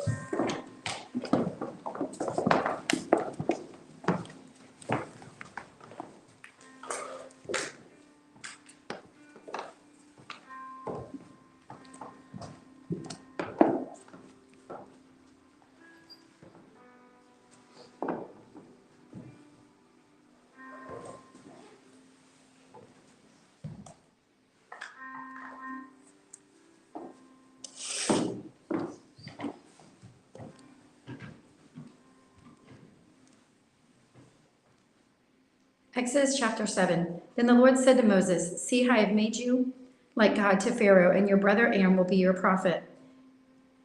You are to say everything I command you, and your brother Aaron is to tell Pharaoh to let the Israelites go out of his country. But I will harden Pharaoh's heart, and though I multiply my miraculous signs and wonders in Egypt, he will not listen to you. Then I will lay my hand on Egypt, and with mighty acts of judgment I will bring out my divisions, my people as the Israelites. And the Egyptians will know that I am the Lord when I stretch out my hand against Egypt and bring the Israelites out of it." Moses and Aaron did just as the Lord commanded them. Moses was 80 years old, and Aaron was 83 when they spoke to Pharaoh. The Lord said to Moses and to Aaron, "When Pharaoh says to you, 'Perform a miracle,' then say to Aaron, 'Take your staff and throw it down before Pharaoh, and it will become a snake.'" So Moses and Aaron went to Pharaoh and did just as the Lord commanded. Aaron threw his staff down in front of Pharaoh and his officials, and it became a snake. Pharaoh then summoned wise men and sorcerers, and the Egyptian magicians also did the same things by their secret arts. Each one threw down his staff, and it became a snake. But Aaron's staff swallowed up their staffs. Yet Pharaoh's heart became hard, and he would not listen to them, just as the Lord had said. Then the Lord said to Moses, Pharaoh's heart is unyielding. He refuses to let the people go. Go to Pharaoh in the morning as he goes out into the water. Wait on the bank of the Nile to meet him, and take in your hand the staff that was changed into a snake. Then say to him, the Lord, the God of Hebrews, has sent me to say to you, let my people go so that you may worship me in the desert. But until now you have not listened. This is what the Lord says. By this you will know that I am the Lord. With the staff that is in my hand I will strike the water of the Nile, and it will be changed into blood. The fish in the Nile will die, and the river will stink. The Egyptians will not be able to drink its water. The Lord said to Moses, tell Aaron, take your staff and stretch out your hand over the waters of Egypt, over the streams and the canals, over the ponds and all the reservoirs, and they were turned to blood. Blood will be everywhere in Egypt, even in the wooden buckets and stone jars. Moses and Aaron did just as the Lord had commanded. He raised his staff in the presence of Pharaoh and his officials and struck the water of the Nile, and all the water was changed into blood. The fish in the Nile died, and the river smelled so bad that the Egyptians could not drink its water. Blood was everywhere in Egypt. But the Egyptian magicians did the same things by their secret arts. And Pharaoh's heart became hard. He would not listen to Moses and Aaron, just as the Lord had said. Instead, he turned and went into his palace and did not take even this to heart. And all the Egyptians dug along the Nile to get drinking water because they could not drink the water of the river. Exodus chapter 8. 7 days passed after the Lord struck the Nile. Then the Lord said to Moses, go to Pharaoh and say to him, this is what the Lord says. Let my people go so that they may worship me. If you refuse to let them go, I will plague your whole country with frogs. The Nile would teem with frogs. They will come up into your palace and in your bedroom and into your bed, into the houses of your officials and on your people, and into the ovens and kneading troughs. The frogs will go up on you and on your people and all your officials. Then the Lord said to Moses, tell Aaron, stretch out your hand with your staff over the streams and the canals and the ponds and make frogs come up on the land of Egypt.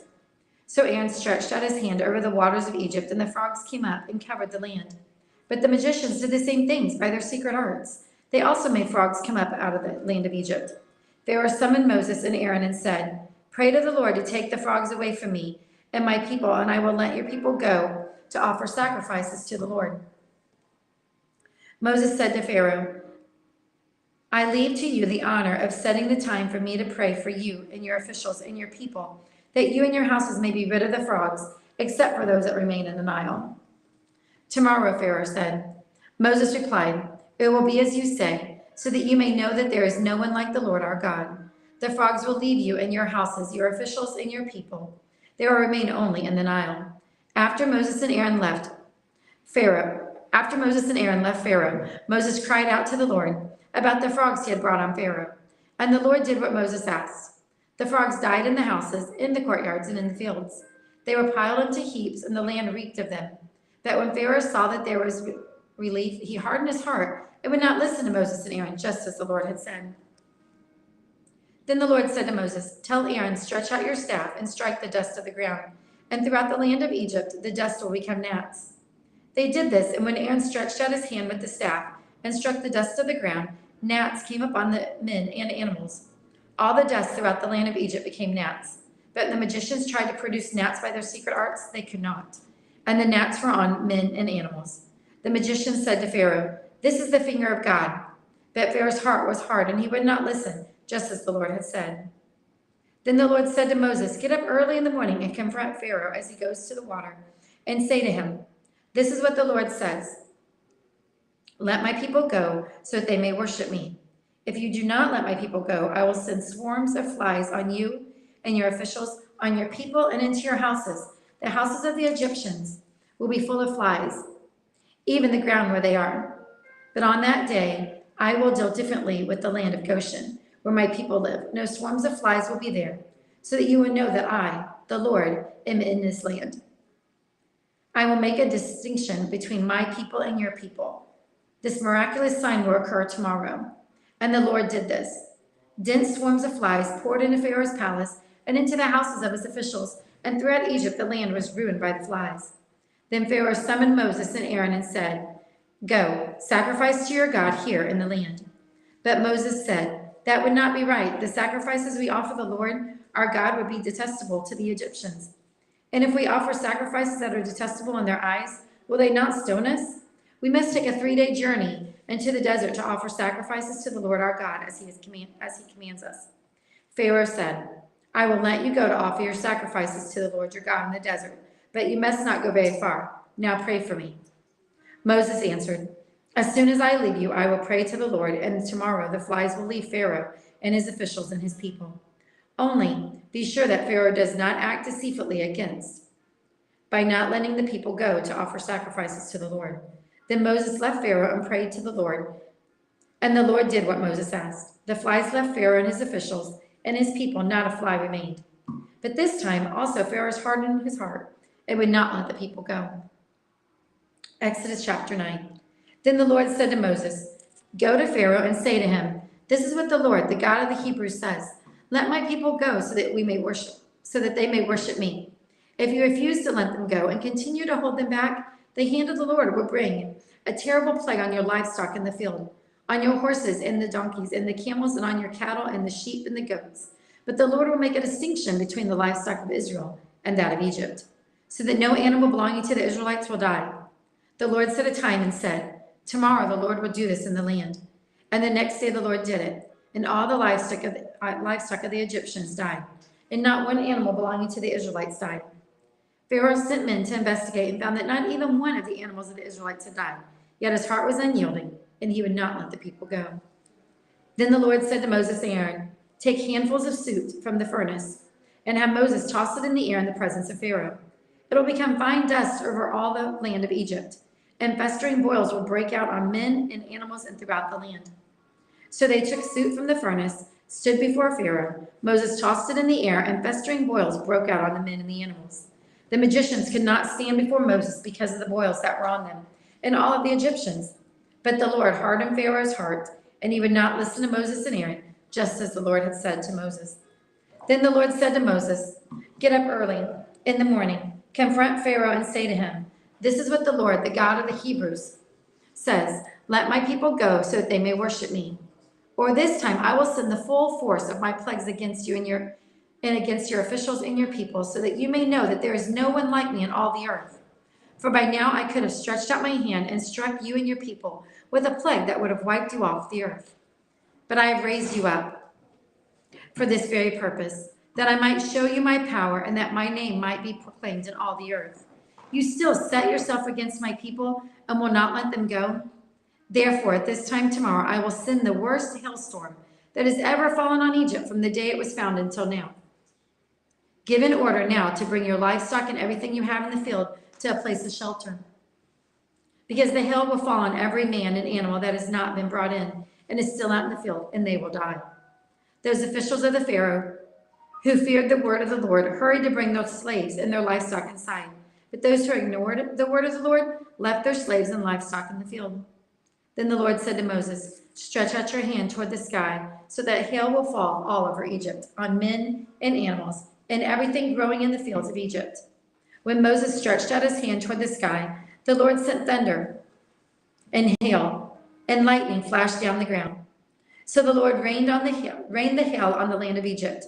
Hail fell and lightning flashed back and forth. It was the worst storm in all the land of Egypt since it had become a nation. Throughout Egypt, hail struck in everything in the fields, both men and animals. It beat down everything growing in the fields and stripped every tree. The only place it did not hail was the land of Goshen, where the Israelites were. Then Pharaoh summoned Moses and Aaron. "This time I have sinned," he said to them. "The Lord is in the right, and I and my people are in the wrong. Pray the Lord, for we have had enough thunder and hail. I will let you go. You don't have to stay any longer." Moses replied, "When I have gone out of the city, I will spread out my hands in prayer to the Lord. The thunder will stop, and there will be no more hail.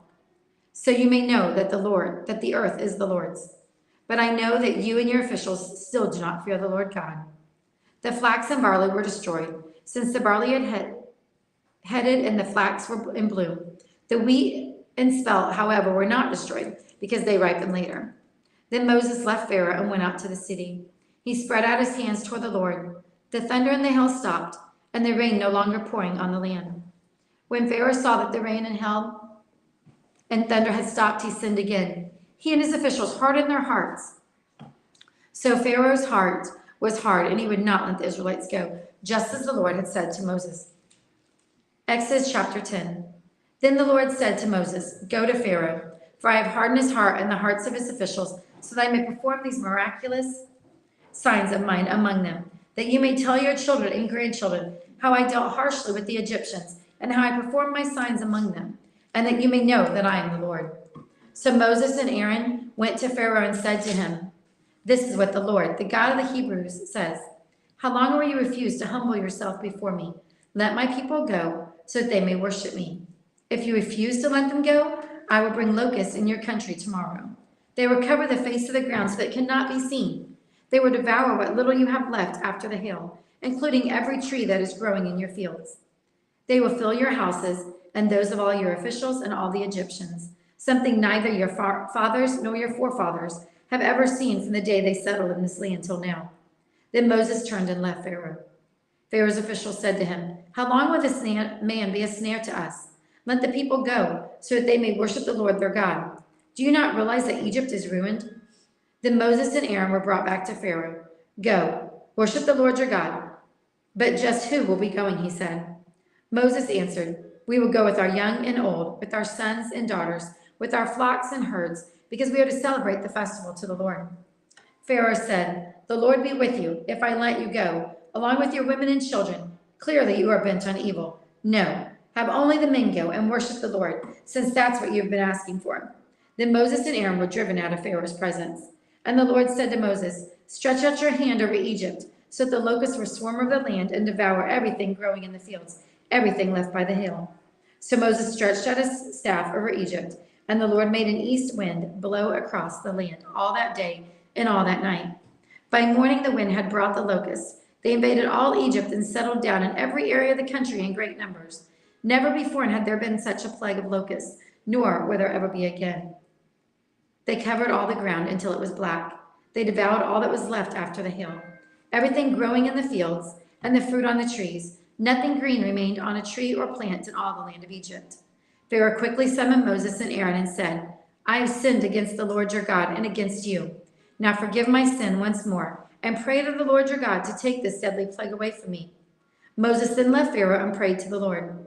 And the Lord changed the wind to a very strong west wind, which caught up all the locusts and carried them into the Red Sea. Not a locust was left anywhere in Egypt. But the Lord hardened Pharaoh's heart, and he would not let the Israelites go. Then the Lord said to Moses, "Stretch out your hand toward the sky so that the darkness will spread over Egypt, darkness that can be felt."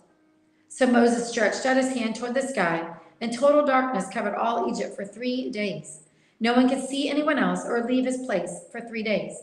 Yet all the Israelites had light in the places where they lived.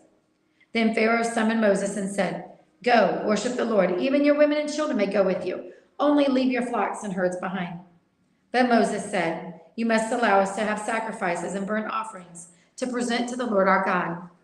Our livestock too must go with us. Not a hoof is to be left behind. We have to use some of them in worshiping the Lord our God. And until we get there, we will not know what we are to use to worship the Lord." But the Lord hardened Pharaoh's heart, and he was not willing to let them go. Pharaoh said to Moses, "Get out of my sight. Make sure you do not appear before me again. The day you see my face, you will die." "Just as you say," Moses replied, "I will never appear before you again."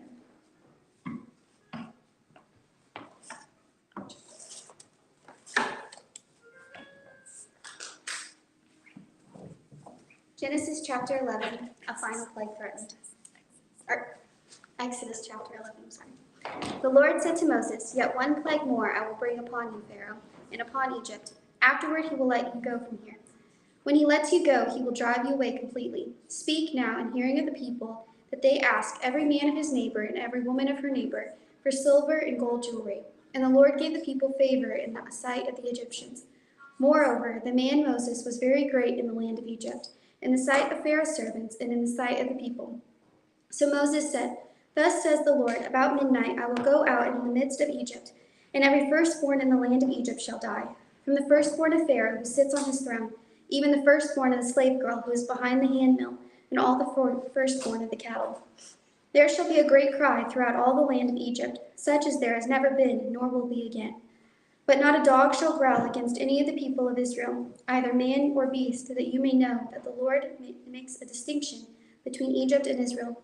And all these your servants shall come down to me and bow down to me, saying, Get out, and you all the people who follow you. And after that I will go out. And when he went from Pharaoh in hot anger, then the Lord said to Moses, Pharaoh will not listen to you, that my wonders may be multiplied in the land of Egypt. Moses and Aaron did all these wonders before Pharaoh, and the Lord hardened Pharaoh's heart, and did not let the people of Israel go out of his land. Chapter 12. The Lord said to Moses and Aaron in the land of Egypt, This month shall be for you the beginning of the months. It shall be the first month of the year for you. Tell all the congregation of Israel that on the 10th day of this month, every man shall take a lamb according to their father's houses, a lamb for a household.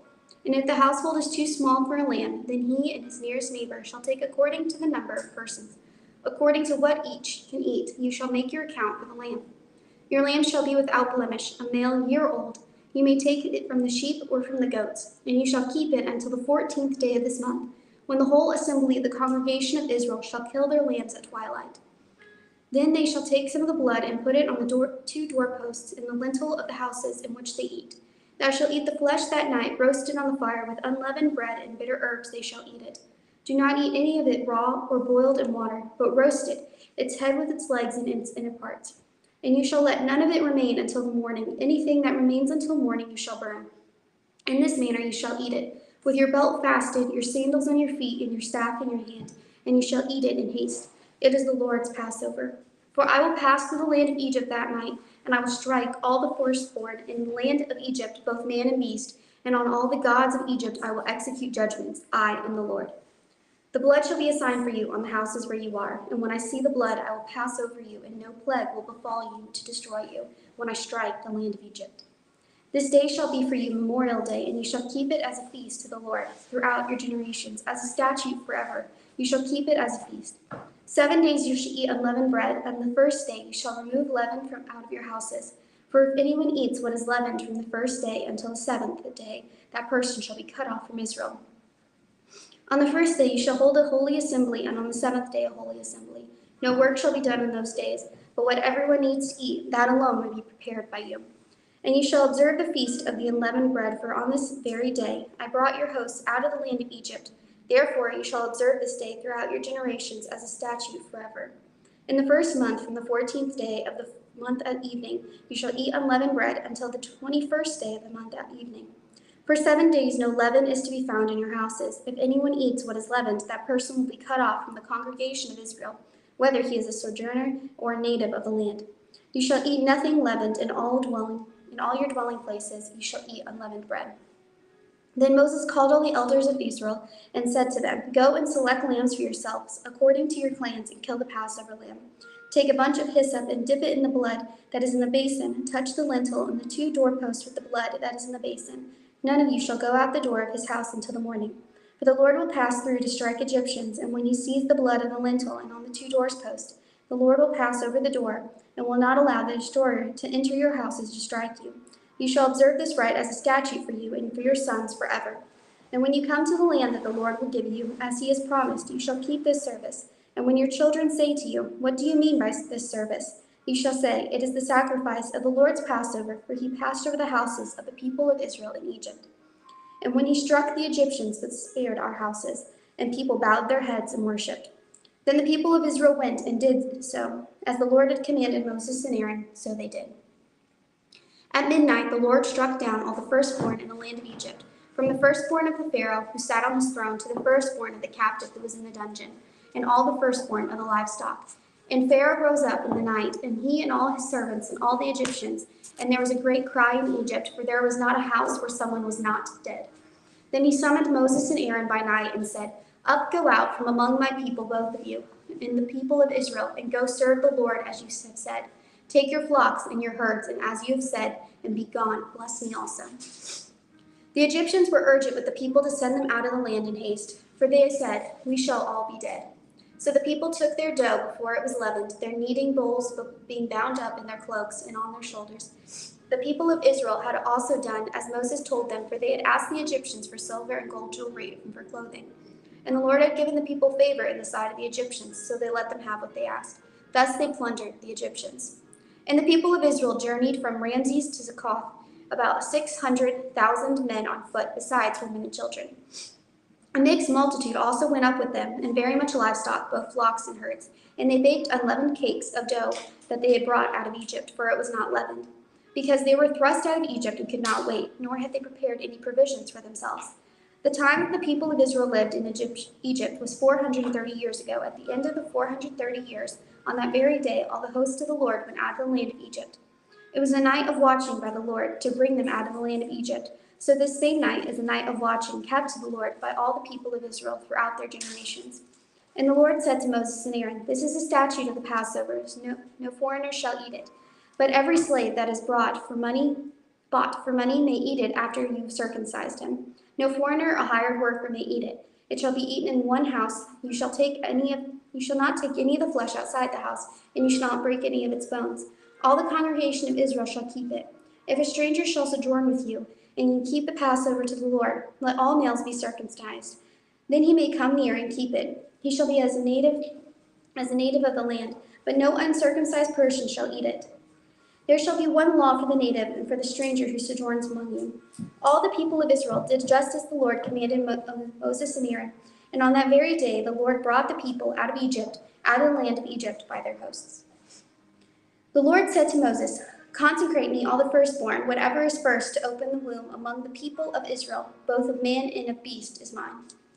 Then Moses said to the people, "Remember this day in which you came out from Egypt, out of the house of slavery. For by a strong hand the Lord brought you out from this place. No leavened bread shall be eaten. Today in the month of Abib you are going out, and when the Lord brings you into the land of the Canaanites, the Hittites, the Amorites, the Hivites, and the Jebusites, which he swore to your fathers to give you, a land flowing with milk and honey, you shall keep the service in this month. 7 days you shall eat unleavened bread, and on the seventh day there shall be a feast to the Lord. Unleavened bread shall be eaten for 7 days. No leavened bread shall be seen with you, and no leaven shall be seen with you in all your territory. You shall tell your son on that day, it is because of what the Lord did for me when I came out of Egypt, and it shall be to you as a sign on your hand, and as a memorial between your eyes, and that the law of the Lord may be in your mouth. For with a strong hand the Lord has brought you out of Egypt. You shall therefore keep this statute at its appointed time from year to year. When the Lord brings you into the land of the Canaanites, as he swore to you and your fathers, and shall give it to you, you shall set apart to the Lord all that first opens the womb, all the firstborn of your animals, then all the males shall be the Lord's. Every firstborn of a donkey you shall redeem with a lamb, and if you will not redeem it, you shall break its neck. Every firstborn of the man among your sons you shall redeem. And when in time to come to your son asks you, what does this mean? You shall say to him, and by a strong hand the Lord brought us out of Egypt from the house of slavery. For when Pharaoh stubbornly refused to let us go, the Lord killed all of the firstborn in the land of Egypt, both the firstborn of man and the firstborn of animals. Therefore I sacrifice to the Lord all the males that first opened the womb, but all the firstborn of my sons I redeem. It shall be as a mark on your hand or a frontlets between your eyes, for by a strong hand the Lord brought us out of Egypt. When Pharaoh let the people go, God did not lead them by the way of the land of the Philistines, although that was near.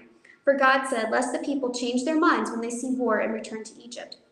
But God led the people around by the way of the wilderness toward the Red Sea. And the people of Egypt went up out of the land of Egypt, equipped for battle. Moses took the bones of Joseph with him, for Joseph had made the sons of Israel solemnly swear, saying, God will surely visit you, and you shall carry up my bones with you from here. And they moved on from Succoth and encamped at Etham, at the edge of the wilderness. And then the Lord went before them by day in a pillar of cloud to lead them along the way, and by night in a pillar of fire to give them light, and that they might travel by day and by night. The pillar of cloud by day and the pillar of fire by night did not depart from before the people. Chapter 14.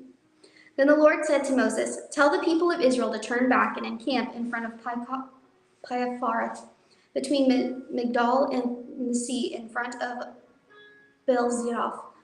You shall encamp in facing it by the sea, for Pharaoh will say, the people of Israel, they are wandering in the land, and the wilderness has shut them in. and I will harden Pharaoh's heart, and he will pursue them, and I will get glory over the Pharaoh and all his host, and the Egyptians shall know that I am the Lord. And they did so. When the king of Egypt was told that the people had fled, the mind of Pharaoh and his servants was changed toward them, and they said, "What is this that we have done, that we have let Israel go from serving us?" So he made his chariot and took his army with him, and took 600 chosen chariots, and all the other chariots of Egypt, with officers over all of them. And the Lord hardened the heart of Pharaoh, the king of Egypt, and he pursued the people of Israel, while the people of Israel were going out defiantly. The Egyptians pursued them, all Pharaoh's horses and chariots, and his horsemen and his army overtook them and encamped at the sea by Pi-hahiroth in front of Baal-zephon. When Pharaoh drew near, the people of Israel lifted up their eyes, and behold, the Egyptians were marching after them, and they feared greatly. And the people of Israel cried out to the Lord. They said to Moses, "Is it because there are no graves in Egypt that you've taken us away to die in the wilderness? What have you done to us in bringing us out of Egypt? Is it not this that we said to you in Egypt? Leave us alone that we may serve the Egyptians? For it would have been better to die for us to serve the Egyptians than to die in the wilderness." And Moses said to the people, "Fear not, stand firm and see the salvation of the Lord, which he will work for you today. For the Egyptians whom you see today you shall never see again. The Lord will fight for you, and you will have only to be silent." The Lord said to Moses, "Why do you cry to me? Tell the people of Israel to go forward. Lift up your staff and stretch out your hand over the sea and divide it, that the people of Israel may go through the sea on dry ground. And I will harden the hearts of the Egyptians, so that they shall go in after them. And I will get glory over Pharaoh and all his hosts, his chariots and his horsemen. And the Egyptians shall know that I am the Lord, when I have gotten glory over Pharaoh, his chariots, and his horsemen." Then the angel of God, who was going before the host of Israel, moved and went behind them, and the pillar of cloud moved from before them and stood behind them, coming between the host of Egypt and the host of Israel. And there was the cloud in the darkness, and it lit up the night without one coming near the other at all night. Then Moses stretched out his hand over the sea, and the Lord drove the sea back by a strong east wind all night, and made the sea dry land, and the waters were divided. And the people of Israel went into the midst of the sea on dry ground, the waters behind a wall to them, and to their right hand and on their left. The Egyptians pursued and went in after them into the midst of the sea, all Pharaoh's horses, his chariots, and his horsemen. And in the morning watch, the Lord in the pillar of fire and of cloud looked down on the Egyptian forces and threw the Egyptian forces into a panic, clogging their chariot wheels so that they drove heavily. And the Egyptians said, "Let us flee from before Israel, for the Lord fights for them against the Egyptians." Then the Lord said to Moses, "Stretch out your hand over the sea, that the water may come back upon the Egyptians, upon their chariots, and upon their horsemen." So Moses stretched out his hand over the sea, and the sea returned to its normal course when the morning appeared. And as the Egyptians fled into it, the Lord threw the Egyptians into the midst of the sea. The waters returned, covered the chariots and the horsemen of all the host of Pharaoh that followed them into the sea. Not one of them remained, but the people of Israel walked on dry ground through the sea, and the waters being a wall to them on their right hand and on their left. Thus the Lord saved Israel that day from the hand of the Egyptians, and Israel saw the Egyptians dead on the seashore. Israel saw the great power that the Lord used against the Egyptians, so the people feared the Lord. They believed in the Lord and in his servant Moses. Chapter 15. Then Moses and the people of Israel sang the song to the Lord, saying, "I will sing to the Lord, for he has triumphed gloriously, and the horse and his rider he has thrown into the sea. The Lord is my strength and my song. He has become my salvation. This is my God, and I will praise him. My father's God, and I will exalt him. The Lord is a man of war. The Lord is his name. Pharaoh's chariots and his host he cast into the sea, and his chosen officers were sunk into the Red Sea. The floods covered them. They went down into the depths like a stone. Your right hand, O Lord, glorious in power. Your right hand, O Lord, shatters the enemy. In the greatness of your majesty, you overthrow your adversaries. You send out your fury. It consumes them like stubble. At the blast of your nostrils, the waters piled up. The flood stood in a heap. The deeps congealed in the heart of the sea. The enemy said, "I will pursue, I will overtake, I will divide the spoil. My desire shall have its fill of them. I will draw my sword, my hand shall destroy them. You blew with your wind, and the sea covered them. They sank like lead in the mighty waters. Who is like you, O Lord, among the gods? Who is like you, majestic in holiness, awesome in glorious deeds, doing wonders? You stretched out your right hand, and the earth swallowed them. You have led in your steadfast love the people whom you have redeemed. You have guided them by your strength to your holy abode. The peoples have heard, they tremble. Pangs have seized the inhabitants of Philistia. Now are chiefs of Edom dismayed. Trembling seizes the leaders of Moab. All the inhabitants of Canaan have melted away. Terror and dread fall upon them because of the greatness of your arm. They are still as stone. Till your people, O God, pass by. Till the people pass by whom you have purchased. You will bring them in and plant them on your own mountain. The place, O Lord, which you have made for your abode, the sanctuary, O Lord, which your hands have established. The Lord will reign forever and ever. For when the horses of Pharaoh with his chariots and his horsemen went into the sea, the Lord brought them back the waters of the sea upon them. But the people of Israel walked on dry ground in the midst of the sea. Then Miriam, the prophetess, the sister of Aaron, took a tambourine in her hand, and all the women went out after her with tambourines and dancing, and Miriam sang to them. Sing to the Lord, for he has triumphed gloriously. The horse his rider has thrown into the sea. Then Moses made Israel set out from the Red Sea, and they went into the wilderness of Shur. They went 3 days in the wilderness and found no water. When they came to Marah, they could not drink the water because it was bitter. Therefore it was named Marah. And the people grumbled against Moses, saying, What shall we drink? And he cried to the Lord, and the Lord showed him a log, and he threw it into the water, and the water became sweet. Therefore the Lord made them a statute and a rule, and there he tested them, saying, If you will diligently listen to the voice of the Lord your God, and do that which is right in his eyes, and give ear to his commandments, and keep all his statutes, I will put none of the diseases on you that I put on the Egyptians, for I am the Lord your healer. Then they came to Elim, where there were 12 springs of water and 70 palm trees, and they encamped there by the water. Chapter 16. They set out from Elim, and all the congregation of the people of Israel came to the wilderness of Sin, which is between Elim and Sinai. On the 15th day of the second month, after they departed from the land of Egypt, and the whole congregation of the people of Israel grumbled against Moses and Aaron in the wilderness. And the people of Israel said to them, Would that we had died by the hand of the Lord in the land of Egypt, when we sat by the meat pots and ate bread to the full, for you have brought us out into the wilderness to kill us, this whole assembly, with hunger. Then the Lord said to Moses, Behold, I am about to rain bread from heaven for you, and the people shall go out and gather a day's portion every day, that I may test them, whether they walk in my law or not. On the 6th day they prepare what they bring in, and it will be twice as much as they gather daily. So Moses and Aaron said to all the people of Israel, At evening you shall know that was the Lord who brought you out of the land of Egypt. And in the morning you shall see the glory of the Lord, because he has heard your grumbling against the Lord. For what are we that you grumble against us? And Moses said, When the Lord gives you in the evening meat to eat, and in the morning bread to the full, because the Lord has heard your grumbling, that you grumble against him. What are we? Your grumbling is not against us, but against the Lord. Then Moses said to Aaron, Say to the whole congregation of Israel, to the people of Israel, Come near the Lord, for he has heard your grumbling. And as soon as Aaron spoke, the whole congregation of the people of Israel, they looked toward the wilderness, and behold, the glory of the Lord appeared in the cloud. And the Lord said to Moses, I have heard the grumbling of the people of Israel. Say to them, At twilight you shall eat the meat, and in the morning you shall have your fill be filled with bread.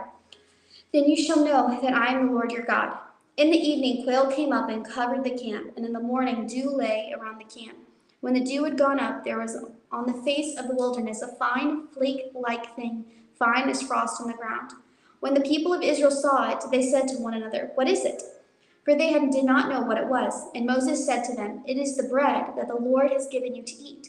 This is what the Lord has commanded. Gather of it, each one of you, as much as he can eat. You shall each take an omer, according to the number of the persons that each of you has in his tent. And the people of Israel did so. They gathered some more, some less. But when they measured it with an omer, whoever gathered more had nothing left over, and whoever gathered little had no lack. Each of them gathered as much as they could eat. And Moses said to them, Let no one leave any of it until the morning. But they did not listen to Moses. Some left part of it until morning, and it bred worms and stank. And Moses was angry with them. Morning by morning they gathered in, and each as much as he could. But when the sun grew hot, it melted. On the 6th day they gathered twice as much bread, 2 omers each, And then all the leaders of the congregation came and told Moses, and he said to them, "This is what the Lord has commanded. Tomorrow is a day of solemn rest, a holy Sabbath to the Lord. Bake what you will bake, and boil what you will boil, and all that is left over lay aside to be kept till morning." So they laid it aside till the morning, as Moses commanded them, and it did not stink, and there were no worms in it. Moses said, "Eat it today, for today is the Sabbath to the Lord. Today you will not find it in the field. 6 days you shall gather it, but on the seventh, which is the Sabbath, there will be none." On the seventh day some people went out to gather, but they found none. And the Lord said to Moses, "How long will you refuse to keep my commandments and my laws? See, the Lord has given you the Sabbath. Therefore, on the 6th day, he gives you bread for 2 days. Remain each of you in his place. Let no one go out of his place on the 7th day." So the people rested on the 7th day. Now the house of Israel called its name manna. It was like a coriander seed, white, and the taste of it was like wafers made with honey. Moses said, "This is what the Lord has commanded. Let an omer of it be kept throughout your generations, so that they may see the bread in which I fed you in the wilderness, when I brought you out of the land of Egypt." And Moses said to Aaron, "Take a jar and put an omer of manna in it, and place it before the Lord to be kept throughout your generations." As the Lord commanded Moses, so Aaron placed it before the testimony to be kept. The people of Israel ate the manna 40 years till they came to habitable land. They ate the manna till they came to the border of the land of Canaan. An omer is a tenth of part of an ephah. Chapter 17.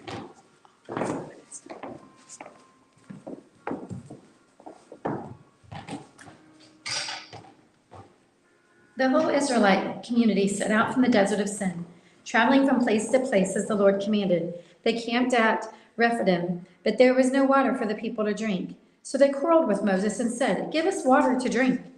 Moses replied, "Why do you quarrel with me? Why do you put the Lord to the test?" But the people were thirsty for water there, and they grumbled against Moses, and they said, "Why did you bring us up out of Egypt to make us and our children and livestock die of thirst?" Then Moses cried out to the Lord, "What am I to do with these people? They are almost ready to stone me." The Lord answered Moses, "Walk on ahead of the people, take with you some of the elders of Israel, and take in your hand the staff with which you struck the Nile, and go. I will stand there before you by the rock of Oreb. Strike the rock, and water will come from it for the people to drink." So Moses did this in the sight of the elders of Israel, and he called the place Massah and Meribah, because the Israelites quarreled, and because they tested the Lord, saying, "Is the Lord among us or not?" The Amalekites came and attacked the Israelites at Rephidim. Moses said to Joshua, "Choose some of our men and go out to fight the Amalekites. Tomorrow I will stand on top of the hill with the staff of God in my hands." So Joshua fought the Amalekites as Moses had ordered, and Moses, Aaron, and Hur went to the top of the hill. As long as Moses held up his hands, the Israelites were winning. The Israelites were winning, but whenever he lowered his hands, the Amalekites were winning. When Moses' hands grew tired, they took a stone and put it under him, and he sat on it. Aaron and Hur held up his hands, one on one side and one on the other, so that his hands remained steady until sunset. So Joshua overcame the Amalekite army with the sword. Then the Lord said to Moses, "Write this on a scroll as something to be remembered, and make sure that Joshua hears it, because I will completely blot out the memory of Amalekite from under the heaven." Moses built an altar and called it "The Lord is my banner." He said, "For hands were lifted up to the throne of God. The Lord will be at war against the Amalekites from generation to generation." Chapter 18. Now Jethro, the priest of Midian, and the father-in-law of Moses, heard of everything God had done for Moses and for his people Israel, and how the Lord had brought Israel out of Egypt. After Moses had sent away his wife Zipporah, his father-in-law Jethro received her and her 2 sons. One son's name was Gershom, for Moses had said, "I have become an alien in a foreign land," and the other was named Eleazar, and he said, "My father's God was my helper. He saved me from the sword of Pharaoh." Jethro, Moses' father-in-law, together with Moses' son and wife, came to him in the desert where he was camped near the mountain of God. Jethro had sent word to him, "I, your father-in-law Jethro, are coming to you with your wife and your 2 sons." So Moses went out to meet his father-in-law and bowed down and kissed him. They greeted each other and then went to the tent. Moses told his father-in-law about everything the Lord had done to Pharaoh and the Egyptians for Israel's sake, and about all the hardships they had met along the way, and how the Lord had saved them. Jethro was delighted to hear all the good things the Lord had done for Israel in rescuing them from the hand of the Egyptians. He said, "Praise be to the Lord who rescued you from the hand of the Egyptians and of Pharaoh, and who rescued the people from the hand of the Egyptians.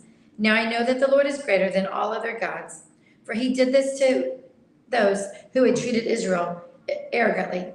Then Jethro, Moses' father-in-law, brought a burnt offering and other sacrifices to God, and Aaron came with all the elders of Israel to eat bread with Moses' father-in-law in the presence of God. The next day, Moses took his seat to serve as a judge for the people, and they stood around him from morning till evening. When his father-in-law saw all that Moses was doing for the people, he said, "What is this you are doing for the people? Why do you alone sit as judge, while all these people stand around you from morning till evening?"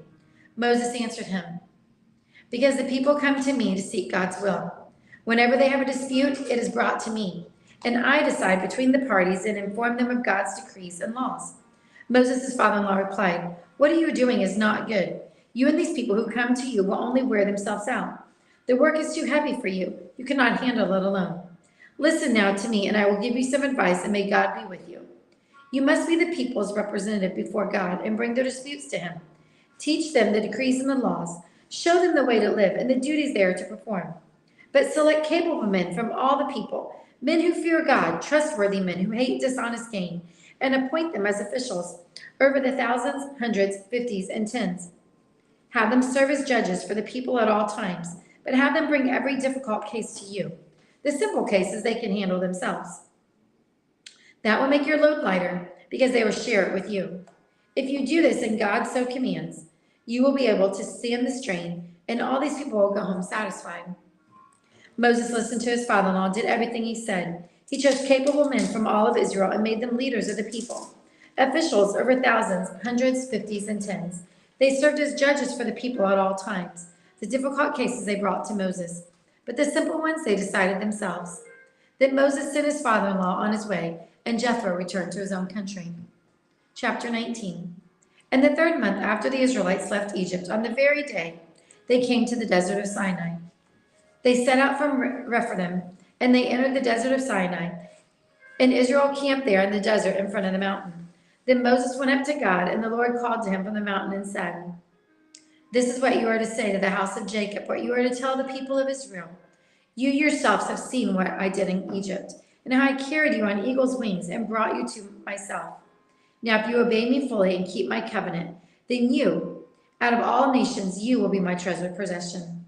Although the whole earth is mine, you will be for me a kingdom, a priest, and a holy nation. These are the words you are to speak to the Israelites." So Moses went back and summoned the elders of the people and set before them all the words the Lord had commanded him to speak. The people all responded together, "We will do everything the Lord has said." So Moses brought their answer back to the Lord. The Lord said to Moses, "I am going to come to you in a dense cloud, so that the people will hear me speaking with you, and will always put their trust in you." Then Moses told the Lord what the people had said. And the Lord said to Moses, "Go to the people and consecrate them today and tomorrow. Have them wash their clothes and be ready by the 3rd day, because on that day the Lord will come down in all the sight of the people. Put limits for the people around the mountain and tell them, 'Be careful that you do not go up the mountain or touch the foot of it. Whoever touches the mountain shall surely be put to death. He shall surely be stoned or shot with arrows. Not a hand is to be laid upon him. Whether man or animal, he will not be permitted to live. Only when the ram's horns sound a long blast may they go up the mountain.'" After Moses had gone down the mountain to the people, he consecrated them, they washed their clothes. Then he said to the people, "Prepare yourselves for the 3rd day, abstain from sexual relations." On the morning of the 3rd day there was thunder and lightning with a thick cloud over the mountains, and a very loud trumpet blast. Everyone in the camp trembled. Then Moses led the people out of the camp to meet with God, and they stood at the foot of the mountain. Mount Sinai was covered with smoke, because the Lord descended on it with fire. The smoke billowed up from its smoke, like a furnace, and the whole mountain trembled violently. And the sound of the trumpet grew louder and louder. Then Moses spoke, and the voice of God answered him. The Lord descended to the top of Mount Sinai and called Moses to the top of the mountain. So Moses went up, and the Lord said to him, "Go down and warn the people so they do not force their way through to see the Lord, and many of them will perish. Even the priests who approach the Lord must consecrate themselves, or the Lord will break out against them." Moses said to the Lord, "The people cannot come up the mount, Because you yourself warned us, put limits around the mountain and set the apart as holy. The Lord replied, go down and bring Aaron up with you. But the priests and the people must not force their way through to come up to the Lord, or he will break out against them. So Moses went down to the people and told them. Chapter 20. And God spoke all these words, I am the Lord your God, who brought you out of Egypt, out of the land of slavery. You shall have no other gods before me. You shall not make for yourself an idol in the form of anything in heaven or above, or the earth beneath, or the waters below. You shall not bow down to them or worship them, for I, the Lord your God, am a jealous God, punishing the children for their sin of their fathers, to the third and fourth generation of those who hate me, but showing love to 1,000 generations of those who love me and keep my commandments. You shall not misuse the name of the Lord your God, for the Lord will not hold anyone guiltless who misuses his name. Remember the Sabbath day, keep it holy. 6 days you shall labor and do all your work, but the seventh day is a Sabbath to the Lord your God. On it you shall not do any work, neither you, nor your son or daughter, nor your manservant or maidservant, nor your animals, nor your alien within your gates. For in 6 days the Lord made the heavens and the earth, the sea and all that is on it. But he rested on the seventh day. Therefore the Lord blessed the Sabbath day and made it holy. Honor your father and your mother, so that you may live long in the land the Lord your God is giving you. You shall not murder. You shall not commit adultery. You shall not steal. You shall not give false testimony against your neighbor. You shall not covet your neighbor's house. You shall not covet your neighbor's wife, or his manservant or maidservant, his ox or donkey, or anything that belongs to your neighbor. When the people saw the thunder and the lightning and heard the trumpet and saw the mountain and the smoke, they trembled with fear. They stayed at a distance and said to Moses, speak to us yourself and we will listen. But do not have God speak to us, or we will die. Moses said to the people, do not be afraid. God has come to test you, so that the fear of God will be with you to keep you from sinning. The people remained at a distance while Moses approached the thick darkness where God was. Then the Lord said to Moses, tell the Israelites this. You have seen for yourselves that I have spoken to you from heaven. Do not make any gods to be alongside me. Do not make for yourselves gods of silver or gods of gold. Make an altar of earth for me and sacrifice on it your burnt offerings and the fellowship offerings, your sheep and goats and your cattle. Wherever I cause my name to be honored, I will come to you and bless you. If you make an altar of stones for me, do not build it with dressed stones, or you will defile it if you use a tool on it. And do not go up to my altar on steps, lest your nakedness be exposed. Chapter 21. These are the laws that are set before them. If you buy a Hebrew servant, he is to serve you for 6 years. But in the 7th year he shall go free, without paying anything. If he comes alone, he is to go free alone. But if he has a wife, when he comes, she is to go with him. If his master gives him a wife, and she bears him sons or daughters, the woman and her children shall belong to her master, and only the man shall go free. But if the servant declares, I love my master and my wife and children, and do not want to go free, then his master must take him before the judges. He shall take him to the door or the doorpost, pierce his ear with an awl. Then he will be his servant for life. If a man sells his daughter as a servant, she is to not go free as men servants do. If she does not please the master who has selected her for himself, he must not let her be redeemed. He has no right to sell her to foreigners, because he has broken faith with her. If he selects her for his son, he must grant her the rights of a daughter. If he marries another woman, he must not deprive the first one of food, clothing, and marital rights. If he does not provide her with these 3 things, she is free to go, without any payment of money. Anyone who strikes a man and kills him shall surely be put to death. However, if he does not do it intentionally, but God lets it happen, he is to flee to a place I will designate. But if a man schemes and kills another man deliberately, take him away from my altar and put him to death. Anyone who attacks his father or his mother must be put to death. Anyone who kidnaps another and either sells him or still has him when he is caught must be put to death. Anyone who curses his father or mother must be put to death. If men quarrel and one hits the other with a stone or with his fist and he does not die, but is confined to bed, the one who struck the blow will not be held responsible if the other gets up and walks around outside with his staff. However, he must pay the injured man for the loss of his time and see that he is completely healed. If a man beats his male or female slave with a rod and the slave dies as a direct result, he must be punished. But he is not to be punished if the slave gets up after a day or two, since the slave is his property. If men who are fighting hit a pregnant woman and she gives birth prematurely, but there is no serious injury, the offender must be fined whatever the woman's husband demands and the court allows. But if there is serious injury, you are to take life for life, eye for eye, tooth for tooth, hand for hand, foot for foot, burn for burn, wound for wound, and bruise for bruise. If a man hits a manservant or maidservant in the eye and destroys it, he must let the servant go free to compensate for the eye. And if he knocks out the tooth of a maidservant or maidservant, he must let the servant go free to compensate for the tooth. If a bull gores a man or a woman to death, the bull must be stoned to death, and its meat must not be eaten. But the owner of the bull will not be held responsible.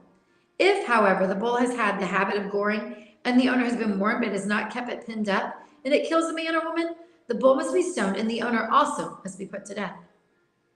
However, if payment is demanded of him, he may redeem his life by paying whatever is demanded. This law also applies if the bull gores a son or daughter. If the bull gores a male or female slave, the owner must pay 30 shekels of silver to the master of the slave, and the bull must be stoned. If a man uncovers a pit or digs one and fails to cover and an ox or donkey falls into it, the owner of the pit must pay for the loss. He must pay its owner, and the dead animal will be his. If a man's bull injures another bull of another, and it dies, they are to sell the live one and divide both the money and the dead animal equally. However, if it was known that the bull had the habit of goring, yet the owner did not keep it pinned up, the owner must pay, animal for animal, and the dead animal will be his.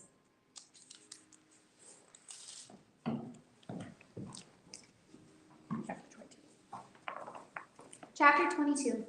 If a man steals an ox or a sheep and kills it or sells it, he shall repay 5 oxen for an ox and 4 sheep for a sheep. If a thief is found breaking in and is struck so that he dies, there shall be no blood guilt for him.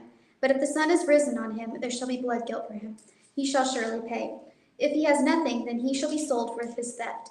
For if the stolen beast is found alive in his possession, whether it is an ox or a donkey or a sheep, he shall pay double.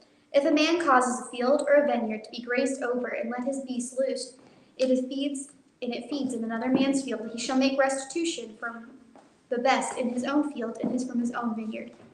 If fire breaks out and catches in its thorns, so that the stacked grain or the standing grain or in the field is consumed, he who started the fire shall make full restitution. If a man gives to his neighbor money or goods to keep safe, and it is stolen from the man's house, then if the thief is found, he shall pay double. If the thief is not found, the owner of the house shall come near to the God to show whether or not he has put his hand in his neighbor's property. For every breach of trust, whether it is for an ox or a donkey, or for a sheep, or for a cloak, or for any kind of lost thing, of which one says, "This is it," in the case of both parties shall come before God. The one whom God condemns shall pay double to his neighbor. If a man gives to his neighbor a donkey or an ox or a sheep or any beast to keep safe, and it dies or is injured or is driven away without anyone seeing it, an oath by the Lord shall be between them both to see whether or not he has put his hand into his neighbor's property. The owner shall accept the oath, and he shall not make restitution. But if it is stolen from him, he shall make restitution to its owner. If it is torn by beasts, let him bring it as evidence. He shall not make restitution for what has been torn. If a man borrows anything from his neighbor, and it is injured or dies, the owner not being with it, he shall make full restitution. If the owner was with it, he shall not make restitution. If it was hired, and it came for its hiring fee.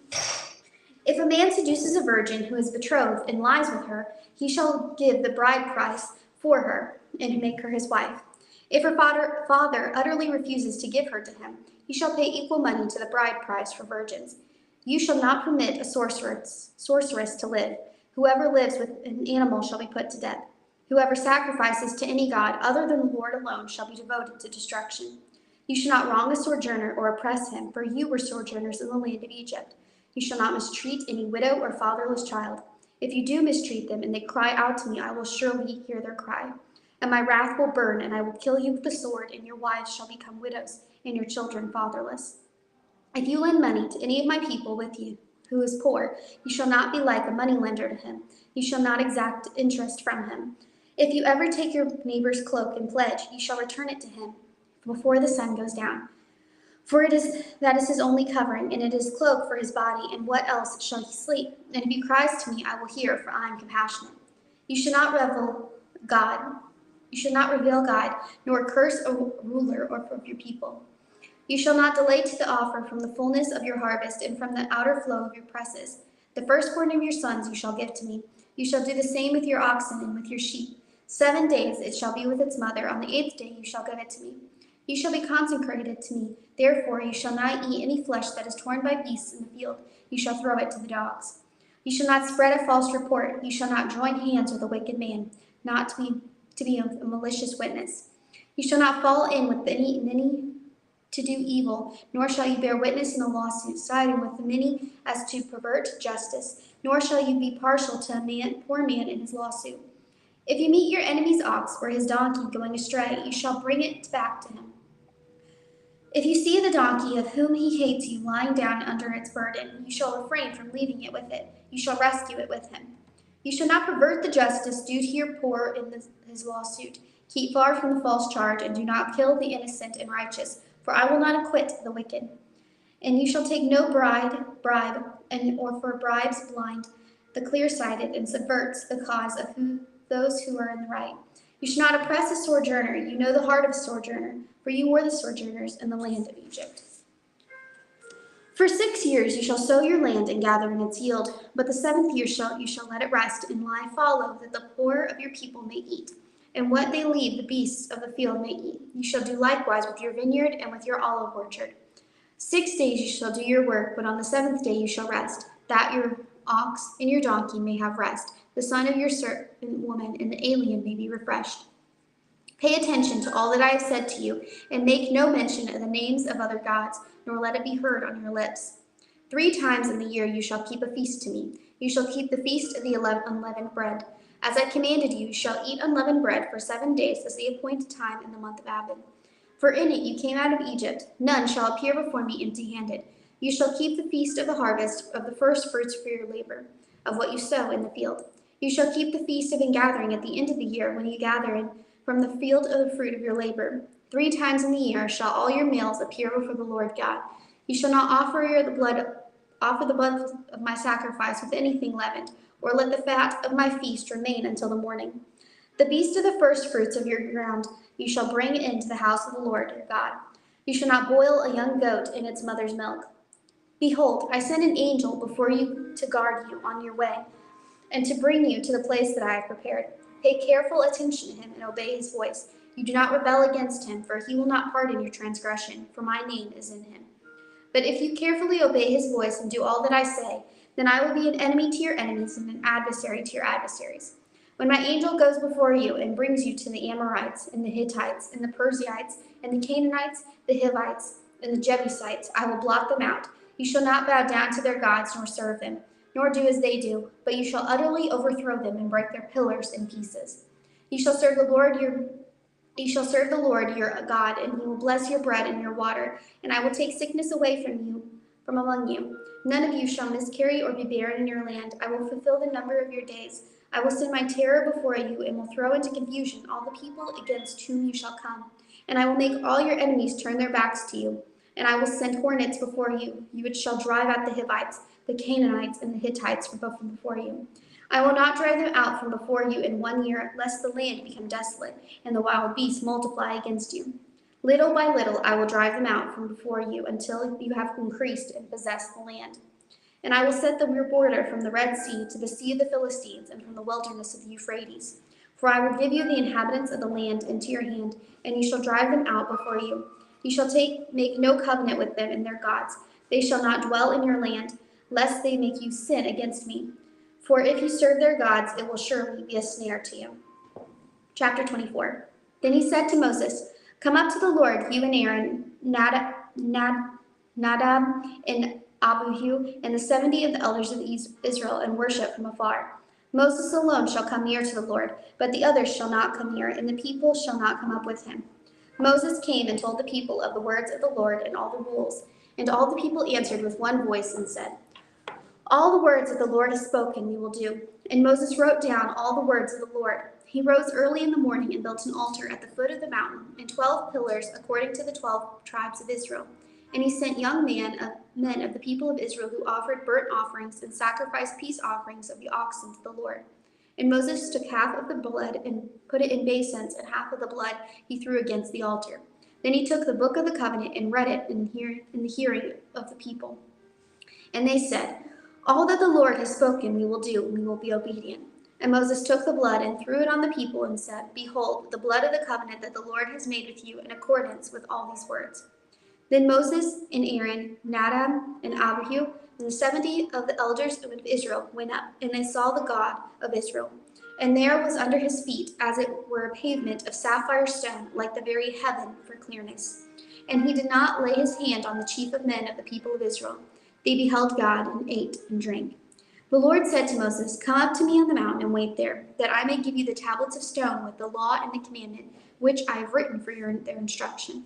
So Moses rose with his assistant Joshua, and Moses went up into the mountain of God. And he said to the elders, wait here for us until we return for you. And behold, Aaron and Hur are with you. Whoever has a dispute, let him go to them. Then Moses went up to the mountain, and the cloud covered the mountain. The glory of the Lord dwelt on Mount Sinai, and the cloud covered it 6 days. And on the 7th day he called to Moses out of the midst of the cloud. Now the appearance of the glory of the Lord was like a devouring fire on the top of the mountain in the sight of the people of Israel. Moses entered the cloud and went up onto the mountain, and Moses was on the mountain for 40 days and 40 nights. Chapter 25. The Lord said to Moses, speak to the people of Israel that they take me for a contribution. From every man whose heart moves him, you shall receive the contribution from me. And this is the contribution that you shall receive from them: gold, silver, and bronze, purple, blue and purple and scarlet yarns, and fine twined linen, goat's hair, tanned ram skins, goat skins, asiah, wood, oil for the lamps, spices for the anointing oil, and for the fragrant incense, onyx stones and stones for setting for the ephod for the breastpiece. And let them make me a sanctuary, that I may dwell in their midst, exactly as I show you concerning the pattern of the tabernacle, and of all its furniture, so you shall make it. They shall make an ark of asiah wood. 2 cubits and a half shall be its length, a cubit and a half its breadth, and a cubit and a half its height. You shall overlay it with pure gold, inside and outside shall you overlay it, and you shall make on it a molding of gold around it. You shall cast 4 rings of gold for it, and then put them on its 4 feet, 2 rings on one side of it, and 2 rings on the other side of it.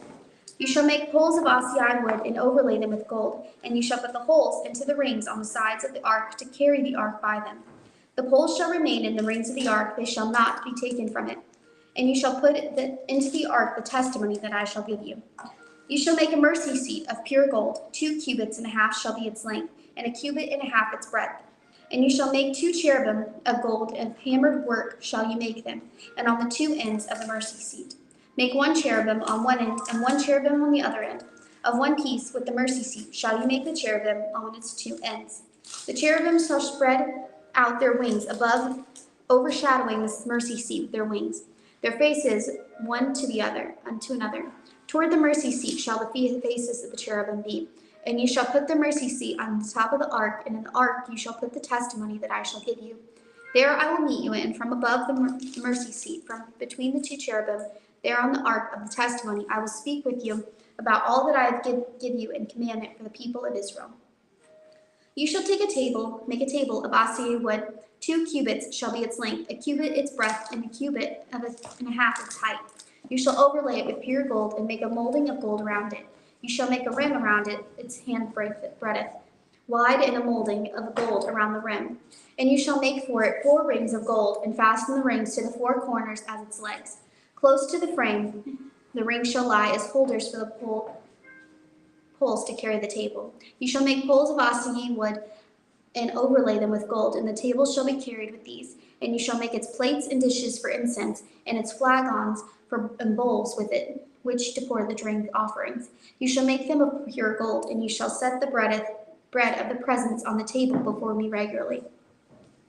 You shall make a lampstand of pure gold, and the lampstand shall be made of hammered work. Its base, its stem, its cups, its calyxes, and its flowers shall be of one piece with it. And there shall be 6 branches going out on its sides, 3 branches on the lampstand, on one side of it, and 3 branches on the lampstand out on the other side of it. 3 cups made like almond blossoms, each with a calyx in the flower on one branch, and 3 cups made like almond blossoms, each with a calyx and a flower on the other branch. So for the 6 branches going out of the lampstand. And on the lampstand itself there shall be 4 cups made like almond blossoms, with their calyxes and flowers, and a calyx of one piece with it under each pair of the 6 branches going out from the lampstand. Their calyxes and their branches shall be of one piece with it, the whole of it a single piece of hammered work of pure gold. You shall make 7 lamps for it, and the lamps shall be set up so as to give light on the space in front of it. Its tongs and their trays shall be of pure gold. You shall be made with all these utensils out of a talent of pure gold. And see that you make them after the pattern for them, which is being shown to you up on the mountain. Chapter 26. Moreover, you shall make the tabernacle with 10 curtains of fine twined linen, in blue and purple and scarlet yarns. You shall make them, with cherubim skillfully worked with them into them. The length of each curtain shall be 28 cubits, and the breadth of each curtain 4 cubits. All the curtains shall be the same size. 5 curtains shall be coupled to one another, and the other 5 curtains shall be coupled to one another. And you shall make loops of blue on the edge of the outermost curtain in the first set. Likewise, you shall make loops on the edge of the outermost curtain in the second set. 50 loops on the one curtain. 50 loops you shall make on the edge of the curtain that is in the second set. The loops shall be the opposite of one another, and you shall make 50 clasps of gold, and couple the curtains one to another with the clasps, so that the tabernacle may be a single whole. You shall also make curtains of goat's hair for a tent over the tabernacle. 11 curtains you shall make. The length of each curtain shall be 30 cubits, and the breadth of each curtain 4 cubits, and the 11 curtains shall be the same size. You shall couple 5 curtains by themselves, and 6 curtains by themselves, and the 6th curtain you shall double over at the front of the tent. You shall make 50 loops on the edge of the curtain that is the outermost in one set, and 50 loops on the edge of the curtain that is in the outermost in the second set.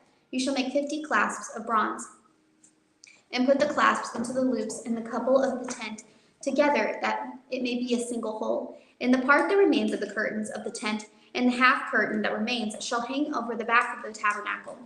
And the extra that remains length on the curtains, and the cubit on the one side and the cubit on the other side shall hang over the sides of the tabernacle, on this side and that side, to cover it. And you shall make for the tent a covering of tanned ram skins, and a covering of goat skins on top. You shall make upright frames for the tabernacle of ossia wood. 10 cubits shall be the length of the frame, and a cubit and a half breadth of each frame. There shall be 2 tenons in each frame for fitting together, so you shall do all the frames of the tabernacle. You shall make the frames for the tabernacle 25 frames for the south side, and 40 bases of silver you shall make under the 20 frames, and 2 bases under one frame for its best 2 tenons, and 2 bases under the next frame for its 2 tenons. And for the second side of the tabernacle, and on the north side, 20 frames, and there 40 bases of silver, 2 bases under one frame, and 2 bases under the next frame. And for the rear of the tabernacle westward, you shall make 6 frames, and you shall make 2 frames for corners of the tabernacle in rear.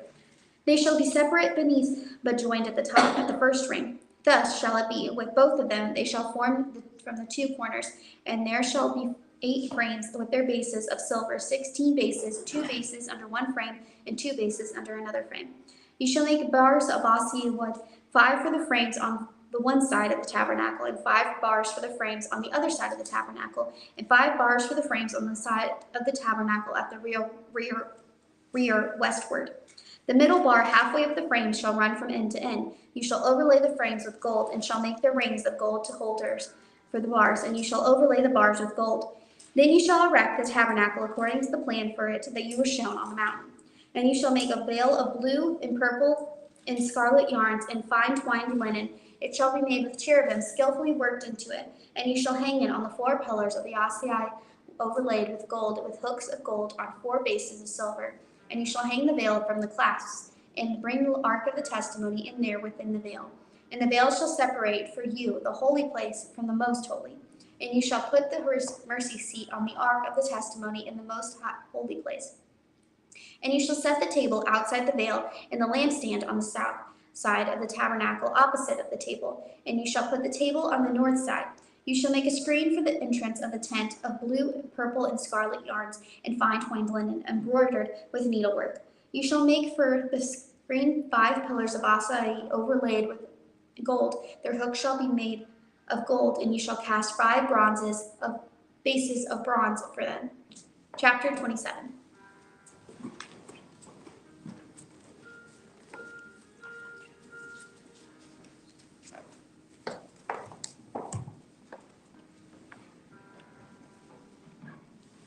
Build an altar of acacia wood, 3 cubits high.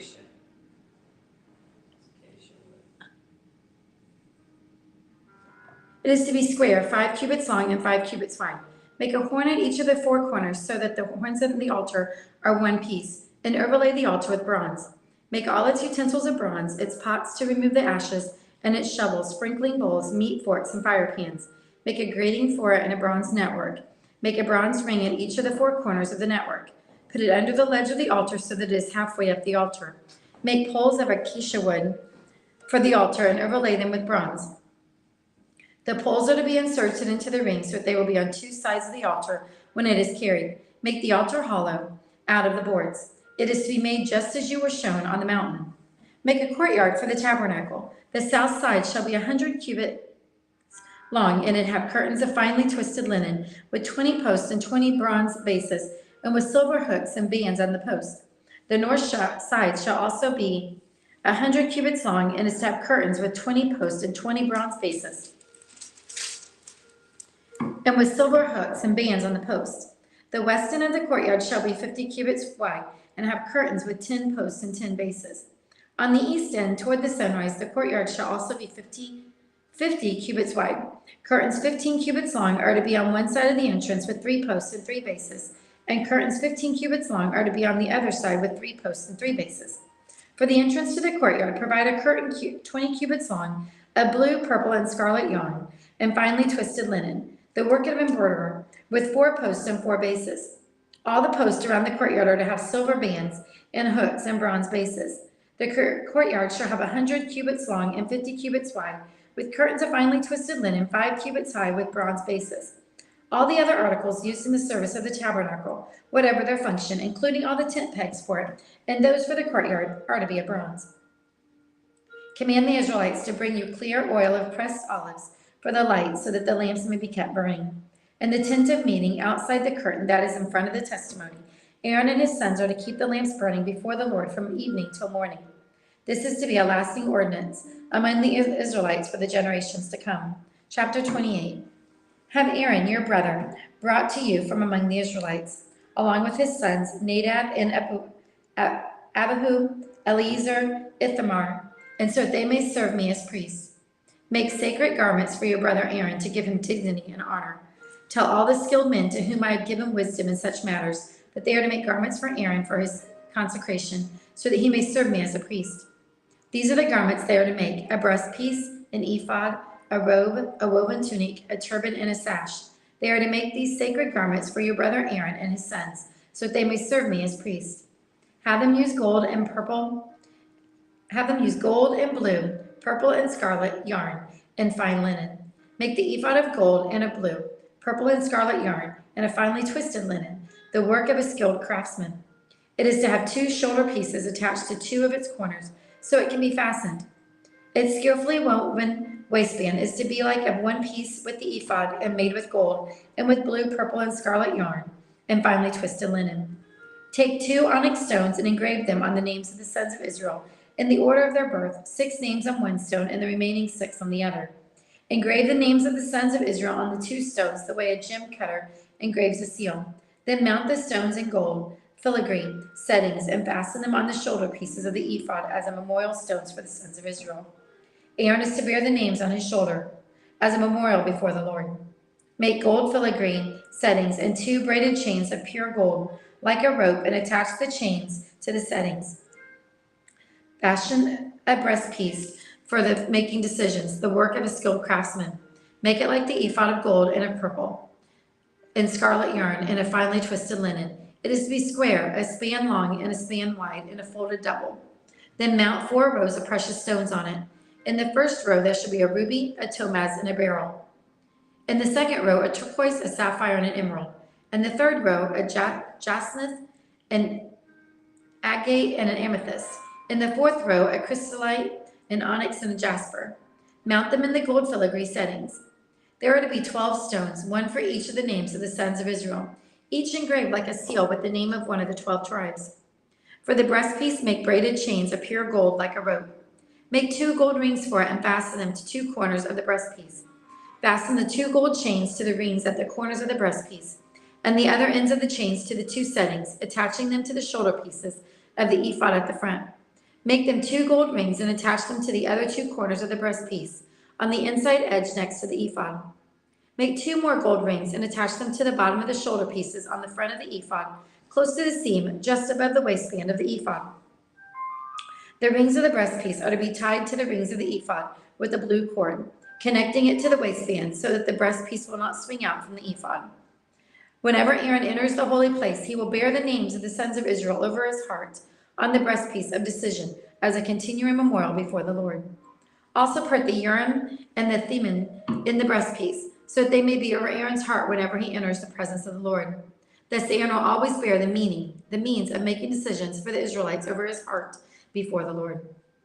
Make the robe of ephod entirely of blue cloth, with an opening for the head in its center. There shall be a woven edge like a collar around its opening so that it will not tear. Make pomegranates of blue, purple, and scarlet yarn around the hem of the robe with gold bells between them. The gold bells and the pomegranates are to alternate around the hem of the robe. Aaron must wear it when he ministers. The sound of the bells will be heard when he enters the holy place before the Lord, and when he comes out, so that he will not die. Make a plate of pure gold and engrave on its seal, holy to the Lord. Fasten a blue cord to attach to the turban. It is to be on the front of the turban. It'll be on Aaron's forehead, and he will bear the guilt involved in the sacred gifts the Israelites consecrate, whatever their gifts may be. It'll be on Aaron's forehead continually, so that he will be acceptable to the Lord. Weave the tunic of fine linen and make the turban of fine linen. The sash is to be the work of an embroiderer. Make tunics, sashes, and headbands for Aaron's sons to give them dignity and honor. After you put these clothes on your brother Aaron and his sons, anoint and ordain them. Consecrate them so that they may serve me as priests. Make linen garments as a covering for the body, reaching from the waist to the thigh. Aaron and his sons must wear them whenever they enter the tent of meeting or approach the altar to minister to the holy place, so that they will not incur guilt and die. This is to be a lasting ordinance for Aaron and his descendants. Chapter 29. This is what you are to do to consecrate them, so that they may serve me as priests. Take a young bull and 2 rams without defect. And from fine wheat flour, without yeast, make bread and cakes, mixed with oil, and wafers spread with oil.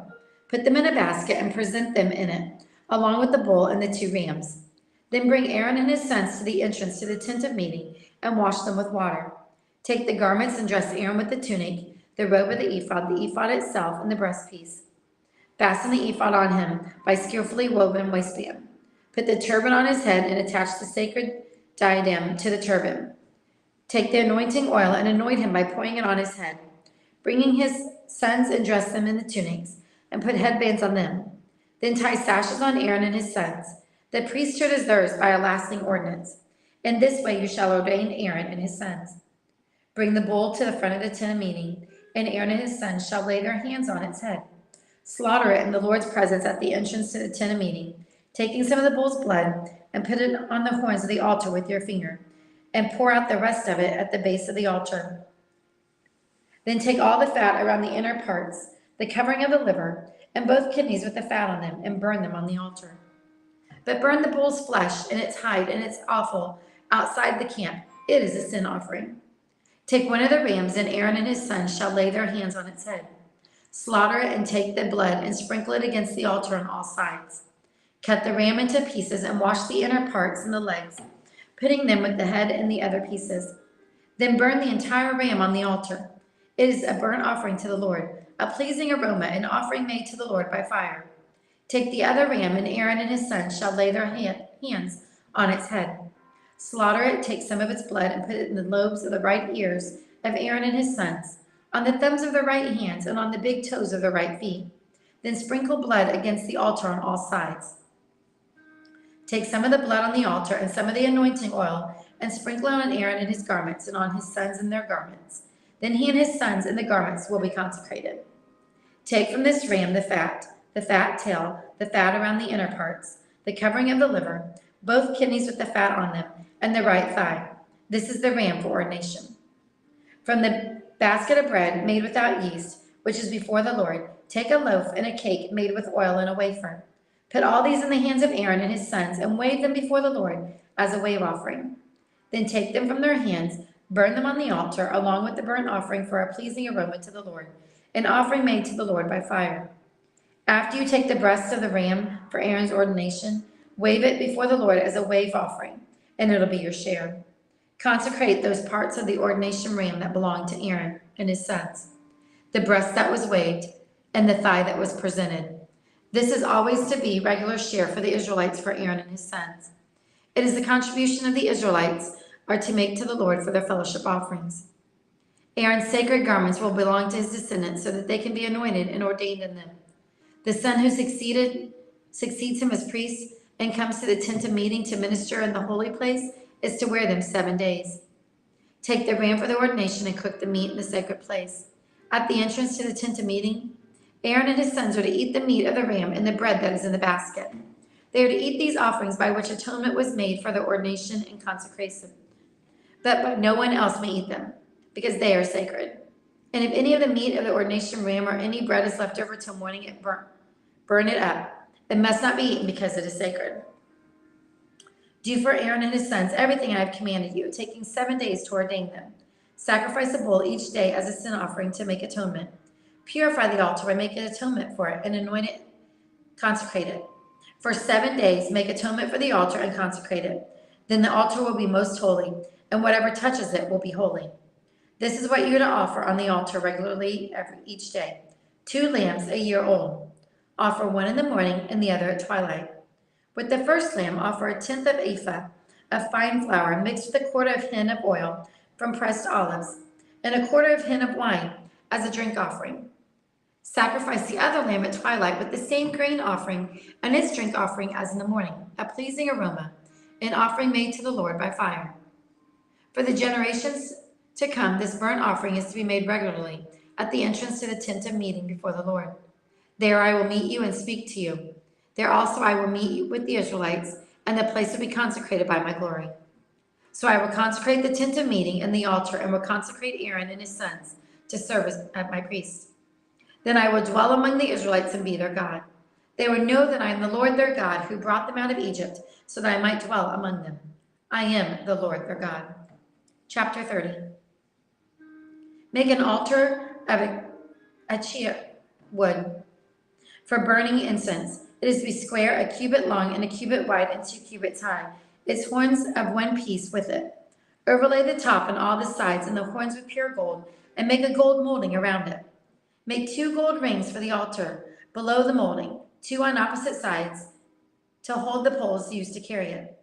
Make the poles and overlay them with gold.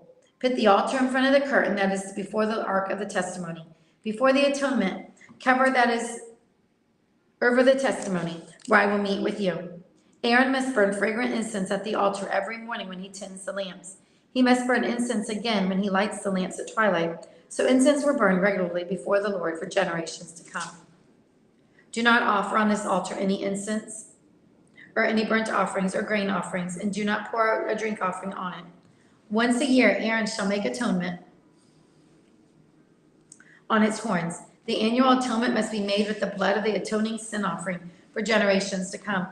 It is most holy to the Lord. Then the Lord said to Moses, when you take a census of the Israelites to count them, each one must pay the Lord a ransom for his life at the time he is counted. Then no plague will come on them when you number them. Each one who crosses over to those already counted is to give a half a shekel, according to the sanctuary shekel, which weighs 20 jawers. This half shekel is an offering to the Lord. All who cross over, those 20 years old or more, are to give an offering to the Lord. The rich are not to give more than the half a shekel, and the poor are not to give less, when you make the offering to the Lord to atone for your lives. Receive the atonement money from the Israelites and use it for the service of the tent of meeting. It will be a memorial for the Israelites before the Lord, making atonement for your lives. Then the Lord said to Moses, make a bronze basin, and its bronze stand for washing. Place it between the tent of meeting and the altar and put water in it. Aaron and his sons are to wash their hands and feet with water from it. Whenever they enter the tent of meeting, they shall wash with water so that they will not die. Also, when they approach the altar to minister by presenting an offering made to the Lord by fire, they shall wash their hands and feet so that they will not die. This is to be a lasting ordinance for Aaron and his descendants for the generations to come. Then the Lord said to Moses, take the following fine spices, 500 shekels of liquid myrrh, half as much of fragrant cinnamon, 250 shekels of fragrant cane, 500 shekels of cassia, all according to the sanctuary shekel, and a hin of olive oil. Make these into a sacred anointing oil, a fragrant blend, the work of a perfumer. It'll be the sacred anointing oil. Then use it to anoint the tent of meeting, the ark of the testimony, the table and all its articles, the lampstand and its accessories, the altar of incense, the altar of burnt offerings and all its utensils, and the basin with the stand. You shall consecrate them so that they will be most holy, and whatever touches them will be holy. Anoint Aaron and his sons and consecrate them so they may serve as my priests. Say to the Israelites, this is to be my sacred anointing oil for the generations to come. Do not pour it on men's bodies. Do not make any oil with the same formula. It is sacred, and you are to consider it sacred. Whoever makes perfume like it, and whoever puts it on anyone other than a priest, must be cut off from his people. Then the Lord said to Moses, take fragrant spices, gum resin, onishi, galbanum, and pure frankincense, all in equal amounts, and make a fragrant blend of incense, the work of a perfumer. It is to be salted and pure and sacred. Grind some of it to powder and place it in front of the testimony in the tent of the meeting, where I will meet with you. It shall be most holy to you. Do not make any incense with this formula for yourselves. Consider it holy to the Lord. Whoever makes anything like this to enjoy its fragrance must be cut off from his people. Chapter 31. Then the Lord said to Moses, see, I have chosen Bezalel, son of Uri, the son of Hur, and of the tribe of Judah, that I have filled him with the Spirit of God, with skill, ability, and knowledge in all kinds of crafts, to make artistic designs for work in gold, silver, and bronze, to cut and set stones, to work in wood, and to engage in all kinds of craftsmanship. Moreover, I have appointed Aholeled, son of Ashimach, of the tribe of Dan, to help him. Also, I have given skill to all the craftsmen to make everything I have commanded you, the tent of meeting, the ark of the testimony, with the atonement cover on it, and all the other furnishings of the tent, the table and its articles, the pure gold lampstand, and all its accessories, the altar of incense, the altar of burnt offerings, and all its utensils, the basin with its stand, and also woven garments, both the sacred garments for Aaron the priest, and the garments for his sons when they serve as priests, and the anointing oil and fragrant incense for the holy place. They are to make them just as I commanded you. Then the Lord said to Moses, say to the Israelites, you must observe my Sabbaths. This will be a sign between me and you for generations to come, so that you may know that I am the Lord, who makes you holy. Observe the Sabbath, because it is holy to you. Anyone who desecrates it must be put to death. And whoever does not work on that day, whoever does any work on that day must be cut off from his people. For 6 days work is to be done, but the seventh day is the Sabbath of rest, holy to the Lord. Whoever does any work on the Sabbath must be put to death. The Israelites are to observe the Sabbath, celebrating it for the generations to come as a lasting covenant. It'll be a sign between me and the Israelites forever. For in 6 days the Lord made the heavens and the earth, and on the seventh day he abstained from work and rested. When the Lord finished speaking to Moses on Mount Sinai, he gave him 2 tablets of the testimony, the tablets of stone inscribed by the finger of God. Chapter 32. When the people saw that Moses was long in coming down from the mountain, they gathered around Aaron and said, come, make us gods who will go before us. As for this fellow Moses, who brought us up from Egypt, we don't know what has happened to him. Aaron answered them, take off the gold earrings that your wives, your sons and your daughters are wearing, and bring them to me. So all the people took off their earrings and brought them to Aaron. He took what they handed him and made it into an idol cast in the shape of a calf, fashioning it with the tool. Then they said, these are your gods, O Israel, who brought you up out of Egypt. When Aaron saw this, he built an altar in front of the calf and announced, tomorrow there will be a festival to the Lord. So the next day the people rose early and sacrificed burnt offerings, and presented fellowship offerings. Afterward, they sat down to eat and drink, and they got up to indulge in revelry. Then the Lord said to Moses, "Go down, because your people, whom we brought up out of Egypt, have become corrupt. They have been quick to turn away from what I commanded them, and have made themselves an idol cast in the shape of a calf. They have bowed down to it and sacrificed to it, and have said, 'These are your gods, O Israel, who brought you up out of Egypt.' I have seen these people," the Lord said to Moses, "and they are stiff-necked people. Now leave me alone, so that my anger may burn against them, and that I may destroy them. Then I will make you into a great nation." But Moses sought the favor of the Lord. "O Lord," he said, "why should your anger burn against your people, whom you brought up out of Egypt with a great power and a mighty hand?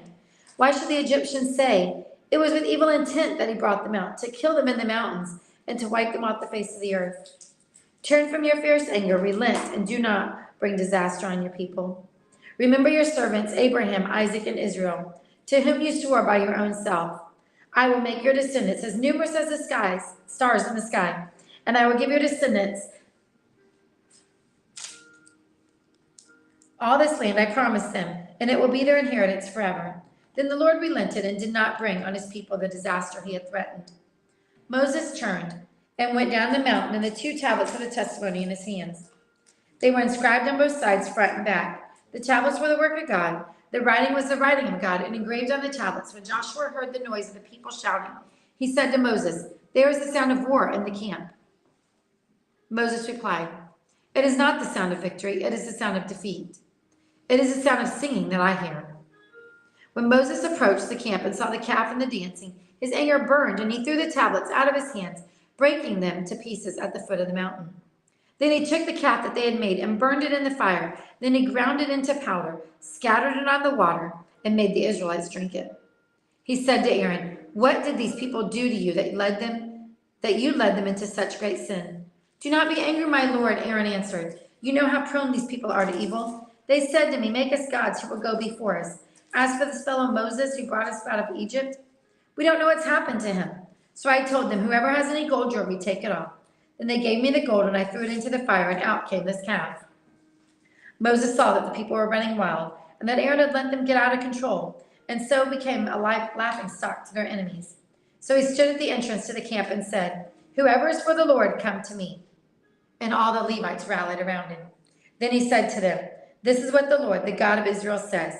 Each man strap a sword to his side. Go back and forth through the camp from one end to the other, killing his brother and his friend and his neighbor." The Levites did as Moses commanded, and that day about 3,000 people died. Then Moses said, "You have been set apart to the Lord today, for you are against your own sons and brothers, and he has blessed you this day." The next day Moses said to the people, "You have committed a great sin, but now I will go up to the Lord. Perhaps I can make atonement for your sin." So Moses went back to the Lord and said, "Oh, what a great sin these people have committed. They have made themselves gods of gold. But now please forgive their sin, but if not, then blot me out of the book you have written." The Lord replied to Moses, "Whoever has sinned against me, I will blot out against the book. Now go, lead the people to my place I spoke of, and my angel will go before you. However, when the time comes for me to punish, I will punish them for their sin." And the Lord struck the people with the plague because of what they did with the calf Aaron had made.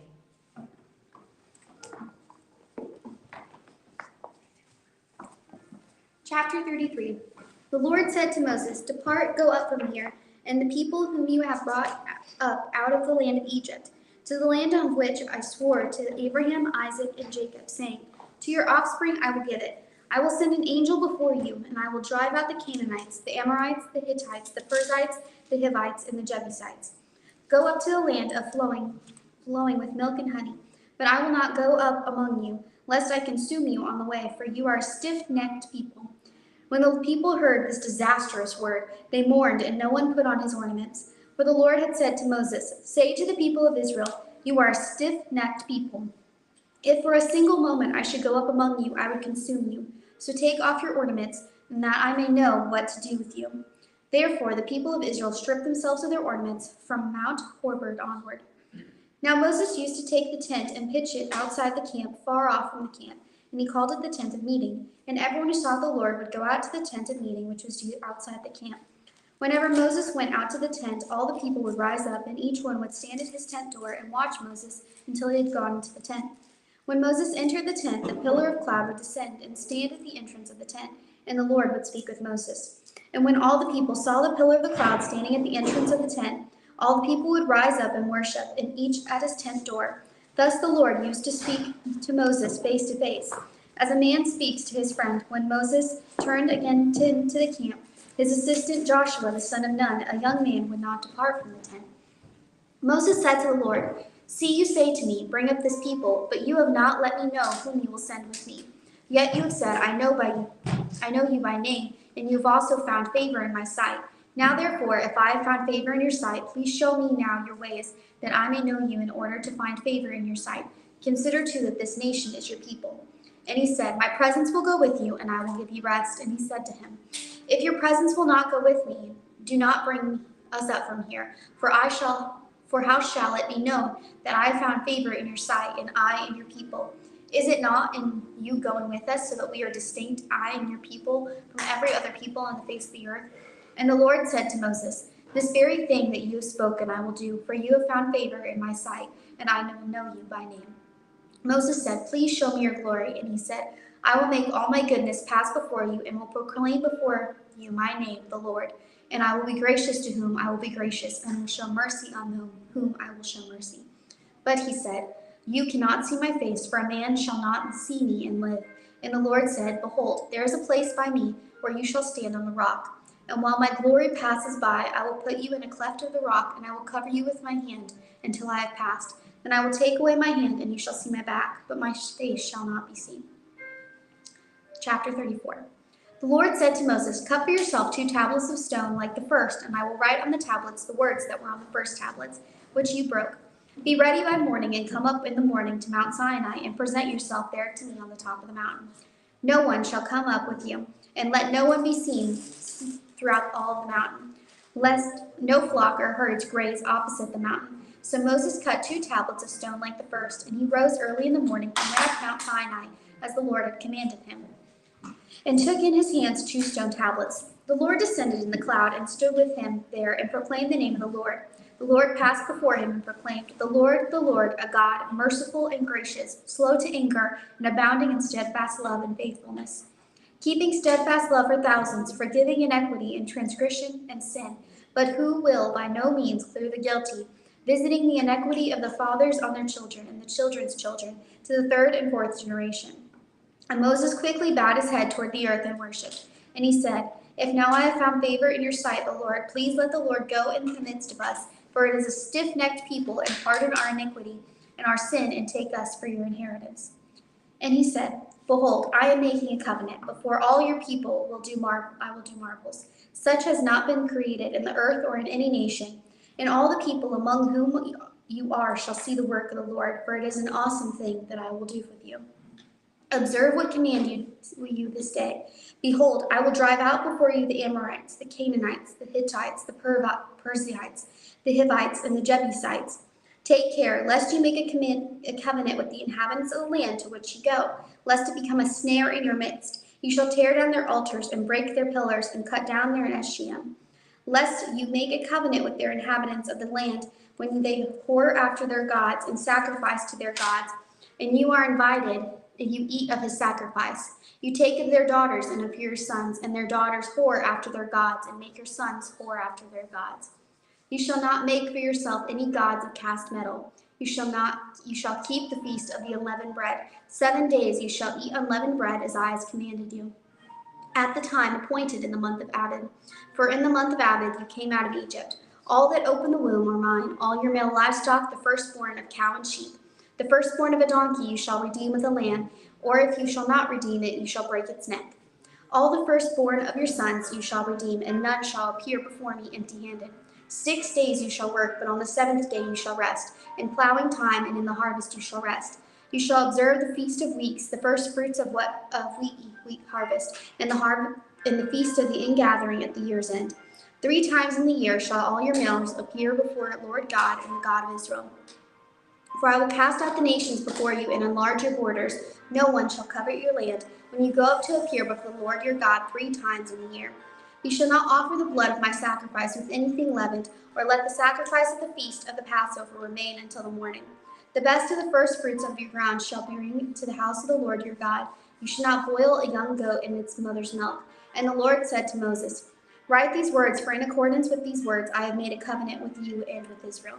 So he was there with the Lord for 40 days and 40 nights. He neither ate bread nor drank water, and he wrote on the tablets the words of the covenant, the 10 Commandments. When Moses came down from Mount Sinai with the 2 tablets of the testimony in his hand, he came down from the mountain. Moses did not know that the skin of his face shone because he had been talking with God.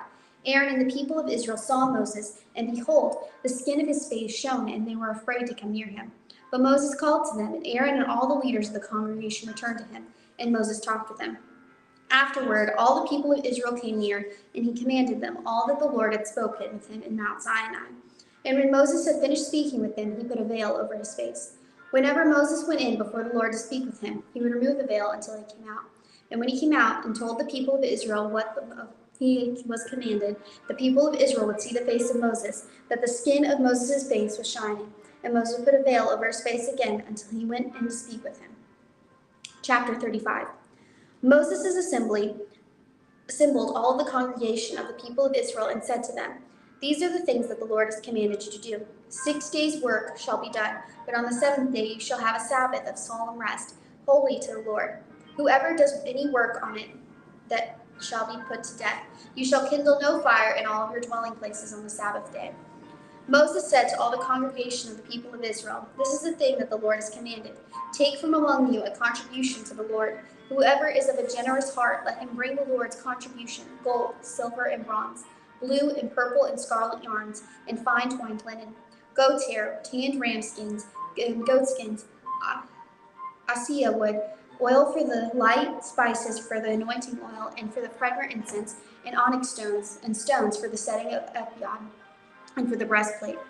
Let every skillful craftsman among you come and make all that the Lord has commanded, the tabernacle, its tent, and its coverings, its hooks and its frames, its bars and its pillars, its bases, the ark with its poles, the mercy seat, the veil of the screen, the table with its poles and all its utensils, the bread of the presence, the lampstand also for the light with its utensils, its lamps and the oil for the light, the altar of incense with its poles and anointing oil, and the fragrant incense, and the screen of the door at the door of the tabernacle, the altar of burnt offering with its grating of bronze, its poles and all its utensils, the basin and its stand, the hangings of the court, its pillars and its bases, and the screen for the gate of the court, the pegs of the tabernacle, the pegs of the court and their cords, the finely worked garments for ministering in the holy place, the holy garments for Aaron and the priest, and the garments of his sons and their service as priests.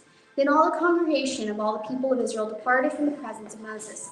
They came, everyone whose heart stirred, and everyone whose spirit moved him, and brought the Lord's contribution, be used for the tent of meeting, and for all its service, and for all the holy garments. So they came, both men and women, and all who were willing of a willing heart brought brooches and earrings, signet rings and armlets, and all sorts of gold objects, every man dedicating an offering of the gold to the Lord.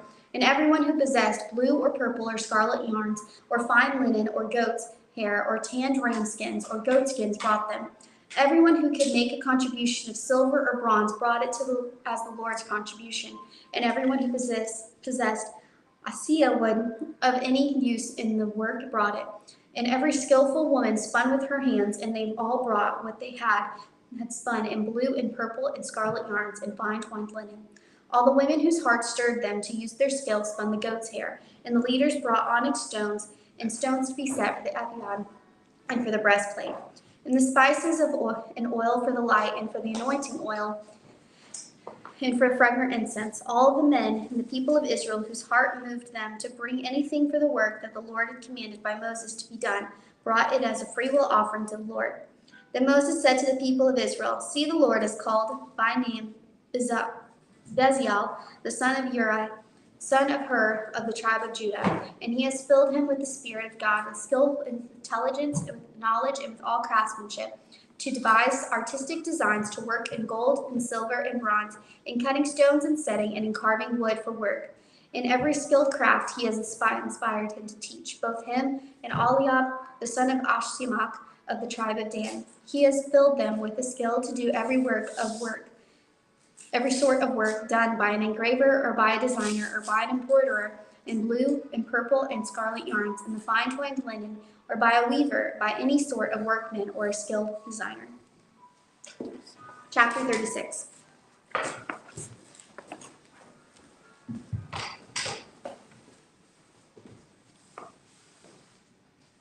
So Bezalel and Oholiab and every skilled person to whom the Lord has given skill and ability to know how to carry out all the work of constructing the sanctuary are to do the work just as the Lord has commanded. Then Moses summoned Bezalel and Oholiab and every skilled person to whom the Lord had given ability and who was willing to come and do the work. They received from Moses all the offerings the Israelites had brought to carry out the work of constructing the sanctuary. And the people continued to bring freewill offerings morning after morning. So all the skilled workers who were doing all the work on the sanctuary left what they were doing and said to Moses, "The people are bringing more than enough for doing the work the Lord commanded to be done." Then Moses gave an order, and they sent the word throughout the camp. No man or woman is to make anything else as an offering for the sanctuary.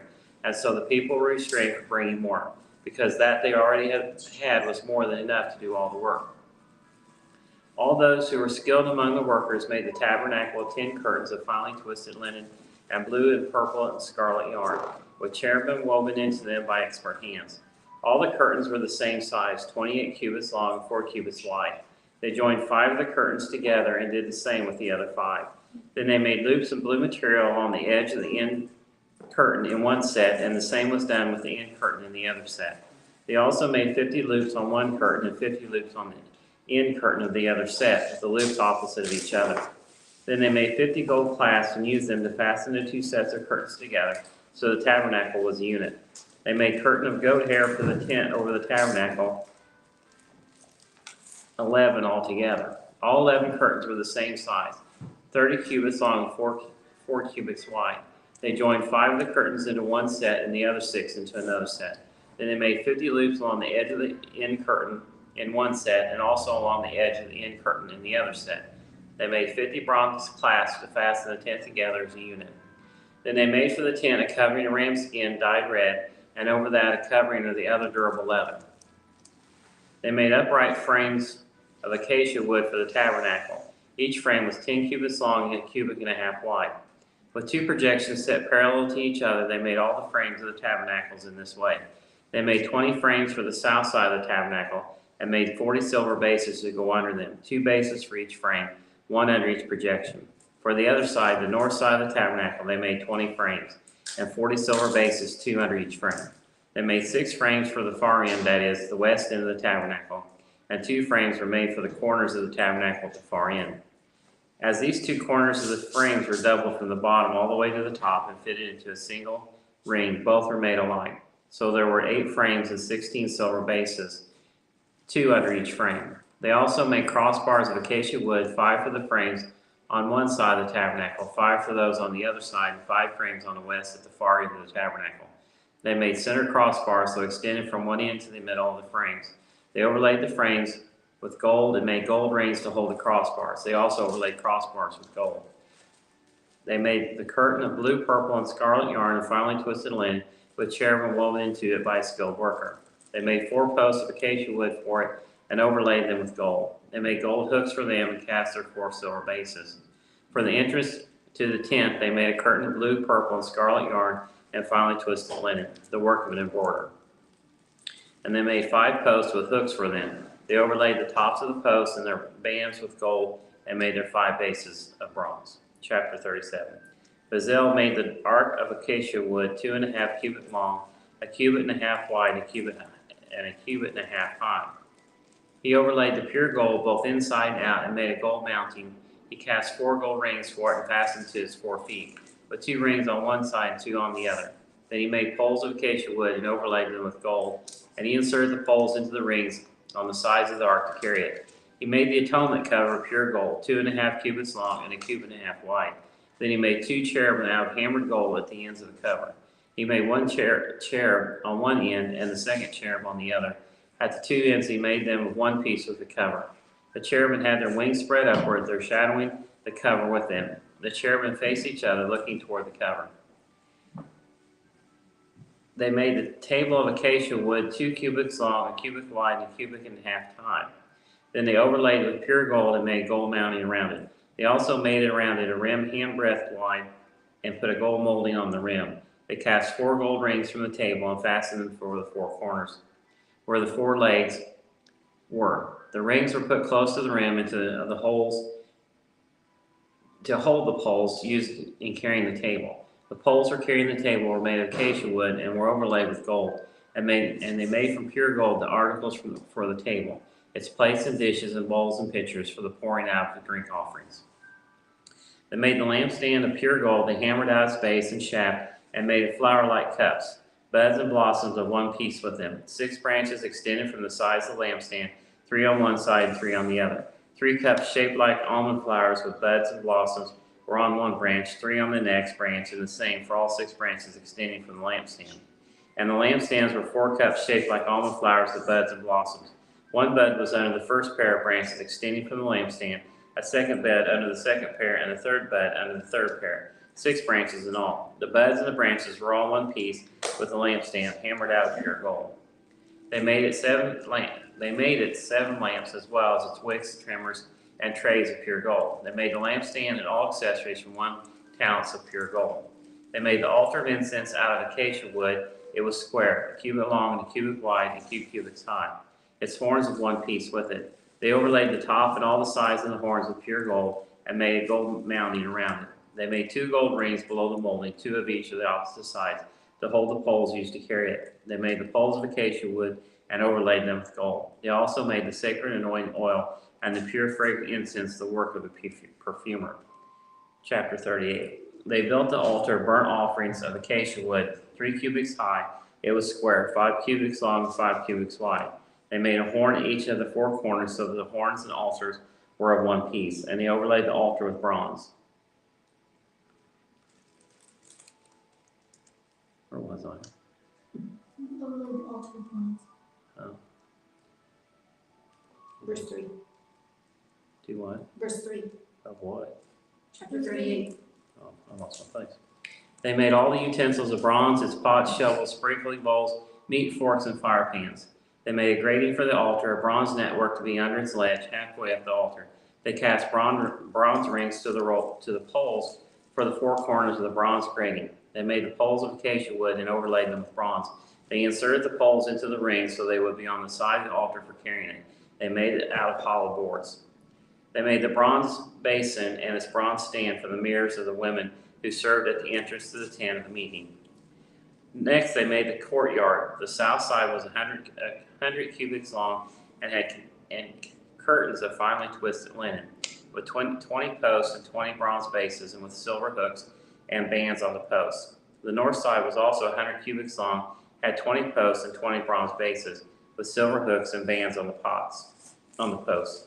The west end was 50 cubits wide and had curtains with 10 posts and 10 bases, with silver hooks and bands on the posts.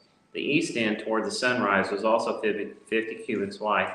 Curtains 15 cubits long were on one side of the entrance, and 3 posts and 3 bases, and curtains 15 cubits long were on the other side of the entrance to the courtyard, with 3 posts and 3 bases.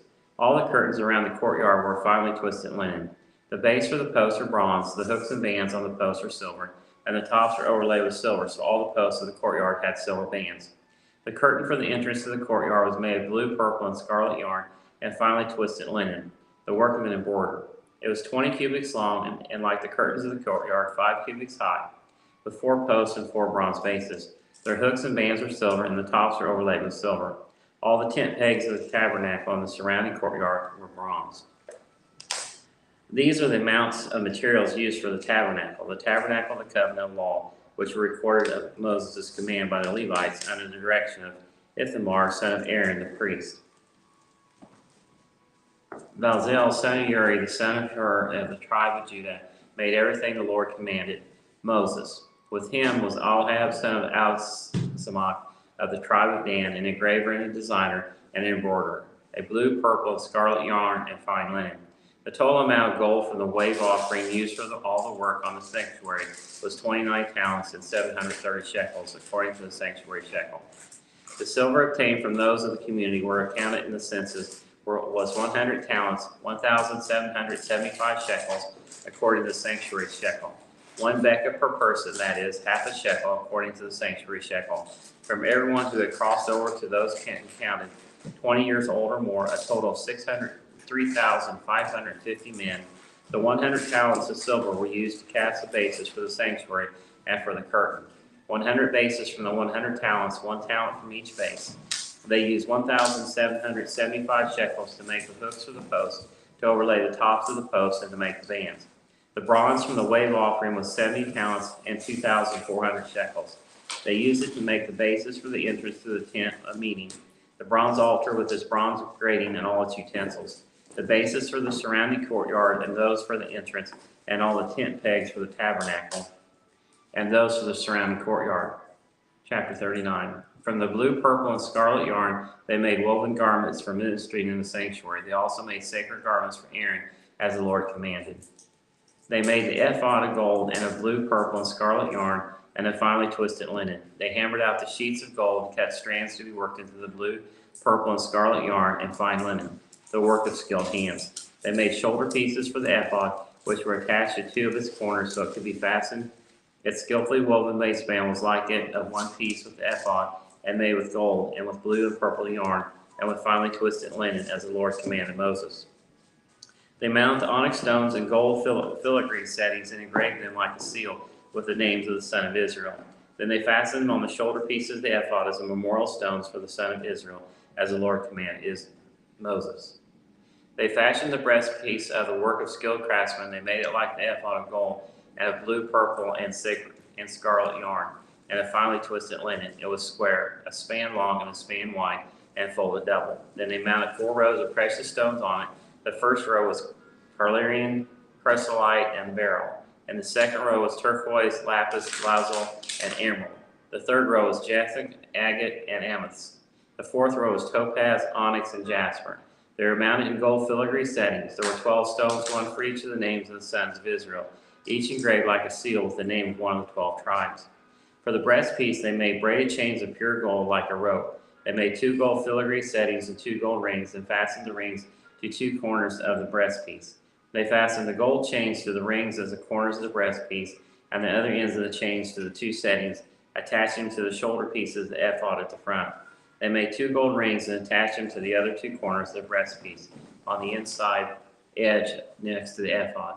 Then they made 2 more gold rings and attached them to the bottom of the shoulder pieces on the front of the ephod, close to the seam just above the waistband of the ephod. They tied the rings of the breastpiece to the rings of the ephod with blue cord, connecting it to the waistband so the breastpiece would not swing out from the ephod, as the Lord commanded Moses. They made the robe of ephod entirely of blue cloth, the work of a weaver, with an opening in the center of the robe like the opening of a collar, and a band around its opening so that it would not tear. They made pomegranates of blue, purple, and scarlet yarn and finely twisted linen around the hem of the robe. And they made bells of pure gold and attached them around the hem between the pomegranates. The bells and pomegranates alternated them around the hem of the robe to be worn for ministering, as the Lord commanded Moses. For Aaron and his sons, they made tunics of fine linen, the work of a weaver, and the turban of fine linen, and linen caps of the undergarments of finely twisted linen. The sash was made of finely twisted linen and blue, purple, and scarlet yarn, the work of an embroiderer, as the Lord commanded Moses. They made the plate, the sacred emblem, one out of pure gold, and engraved it like an inscription on a seal, holy to the Lord. Then they fastened a blue cord to it, attached it to the turban, as the Lord commanded Moses. So all the work on the tabernacle, the tent of meeting, was completed. The Israelites did everything just as the Lord commanded Moses. Then they brought the tabernacle to Moses, the tent and all its furnishings, its clasps, frames, crossbars, posts, and bases, the coverings of ram skin dyed red, and the covering of another durable leather, and the shielding curtain, the Ark of the Covenant law with its poles and atonement cover, the table with all its articles and the bread of the presence, the pure gold lampstand with its row of lamps and all its accessories, and the olive oil for the light, the gold altar, the anointing oil, the fragrant incense, and the curtain for the entrance to the tent, the bronze altar with its bronze grating, its bowls and all its utensils, the basins with its stand, the curtains of the courtyard with its posts and bases, and the curtain for the entrance to the courtyard, the ropes and tent pegs for the courtyard, all the furnishings for the tabernacle, the tent of meeting, and the woven garments worn for ministering in the sanctuary, both the sacred garments for Aaron, the priest, and the garments for his sons, which were serving as priests. The Israelites had done all the work just as the Lord had commanded Moses. Moses inspected the work and saw they had done just as the Lord commanded, so Moses blessed them. Then the Lord said to Moses, set up the tabernacle, the tent of meeting, on the first day of the first month. Place the ark of the covenant law in and shield the ark with a curtain. Bring the table and set out what belongs on it. Then bring in the lampstand and set up its lamps. Place the gold altar of incense in front of the ark of the covenant law and put the curtain at the entrance up to the tabernacle. Place the altar of burnt offering in front of the entrance to the tabernacle, the tent of meeting. Place the basin between the tent of meeting and the altar and pour water in it. Set up the courtyard around it and put the curtain at the entrance to the courtyard. Take the anointing oil and anoint the tabernacle and everything in it. Consecrate it and all its furnishings, and it will be holy. Then anoint the altar of burnt offering and all its utensils. Consecrate the altar, and it will be most holy. Anoint the basin and its stand and consecrate them. Bring Aaron and his sons to the entrance to the tent of meeting and wash them with water. Then dress Aaron in the sacred garments, anoint him and consecrate him so he may serve me as priest. Bring his sons and dress them in tunics. Anoint them just as you anoint their father, so they may serve me as priests. Their anointing will be a priesthood that will continue throughout generations. Moses did everything just as the Lord commanded him. So the tabernacle was set up the first day of the first month in the second year. When Moses set up the tabernacle, he put the bases in place, erected the frame, inserted the crossbars, and set up the posts. Then he spread the tent over the tabernacle and put the covering over the tent as the Lord commanded him. He took the tablets of the covenant law and placed them in the ark, attached the poles to the ark, and put the atonement cover over it. Then he brought the ark into the tabernacle and hung the shielding curtains and shielded the ark of the covenant law as the Lord commanded him. Moses placed the table in the tent of meeting on the north side of the tabernacle outside the curtain and set out the bread on it before the Lord as the Lord commanded him. He placed the lampstand in the tent of meeting opposite the table on the south side of the tabernacle and set up lamps before the Lord as the Lord commanded him. Moses placed the gold altar in the tent of meeting in front of the curtain and burned fragrant incense on it as the Lord commanded him.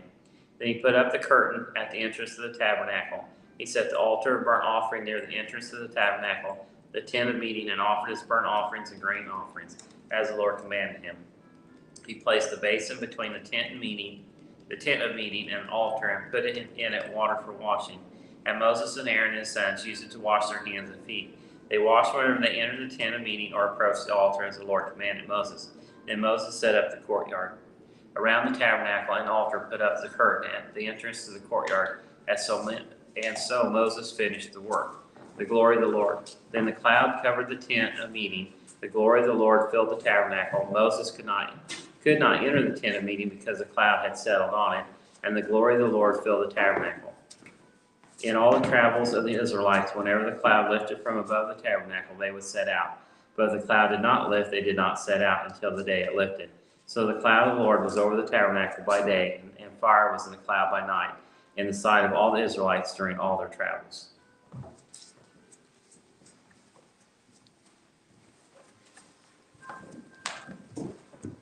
Leviticus chapter 1. The Lord called to Moses and spoke to him from the tent of meeting. He said, "Speak to the Israelites and say to them, when any of you brings an offering to the Lord, bring as your offering an animal from either the herd or the flock. If the offering is a burnt offering from the herd, he is to offer a male without defect. He must present it at the entrance of the tent of meeting so that it will be acceptable to the Lord. He is to lay his hand on the head of the burnt offering, and it will be accepted on his behalf to make atonement for him. He is to slaughter the young bull before the Lord, and then Aaron's sons, the priests, shall bring the blood and sprinkle it against the altar on all sides at the entrance of the tent of meeting. He is to skin the burnt offering and cut it into pieces. The sons of Aaron, the priest, are to put the fire on the altar and arrange the wood on the fire. Then Aaron's sons, the priests, shall arrange the pieces, including the head and the fat, on the burning wood that is on the altar. He is to wash the inner parts and the legs with water, and the priest is to burn all of it on the altar. It is a burnt offering, an offering made by fire, an aroma pleasing to the Lord. If the offering is a burnt offering from the flock, from either the sheep or the goats, he is to offer a male without defect. He is to slaughter it at the north side of the altar before the Lord, and Aaron's sons, the priests, shall sprinkle its blood against the altar on all sides. He is to cut it into pieces, and the priest shall arrange them, including the head and the fat, on the burning wood that is on the altar. He is to wash the inner parts and the legs with water, and the priest is to bring all of it and burn it on the altar. It is a burnt offering, an offering made by fire, an aroma pleasing to the Lord. If the offering is to the Lord is a burnt offering of birds, he is to offer a dove or a young pigeon. The priest shall bring it to the altar, wring off the head, and burn it on the altar. Its blood shall be drained out on the side of the altar. He is to remove the crop with its contents, throw it to the east side of the altar where the ashes are. He shall tear it open by the wings, not severing it completely, and then the priest shall burn it on the wood that is on the fire of the altar. It is a burnt offering, an offering made by the fire, an aroma pleasing to the Lord. Chapter 2. When someone brings a grain offering to the Lord, his offering is to be a fine flour. He is to pour oil on it, put incense on it, and take it to Aaron's sons, the priest. The priest shall take the handful of fine flour and oil, together with all the incense, and burn this as a memorial portion on the altar, an offering made by fire, an aroma pleasing to the Lord. The rest of the grain offering belongs to Aaron and his sons. It is the most holy part of the offerings made to the Lord by fire. If you bring a grain offering baked in an oven, it is consists of fine flour, cakes made without yeast and mixed with water, or wafers made without yeast and spread with oil. If your grain offering is prepared on a griddle, it is to be made of fine flour mixed with oil and without yeast. Crumble it and pour oil on it. It is a grain offering. If your grain offering is cooked in the pan, it is to be made of fine flour and oil. Bring the grain offering made of these things to the Lord. Present it to the priest who shall take it to the altar. He shall take out the memorial portion from the grain offering and burn it on the altar as an offering made by fire, an aroma pleasing to the Lord. The rest of the grain offering belongs to Aaron and his sons. It is the most holy part of the offerings made to the Lord by fire. Every grain offering you bring to the Lord must be made without yeast, for you are not to burn any yeast or honey in an offering made to the Lord by fire. You may bring them to the Lord as an offering of the first fruits, but they are not to be offered on the altar as a pleasing aroma. Season all of your grain offerings with salt. Do not leave the salt of the covenant of your God out of your grain offerings. Add salt to all your offerings. If you bring a grain offering of first fruits to the Lord, offer crushed heads of a new grain roasted in the fire. Put oil and incense on it. It is a grain offering. The priest shall burn the memorial portion of the crushed grain in oil, together with all the incense as an offering made to the Lord by fire. Chapter 3. If someone's offering is a fellowship offering, and he offers an animal from the herd, whether male or female, he is to present before the Lord an animal without defect. He is to lay his hand on the head of his offering and slaughter it at the entrance to the tent of meeting. Then Aaron's sons, the priest, shall sprinkle the blood against the altar on all sides. From the fellowship offering, he is to bring a sacrifice made to the Lord by fire. All the fat that covers the inner parts or is connected to them, both kidneys with the fat near them, the loins, and the covering of the liver, which he will remove with the kidneys. Then Aaron's sons are to burn it on the altar on top of the burnt offering that is on the burning wood, as an offering made by fire, as an aroma pleasing to the Lord. If he offers an animal from the flock as a fellowship offering to the Lord, he is to offer a male or female without defect. If he offers a lamb, he is to present it before the Lord. He is to lay his hand on the head of his offering, slaughter in front of the tent of meeting. Then Aaron's son shall sprinkle its blood against the altar on all sides. From the fellowship offering, he is to bring a sacrifice made to the Lord by fire. Its fat, the entire fat tail,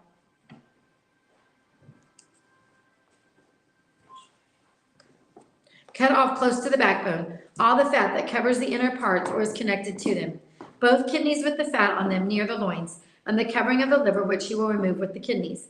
The priest shall burn them on the altar as food, an offering made to the Lord by fire. If his offering is a goat, he is presented before the Lord. He is to lay his hand on its head and slaughter it in the front of the tent of meeting. Then Aaron's son shall sprinkle its blood against the altar on all sides. From what he offers, he is to make this offering to the Lord by fire. All the fat that covers the inner parts or is connected to them, both kidneys with fat on them near the loins, and the covering of the liver, which he will remove with the kidneys. The priest shall burn them on the altar as food, an offering made by fire, a pleasing aroma. All that the fat is the Lord's. This is a lasting ordinance for the generations to come wherever you live. You must not eat any fat or blood.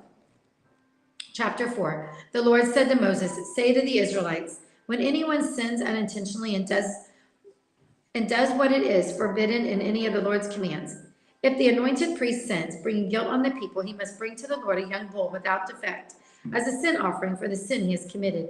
He is to present the bull at the entrance to the tent of meeting before the Lord. He is to lay his hands on its head and slaughter it before the Lord. Then the anointed priest shall take the sum of the bull's blood, carry it to the tent of meeting. He is to dip his finger into the blood and sprinkle some of it 7 times before the Lord in front of the curtain of the sanctuary. The priest shall then put some of the blood on the horns of the altar and fragrant incense that is to be before the Lord in the tent of the meeting. The rest of the bull's blood he shall pour out at the base of the altar of burnt offering at the entrance of the tent. He shall remove all fat from the bull of the sin offering, the fat that covers the inner parts or is connected to them, both kidneys with fat on them near the loins, and the covering of the liver which he will remove with the kidneys. Just as the fat is removed from the ox sacrificed as a fellowship offering, then the priest shall burn them on the altar of burnt offering. But the hide of the bull and all its flesh, as well as its head and legs, the inner parts and offal, that is, all the rest of the bull, he must take outside the camp to a place ceremonially clean, where the ashes are thrown, and burn it in a wood fire on the ash heap. If the whole Israelite community sins unintentionally and does what is forbidden in any of the Lord's commands, even though the community is unaware of the matter, they are guilty. When they become aware of the sin they committed, the assembly must bring a young bull as a sin offering and present it before the tent of meeting. The elders of the community are to lay their hands on the bull's head before the Lord, and the bull shall be slaughtered before the Lord. Then the anointed priest, to take some of the bull's blood into the tent of meeting, he shall dip his finger into the blood and sprinkle it before the Lord 7 times in front of the curtain. He is to put some of the blood on the horns of the altar that is before the Lord in the tent of meeting. The rest of the blood he shall pour out at the base of the altar of burnt offering at the entrance to the tent of meeting. He shall remove all the fat from it and burn it on the altar, and do with this bull just as he did with the bull for the sin offering. In this way the priest will make atonement for them, and they will be forgiven. When he shall take the bull outside the camp and burn it as he burned the first bull, then the sin offering is for the community. When a leader sins unintentionally and does what is forbidden in any of the commands of the Lord his God, he is guilty. When he is made aware of the sin he committed, he must bring as his offering a male goat without defect. He is to lay his hands on the goat's head and slaughter it at the place where the burnt offering before the Lord. It is a sin offering. Then the priest shall take some of the blood of the sin offering with his finger and put it in the horns of the altar of burnt offering and pour out the rest of the blood at the base of the altar. He shall burn all of the fat on the altar as he burned the fat of the fellowship offering. And this way the priest will make atonement for the man's sin, and he will be forgiven. If a member of the community sins unintentionally and does what is forbidden in any of the Lord's commands, he is guilty. When he is made aware of the sin he committed, he must bring as an offering for the sin he committed a female goat without defect. He is to lay his hand on the head of the sin offering and slaughter it at the place of the burnt offering. Then the priest is to take some of the blood with his finger and put it on the horns of the altar and burnt offering and pour out the rest of the blood at the base of the altar. He shall remove all the fat, just as the fat is removed from the fellowship offering. And the priest shall burn it on the altar as an aroma pleasing to the Lord. And this way the priest will make atonement for him, and he will be forgiven. If he brings a lamb as his sin offering, he is to bring a female without defect. He is to lay his hand on its head, sin offering, at the place where the burnt offering is slaughtered. Then the priest shall take some of the blood of the sin offering with his finger, put it on the horns of the altar of burnt offering, pour out the rest of the blood at the base of the altar. He shall remove all the fat, just as the fat is removed from the lamb of the fellowship offering, and the priest shall burn it on the altar on top of the offerings made to the Lord by fire. And this way the priest will make atonement for him. For the sin he has committed, he will be forgiven. Chapter 5. If a person sins because he did not speak up when he hears a public charge to testify regarding something he has seen or learned about, he will be held responsible. Or if a person touches anything ceremonially unclean, whether the carcasses of unclean animals, or of unclean livestock, or of unclean creatures that move along the ground, even though he is unaware of it, he has become unclean and is guilty.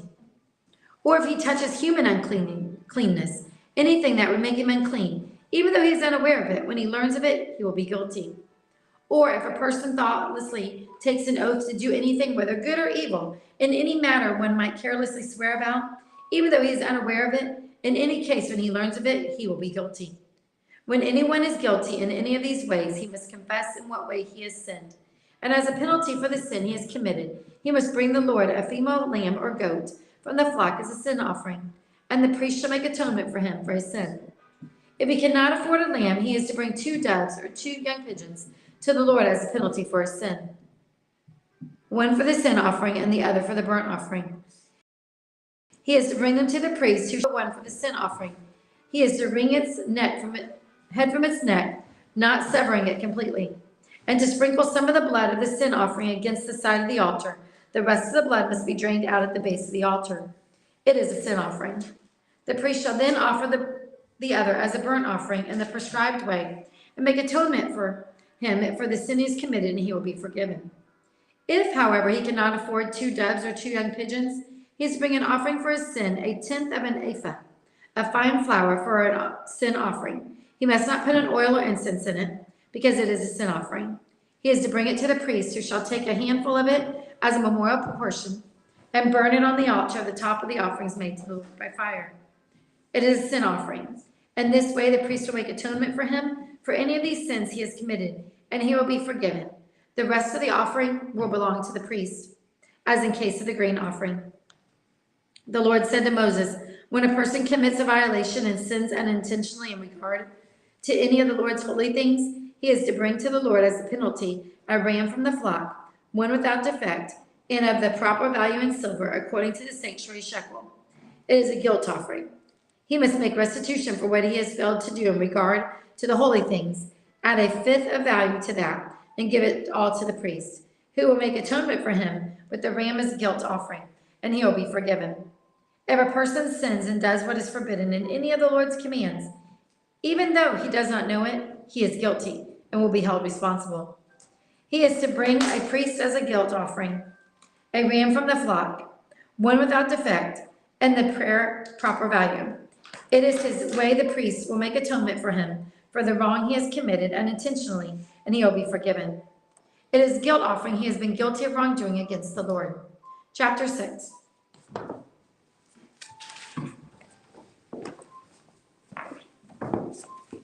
The Lord spoke to Moses, saying, if anyone sins and commits a breach of faith against the Lord by deceiving his neighbor in a matter of deposit or security or through robbery, or if he has oppressed his neighbor, or has found something lost and lied about it, swearing falsely in any and all things that people do and sin thereby.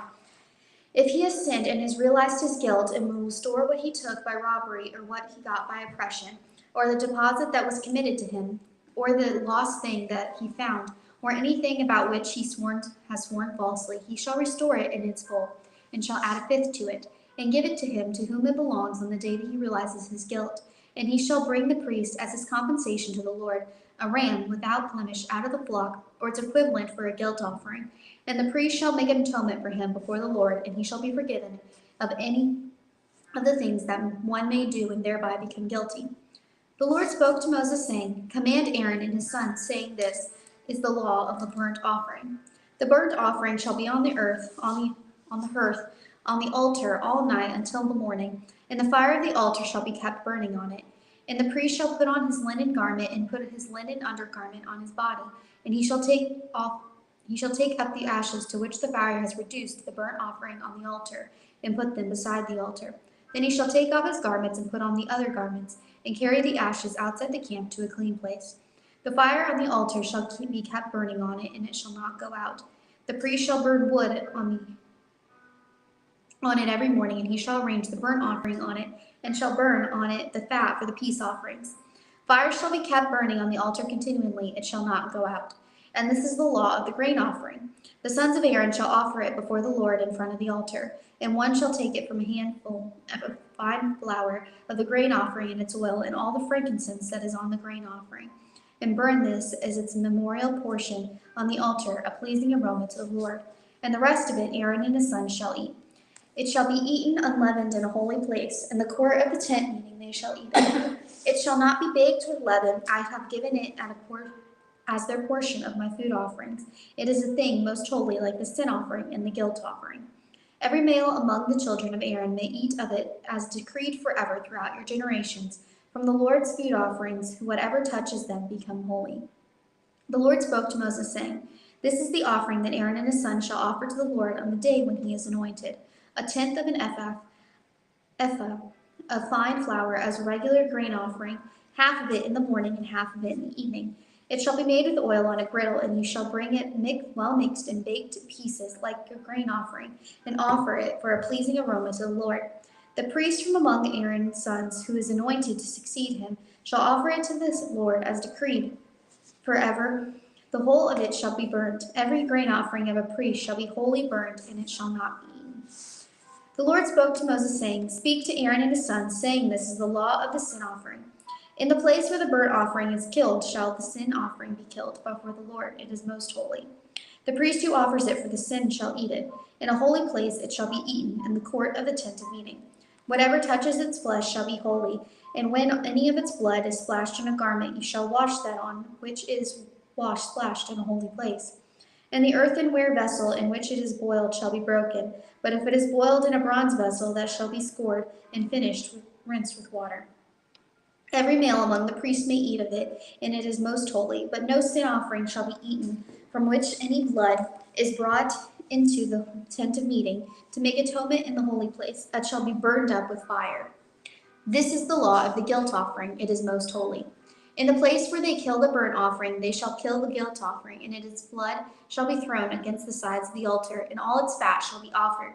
The fat tail, the fat that covers the entrails, the 2 kidneys with the fat that is on them as the loins, and the long lobe of the liver that shall remove with the kidneys.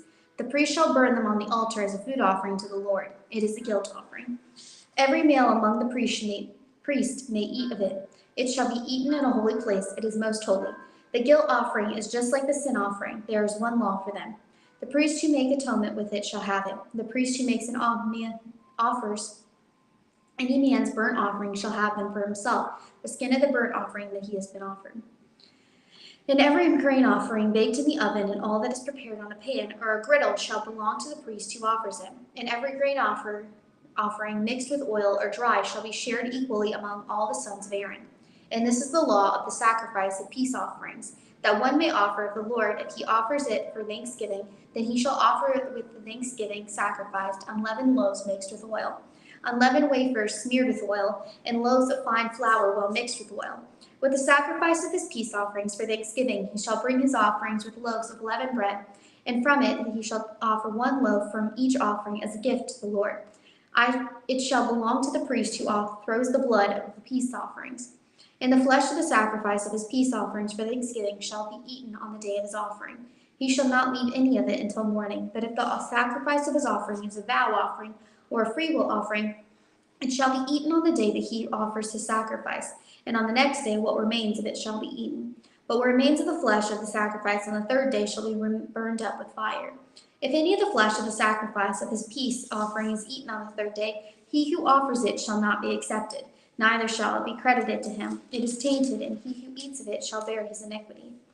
Flesh that touches any unclean thing shall not be eaten. It shall be burned up with fire. All who are clean may eat flesh, but the person who eats the flesh of the sacrifice of the Lord's peace offerings, while an uncleanness is on him, that person shall be cut off from his people. And if anyone touches an unclean thing, whether human uncleanness or unclean beast or any unclean, detestable creature, then eats of some flesh from the sacrifice of the Lord's peace offerings, that person shall be cut off from his people. The Lord spoke to Moses, saying, Speak to the people of Israel, saying, You shall eat no fat of ox or sheep or goat. The fat of an animal that dies of itself, and the fat of it that is torn by beast, may be put to any other use, but on no account shall you eat it. For every person who eats of the fat of an animal, of which a food offering may be made to the Lord, shall be cut off from his people. Moreover, you shall eat no blood whatever, whether of fowl or of an animal, in any of your dwelling places. Whoever eats any blood, that person shall be cut off from his people. The Lord spoke to Moses, saying, Speak to the people of Israel, saying, Whoever offers the sacrifice of his peace offerings to the Lord shall bring his offerings to the Lord from the sacrifice of his peace offerings. His own hands shall bring the Lord's food offerings. He shall bring the fat with the beast, and that the breast may be waved as a wave offering before the Lord. The priest shall burn the fat on the altar, but the breast shall be for Aaron and his sons. And the right thigh you shall give to the priest as a contribution from the sacrifice of your peace offerings. Whoever among the sons of Aaron offers the blood of the peace offering, and the fat shall have the right thigh for a portion.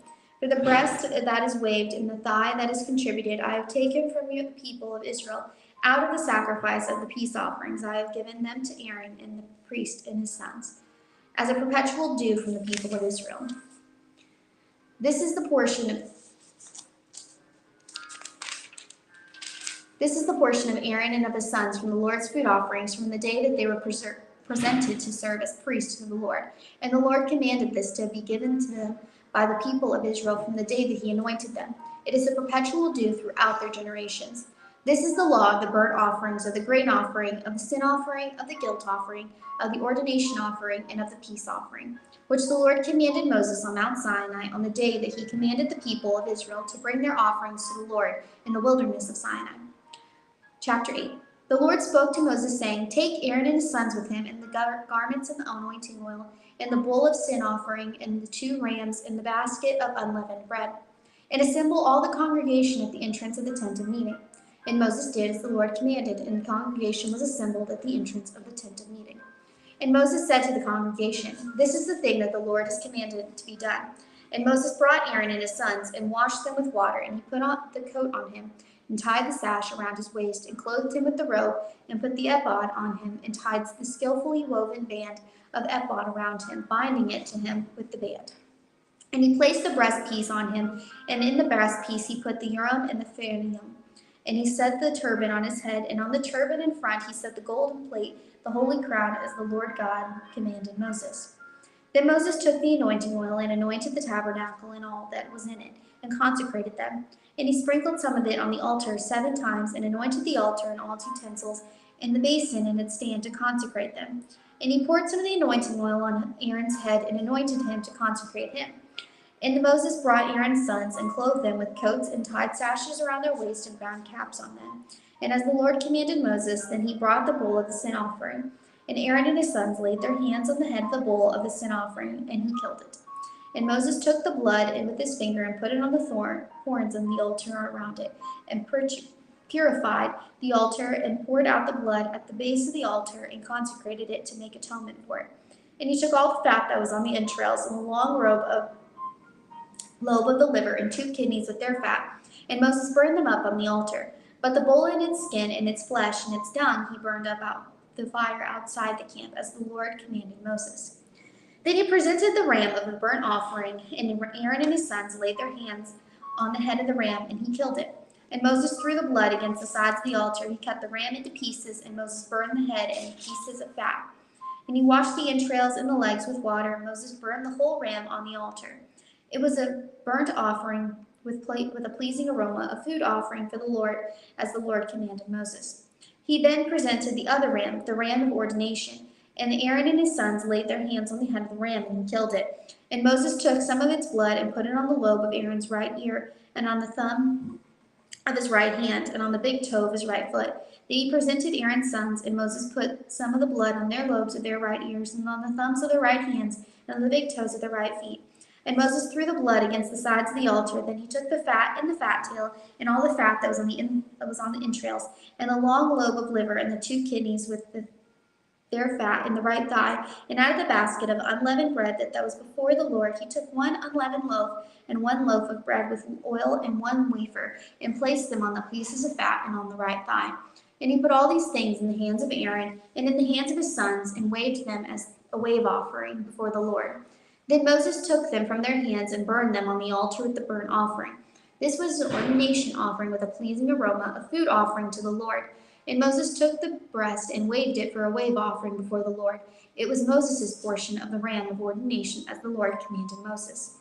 Then Moses took some of the anointing oil at the end of the blood that was on the altar, and sprinkled it on Aaron and his garments, and also on his sons' garments. So he consecrated Aaron and his garments, and his sons' garments with him. And Moses said to Aaron and his sons, Boil the flesh at the entrance of the tent of meeting, and there eat it, and the bread that is in the basket of ordination offerings, as I commanded, saying, Aaron and his sons shall eat it, and what remains of the flesh and the bread that you shall burn up with fire. And you shall not go outside the entrance of the tent of meeting for 7 days, until the days of your ordination are completed. For it will take 7 days to ordain you. As has been done today, the Lord has commanded to be done to make atonement for you. At the entrance of the tent of meeting you shall remain day and night for 7 days, performing what the Lord has charged, so that you do not die, for I so have been commanded. And Aaron and his sons did all the things that the Lord commanded by Moses. Chapter 9.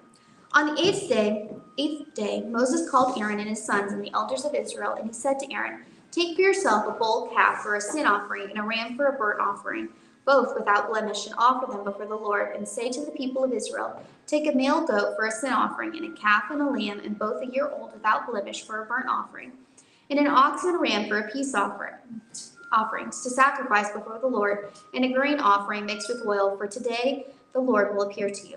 And they brought what Moses commanded in front of the tent of meeting, and all the congregation drew near and stood before the Lord. And Moses said, "This is the thing that the Lord commanded you to do, that the glory of the Lord may appear to you."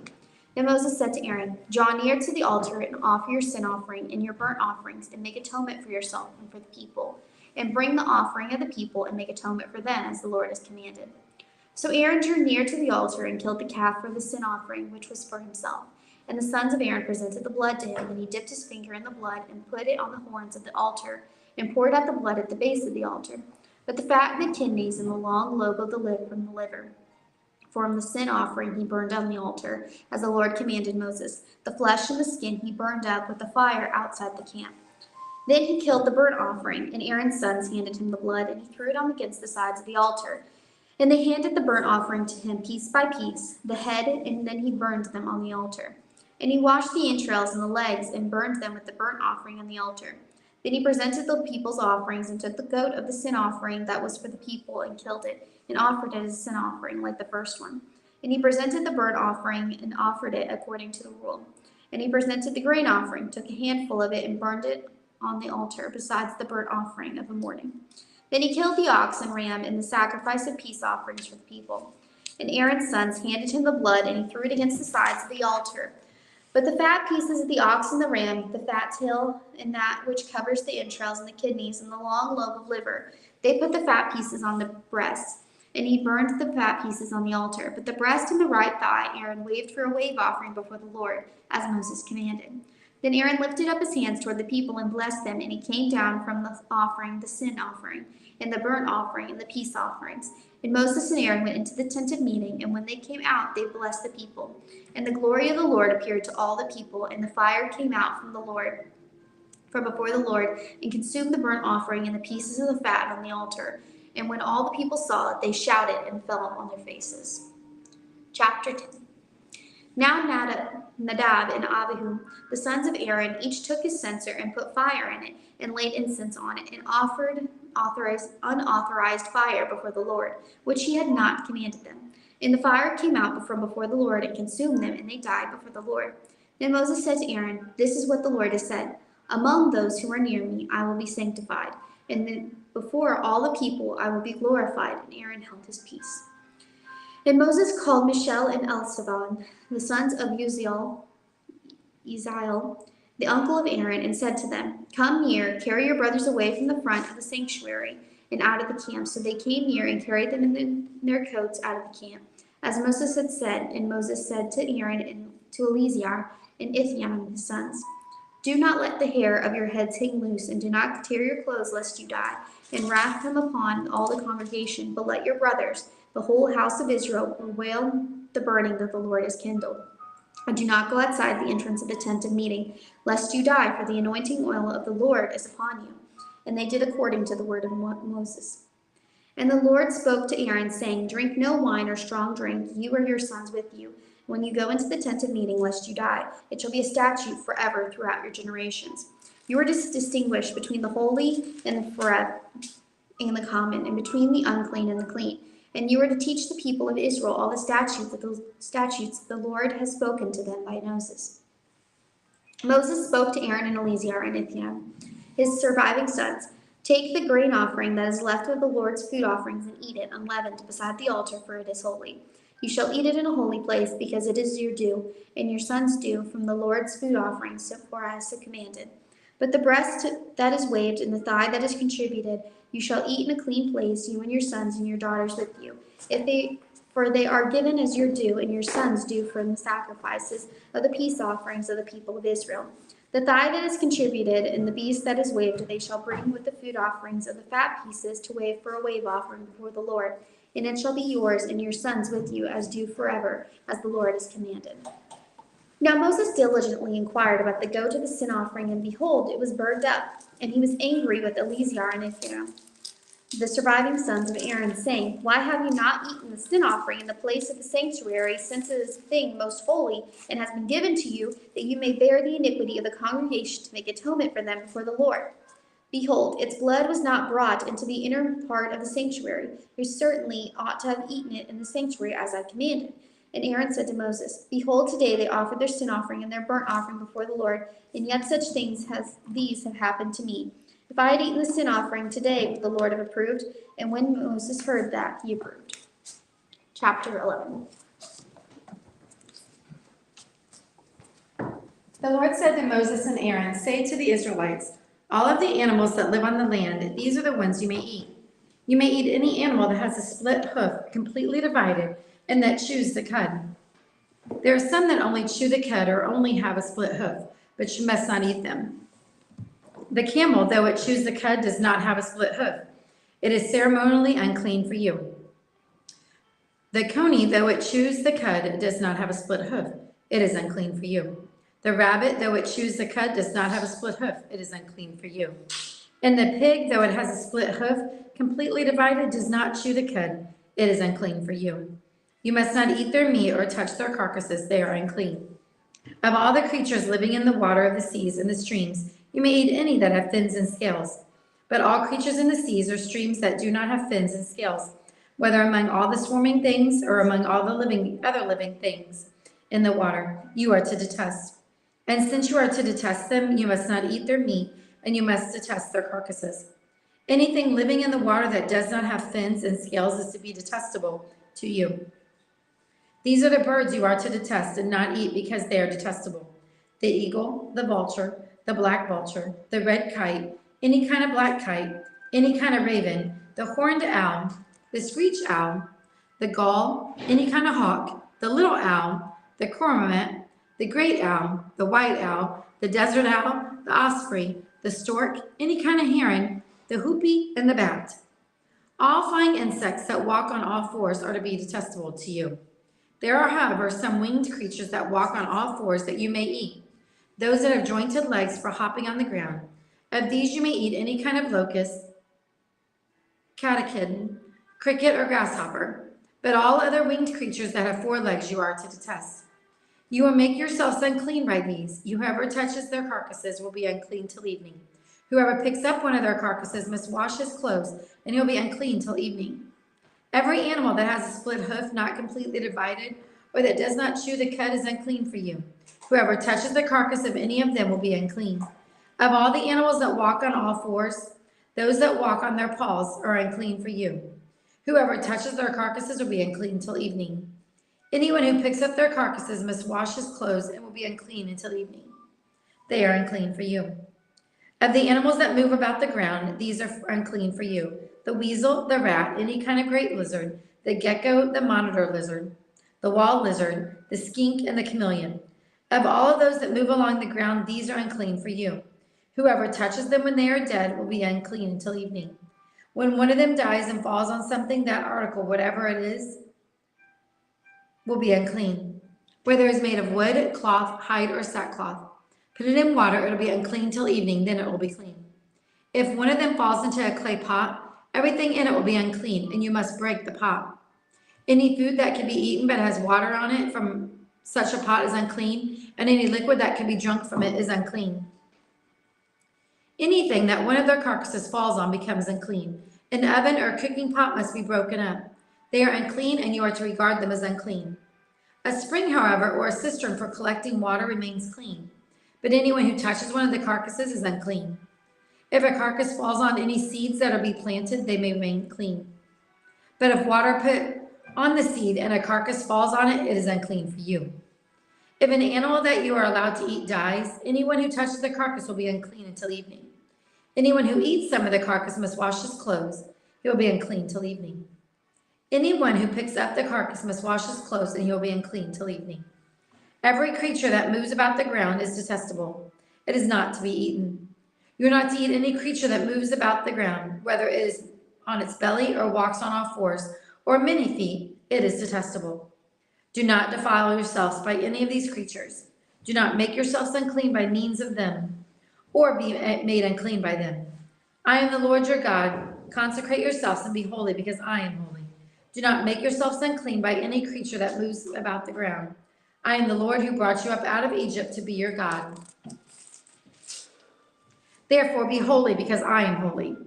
These are the regulations concerning animals, birds, every living thing that moves in the water, and every creature that moves about on the ground. You must distinguish between the unclean and the clean, between living creatures that may be eaten and those that may not. Chapter 12.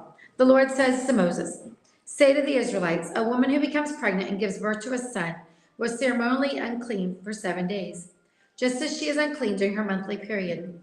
On the 8th day, the boy is to be circumcised. Then the woman must wait 33 days to be purified from her bleeding. She must not touch anything sacred or go to the sanctuary until the days of her purification are over. If she gives birth to a daughter, for 2 weeks the woman will be unclean, as during her period. Then she must wait 66 days to be purified from her bleeding. When the days of her purification for a son or daughter are over, she is to bring the priest at the entrance to the tent of meeting a 1-year lamb for a burnt offering, and a young pigeon or a dove for a sin offering. He shall offer them before the Lord to make atonement for her, and then she will be ceremonially clean from her flow of blood. These are the regulations for the woman who gives birth to a boy or a girl. If she cannot afford a lamb, she is to bring 2 doves or 2 young pigeons for a burnt offering, and the other for a sin offering. And this way the priest will make atonement for her, and she will be clean. Chapter 13. The Lord said to Moses and Aaron, when anyone has swelling or a rash or a bright spot on his skin that may become an infectious skin disease, he must be brought before Aaron to the priest or to one of his sons who is a priest. The priest is to examine the sore on his skin, and if the hair in the sore has turned white, and the sore appears to be more than skin deep, it is an infectious skin disease. When the priest examines him, he shall pronounce him ceremonially unclean. If the spot on his skin is white, but does not appear to be more than skin deep, and the hair in it has not turned white, the priest is to put the infected person in isolation for 7 days. On the 7th day, the priest is to examine him, and if he sees that the sore is unchanged and has not spread to the skin, he is kept in isolation another 7 days. On the 7th day, the priest is to examine him again, and if the sore is faded and is not spread, the priest shall pronounce him clean. It is only a rash. The man must wash his clothes and he will be clean. But if the rash does spread on his skin after he has shown himself to the priest to be pronounced clean, he must appear before the priest again. The priest is to examine him. If the rash is spread, he shall pronounce him unclean. It is an infectious disease. When anyone has an infectious skin disease, he must be brought to the priest. The priest is to examine him, and there is a white swelling in the skin that has turned the hair white. If there is raw flesh in the swelling, it is a chronic skin disease, and the priest shall pronounce him unclean. He is not to put him in isolation because he is already unclean. If the disease breaks out all over his skin, and so far as the priest can see, it covers all the skin of the infected person from head to foot, the priest is to examine him, and if the disease has covered his whole body, he shall pronounce that person clean. Since it was all turned white, he is clean. But whenever raw flesh appears on him, he will be unclean. When the priest sees the raw flesh, he will pronounce him unclean. The raw flesh is unclean, he has an infectious disease. Should the raw flesh change and turn white, he must go to the priest. The priest examines him, and if the sores have turned white, the priest shall pronounce the infected person clean. When someone has a boil on his skin and it heals, and in that place where the boil was, a white swelling or reddish white spot appears, he must present himself to the priest.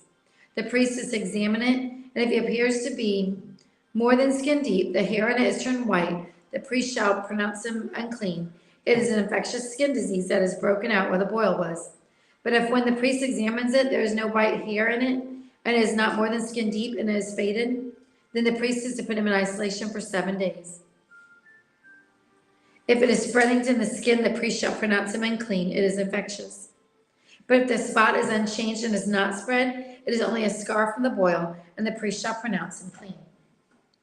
When someone has a burn on his skin and a reddish white or white spot appears in the raw flesh of the burn, the priest is to examine the spot.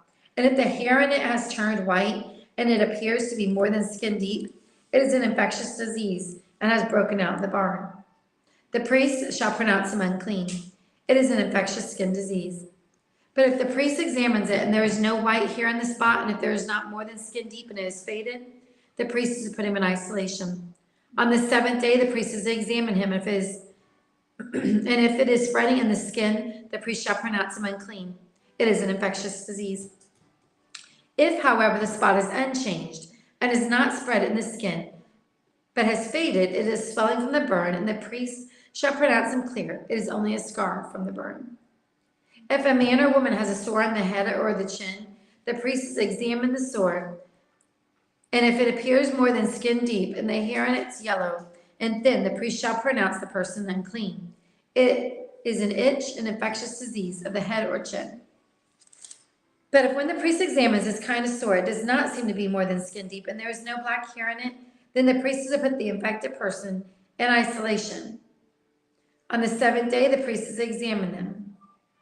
If the itch is not spread and there is no yellow hair, it does not appear to be more than skin deep, he must be shaved except for the diseased area, and the priest is to keep him in isolation another 7 days.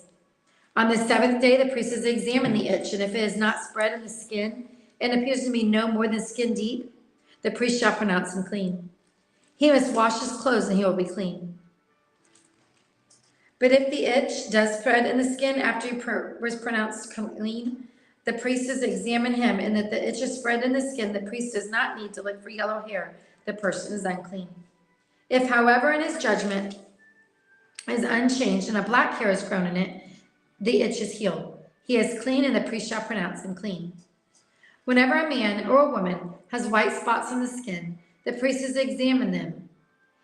And if the spots are dull white and is a harmless rash is broken out on the skin, that person is clean. When a man has lost his hair and is bald, he is clean. If he has lost his hair from the front of his scalp and his bald forehead, he is clean. But if he has a reddish white sore on his bald head or forehead, it is an infectious disease breaking out on here in this area. The priest is to examine him, and if the swollen sore on his head or forehead is sore, reddish white like an infectious skin disease, the man is diseased and unclean. The priest shall pronounce him unclean because of the sore on his head.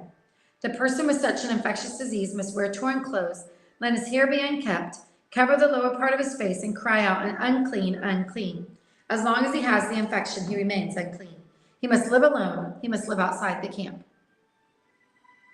If any clothing is contaminated with mildew, any woolen or linen clothing, any woven or knitted material of linen or wool, any leather or anything made of leather, or if the contamination in the clothing or leather or woven or knitted material in any leather article is greenish or reddish, it is spreading mildew and must be shown to the priest. The priest is to examine the mildew and isolate the affected article for 7 days. On the 7th day, he is to examine it.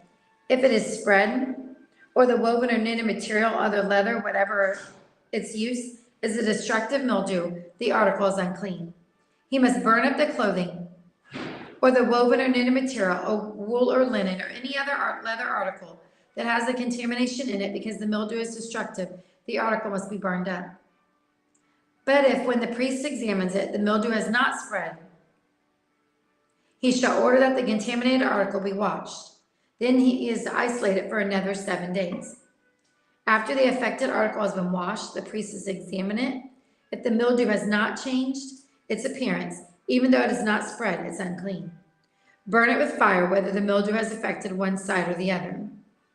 If when the priest examines it, the mildew has faded into the article, has been washed, he is to tear the contaminated part out of the clothing or the leather or the woven or knitted material. But if it reappears in the clothing or in the woven or knitted material, or in the leather article is spreading, and whatever has mildew must be burned with flesh. The clothing or the woven knitted material or any other leather article that has been washed and is rid of the mildew must be washed again, and it will be clean. These are the regulations concerning contamination by mildew in woolen or linen clothing, woven or knitted material, or any leather article for pronouncing them clean or unclean. Chapter 14. The Lord said to Moses, "These are the regulations for the diseased person at the time of his ceremonial cleansing, when he is brought to the priest. The priest is to go outside the camp and examine him. If the person is healed of his infectious skin disease, the priest shall order that two live clean birds with some cedar wood, scarlet yarn, and hyssop be brought for the one to be cleansed. Then the priest shall order that the one of the birds be killed over fresh water in a clay pot. He is then to take the live bird and dip it, together with the cedar wood, the scarlet yarn, and the hyssop, into the blood of the bird that was killed over the fresh water. 7 times he shall sprinkle to one of the cleansed of the infectious disease and pronounce him clean. Then he is to release the live bird in the open field. The person to be cleansed must wash his clothes, shave his hair, bathe in water, and he will be ceremonially clean. After this he may come into the camp, but he must stay outside his tent for 7 days. On the 7th day he must shave off all his hair. He must shave his head, beard, eyebrows, and the rest of his hair. He must wash his clothes and bathe himself with water, and he will be clean. On the 8th day he must bring 2 male lambs and 1 ewe lamb a year old, each without defect, along with 3/10 of an ephah of fine flour mixed with oil for grain offering, and 1 log of oil. The priest who pronounces him clean shall present both the one to be cleansed and his offerings before the Lord at the entrance of the tent of meeting. Then the priest is to take 1 of the male lambs and offer it as a guilt offering, along with the log of oil. He shall wave them before the Lord as a wave offering. He is to slaughter the lamb in the holy place, where the sin offering and the burnt offering are slaughtered. Like the sin offering, the guilt offering belongs to the priest. It is most holy. The priest is to take some of the blood of the guilt offering, put it on the lobe of the right ear of the one to be cleansed, on the thumb of his right hand, and on the big toe of his right foot. The priest shall then take some of the log of oil, pour it in the palm of his own left hand, dip his right forefinger into the oil, and with his finger sprinkle some of it before the Lord 7 times. The priest is to put some of the oil remaining in his hand on the lobe of the right ear of the one to be cleansed, and on the thumb of his right hand, and on the big toe of his right foot, on top of the blood of the guilt offering. The rest of the oil in his palm the priest shall put on the head of one to be cleansed, make atonement for him before the Lord. Then the priest is to sacrifice the sin offering and make atonement for the one to be cleansed from his uncleanness. After that, the priest shall slaughter the burnt offering and offer it on the altar, together with the grain of offering that make atonement for him, and he will be clean. If, however, he is poor and cannot afford these things, he must take 1 male lamb as a guilt offering, to be waved to make atonement for him, together with 1/10 of an ephah of fine flour mixed with oil for a grain offering, a log of drill, and 2 doves or 2 young pigeons, which he can afford, 1 for sin and 1 for the burnt offering. On the 8th day he must bring them to his cleansing to the priest at the entrance of the tent of meeting before the Lord. The priest is to take the lamb for the guilt offering, together with the log oil, and wave them before the Lord as a wave offering. He shall slaughter the lamb of the guilt offering, take some of its blood, and put it in the lobe of the right ear of the right one to be cleansed, on the thumb of his right hand, and the big toe of his right foot. The priest is to pour some of the oil into the palm of his own hand, and with his right forefinger sprinkle some of his oil from his palm 7 times before the Lord. Some of the oil in his palm is to be put on the same place as he put the blood of the guilt offering, on the lobe of the right ear, on the thumb of his right hand, and on the big toe of his right foot. The rest of the oil the priest shall put on the head of the one to be cleansed, to have it make atonement for him before the Lord. Then he shall sacrifice the doves or the young pigeons, which the person can afford, one as a sin offering and the other as a burnt offering, together with the grain offering. In this way the priest will make atonement before the Lord on behalf of the one to be cleansed. These are the regulations for anyone who has infectious skin disease and who cannot afford the regular offerings for his cleansing. The Lord said to Moses and Aaron, "When you enter the land of Canaan, which I am giving to you as your possession, I am spreading a mildew in the house of that land. The owner of the house must go and tell the priest, 'I have seen something that looks like mildew in my house.' The priest is to order the house to be emptied before he goes in to examine the mildew, so that nothing in the house will be pronounced unclean. After this, the priest is to go in and inspect the house.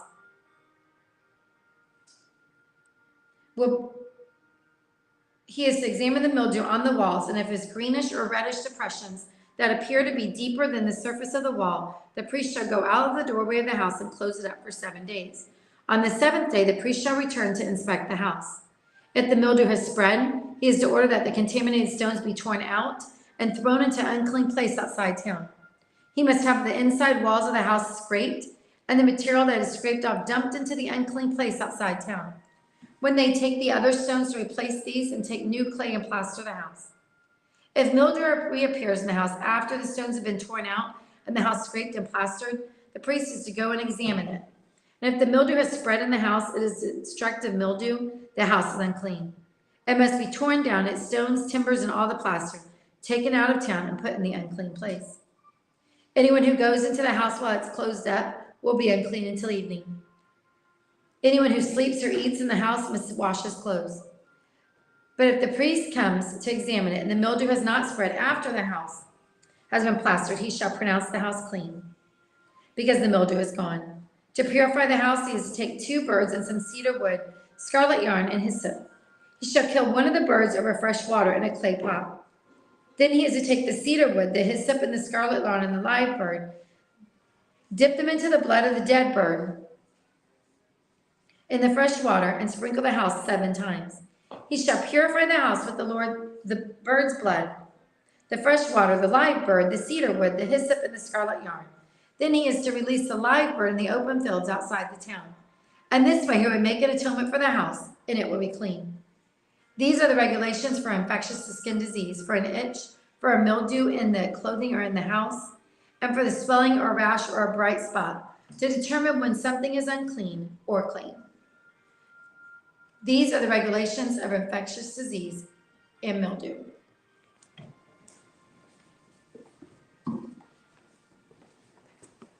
Chapter 15. The Lord spoke to Moses and Aaron, saying, "Speak to the people of Israel and say to them, when any man has a discharge from his body, his discharge is unclean. And this is the law of his uncleanness for a discharge. And whether his body runs with his discharge or his body is blocked up by this discharge, it is his uncleanliness. Every bed on which one with the discharge lies shall be unclean, and everything on which he sits shall be unclean. And anyone who touches his bed shall wash his clothes and bathe himself in water and be unclean until the evening. And whoever sits on anything on which the one whose discharge has sat shall wash his clothes and bathe himself in water and be unclean until the evening. And whoever touches the body of the one with the discharge shall wash his clothes and bathe himself in water and be unclean until the evening. And if the one with discharge spits on someone who is clean, he shall wash his clothes and bathe himself in water and be unclean until the evening. And any saddle on which the one with the discharge sat shall be unclean. And whoever touches anything that was under him shall be unclean until the evening. And whoever carries such things shall wash his clothes and bathe himself in water and be unclean until the evening. And anyone whom the one with the discharge touches without having rinsed his hands in the water shall wash his clothes and bathe himself in water and be unclean until the evening. And an earthenware vessel that the one with the discharge touches shall be broken, and every vessel of wood shall be rinsed in water. And when the one with the discharge is cleansed of his discharge, and then he shall count for himself 7 days for his cleansing, and wash his clothes, he shall bathe his body in fresh water, and shall be clean. And on the 8th day he shall take 2 turtle doves or 2 pigeons, and come before the Lord to the entrance of the tent of meeting, and give them to the priest. And the priest shall use them, one for a sin offering, and the other for a burnt offering. And the priest shall make atonement for him before the Lord for his discharge. If a man has an emission of semen, he shall bathe his whole body in water, and be unclean until the evening. And every garment and every skin on which the semen comes shall be washed with water, and be unclean until the evening. If a man lies with a woman and has a mission of semen, both of them shall bathe themselves in water and be unclean until the evening. And when a woman has a discharge, and the discharge in her body is blood, she shall be in her menstrual impurity for 7 days, and whoever touches her, she shall be unclean until the evening. And everything on which she lies during her menstrual impurity shall be unclean. Everything also on which she sits shall be unclean. And whoever touches her bed shall wash his clothes and bathe himself in water and be unclean until the evening. And whoever touches anything on which she sits while she washes his clothes shall wash his clothes and bathe himself in the water and be unclean until the evening. Until the evening, or anything on which he sits when he touches it shall be unclean until the evening. And if any man lies with her and her menstrual impurity comes upon him, he shall be unclean 7 days, and every day on which he lies shall be unclean. If a woman has a discharge of blood for many days, not at the time of her menstrual impurity, or if she is discharged beyond the time of her impurity, all the days of discharge she shall continue in uncleanliness. As in the days of her impurity, she shall be unclean. Every bed on which she lies all the days of her discharge shall be to the uncleanliness of her menstrual impurity. And whoever touches these things shall be unclean, and shall wash his clothes and bathe himself in water, and be unclean until the evening. But if she is cleansed of her discharge, she shall count for herself 7 days, and after that she shall be clean. And on the 8th day she shall take 2 turtle doves or 2 pigeons, and bring them to the priest to the entrance of the tent of meeting, and the priest shall use one for the sin offering and the other for a burnt offering, and the priest shall make atonement for her before the Lord for her unclean discharge. Thus you shall keep the people of Israel separate from their uncleanliness, lest they die in their uncleanliness by defiling my tabernacle that is in their midst. This is the law for him who is discharged, and for him who has a mission of semen, becoming unclean thereby. Also for her who is unwell with her menstrual impurity, that is, for anyone male or female who has a discharge, for the man who lies with a woman who is unclean. Chapter 16. The Lord spoke to Moses after the death of the 2 sons of Aaron when they drew near before the Lord and died. And the Lord said to Moses, Tell Aaron your brother not to come at any time into the holy place inside the veil, before the mercy seat that is on the ark, so that he may not die. For I will appear in the cloud over the mercy seat. But in this way Aaron shall come into the holy place with a bull from the herd for a sin offering and a ram for a burnt offering. He shall put the holy linen coat, and shall have the linen undergarment on his body, and he shall tie the linen sash around his waist, and wear the linen turban, and these are the holy garments. He shall bathe around his body in water, and then put them on. And he shall take from the congregation of the people of Israel 2 male goats for a sin offering, and 1 ram for a burnt offering. And Aaron shall offer the bull as a sin offering for himself, and shall make atonement for himself and for his house. Then he shall take the 2 goats and set them before the Lord at the entrance of the tent of meeting. And Aaron shall cast lots over the 2 goats, 1 lot for the Lord and the other for Azazel. And Aaron shall present the goat on which the lot fell for the Lord and use it as a sin offering. But the goat on which the lot fell for Azazel shall be presented alive before the Lord to make atonement over it, and it may be sent away into the wilderness to Azazel. Aaron shall present the bull as a sin offering for himself, and shall make atonement for himself and for his house. He shall kill the bull as a sin offering for himself, and he shall take a censer full of coals of fire from the altar before the Lord, and 2 handfuls of sweet incense beaten small, and he shall bring it inside the veil, and put the incense on the fire before the Lord, and the cloud of the incense may cover the mercy seat that is over the testimony, so that he does not die. And he shall take some of the blood from the bull and sprinkle it with his finger on the front of the mercy seat on the east side. And in the front of the mercy seat he shall sprinkle some of the blood with his finger 7 times. Then he shall kill the goat of the sin offering that is for the people, and bring its blood inside the veil. And do with its blood as he did with the blood of the bull, sprinkling it over the mercy seat and in the front of the mercy seat. Thus he shall make atonement for the holy place, because of the uncleanliness of the people of Israel, and because of their transgressions, all of their sins. And so he shall do for the tent of meeting which dwells with them in the midst of their uncleanliness. No one may be in the tent of meeting from the time he enters to make atonement in the holy place, until he comes out and has made atonement for himself and for his house and for all the assembly of Israel. Then he shall go out to the altar that is before the Lord and make atonement for it, and shall take some of the blood of the bull and some of the blood for the atonement for it, and some of the blood for the goat, and put it on the horns of the altar all around. He shall sprinkle some of the blood on it with his finger 7 times, and cleanse it and consecrate it from the cleanliness of the people of Israel. And when he has made an end of the atoning for the holy place and the tent of meeting and the altar, he shall present the live goat. And Aaron shall lay both his hands on the head of the live goat, and confess over it all the iniquities of the people of Israel, and all their transgressions, all their sins. And he shall put them on the head of the goat, and send it away into the wilderness, by the hand of a man who is in readiness. The goat shall bear all their iniquities onto itself to a remote area, and he shall let the goat go free in the wilderness. Then Aaron shall come into the tent of the meeting, and shall take off the linen garments that he put on when he went into the holy place, and shall leave them there. And he shall bathe his body in water in the holy place, and put on the garments, and come out, and offer his burnt offering and the burnt offering of the people, and make atonement for himself and for the people. And the fat of the sin offering he shall burn on the altar. And he who lets the goat go to Azal shall wash his clothes and bathe his body in water, and afterward he may come into the camp. And the bull for the sin offering, and the goat for the sin offering, whose blood was brought in to make atonement in the holy place, shall be carried outside the camp. Their skin and their flesh and their dung shall be burned up in the fire, and he who burns them shall wash his clothes and bathe his body in water, and afterward he may come into the camp. And it shall be a statute to you forever, that in the 7th month, on the 10th day of the month, you shall afflict yourselves, and shall do no work, either the native or the stranger who sojourns among you. For on this day shall atonement be made for you to cleanse you. You shall be clean before the Lord from all your sins. It is a Sabbath of solemn rest to you, and you shall afflict yourselves, and it is a statute forever. And the priest who is anointed and consecrated as a priest in his father's place shall make atonement, wearing the holy linen garments. He shall make atonement for the holy sanctuary, and he shall make atonement for the tent of meeting, and for the altar, and he shall make atonement for the priest, for all the people of the assembly. And this shall be the statute forever for you, that the atonement may be made for the people of Israel once in the year because of their sins. And Aaron did as the Lord commanded Moses. Chapter 17.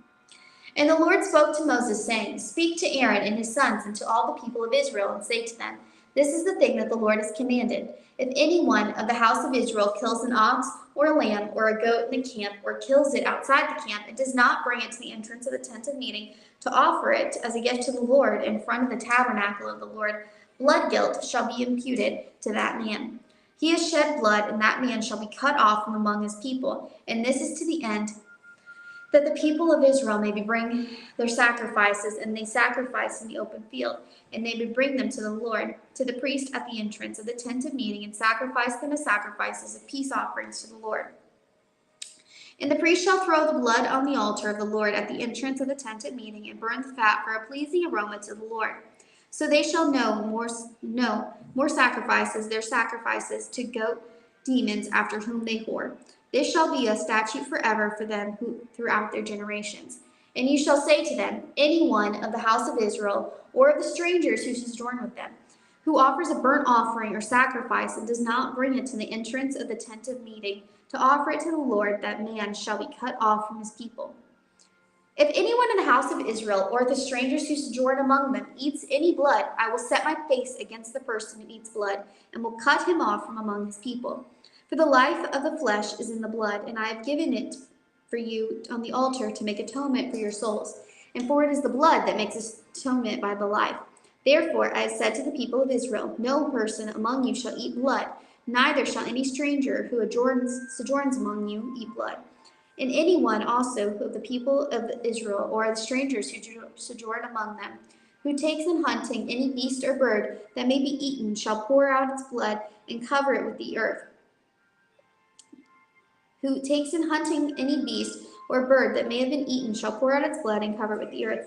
For the life of every creature is in its blood. Its blood is its life. Therefore I have said to the people of Israel, You shall not eat the blood of any creature, for the life of every creature is in its blood. Whoever eats it shall be cut off, and every person who eats what dies of itself, or what is torn by beast, whether he is a native or a sojourner, shall wash his clothes and bathe himself in water, and be unclean until the evening. Then he shall be clean. But if he does not wash them, or bathe his flesh, he shall bear his iniquity. And the Lord spoke, chapter 18. And the Lord spoke to Moses, saying, Speak to the people of Israel, and say to them, I am the Lord your God. You shall not do as they do in the land of Egypt, where you lived, and you shall not do as they do in the land of Canaan, to which I am bringing you. You shall not walk in their statutes. You shall follow my rules, and keep my statutes, and walk in them. I am the Lord your God. You shall therefore keep my statutes and my rules. If a person does them, he shall live by them. I am the Lord. None of you shall approach any one of your close relatives to uncover nakedness. I am the Lord. You shall not uncover the nakedness of your father, which is the nakedness of your mother. She is your mother, and you shall not uncover her nakedness. You shall not uncover the nakedness of your father's wife. It is your father's nakedness. You shall not uncover the nakedness of your sister, your father's daughter, or your mother's daughter, whether brought up in the family or in another home. You shall not uncover the nakedness of your son's daughter or your daughter's daughter, for their nakedness is your own nakedness. You shall not uncover the nakedness of your father's wife's daughter, brought up in your father's family, since she was your sister. You shall not uncover the nakedness of your father's sister, she is your father's relative. You shall not uncover the nakedness of your mother's sister, for she is your mother's relative. You shall not uncover the nakedness of your father's brother, that is. You shall not approach his wife, she is your aunt. You shall not uncover the nakedness of your daughter-in-law, she is your son's wife. You shall not uncover her nakedness. You shall not uncover the nakedness of your brother's wife, it is your brother's nakedness. You shall not uncover the nakedness of a woman or of her daughter, and you shall not take her son's daughter or her daughter's daughter to uncover her nakedness. They are relatives, it is depravity. And you shall not take a woman as a rival wife to her sister, uncovering her nakedness while her sister is still alive. You shall not approach a woman to uncover her nakedness while she is in her menstrual uncleanliness. And you shall not lie sexually with your neighbor's wife, and so make yourself unclean with her. You shall not give any of your children to offer them to Molech, and so profane the name of your God. I am the Lord. You shall not lie with a male as with a woman. It is an abomination. And you shall not lie with any animal, so to make yourself unclean with it. Neither shall any woman give herself to an animal to lie with it. It is perversion.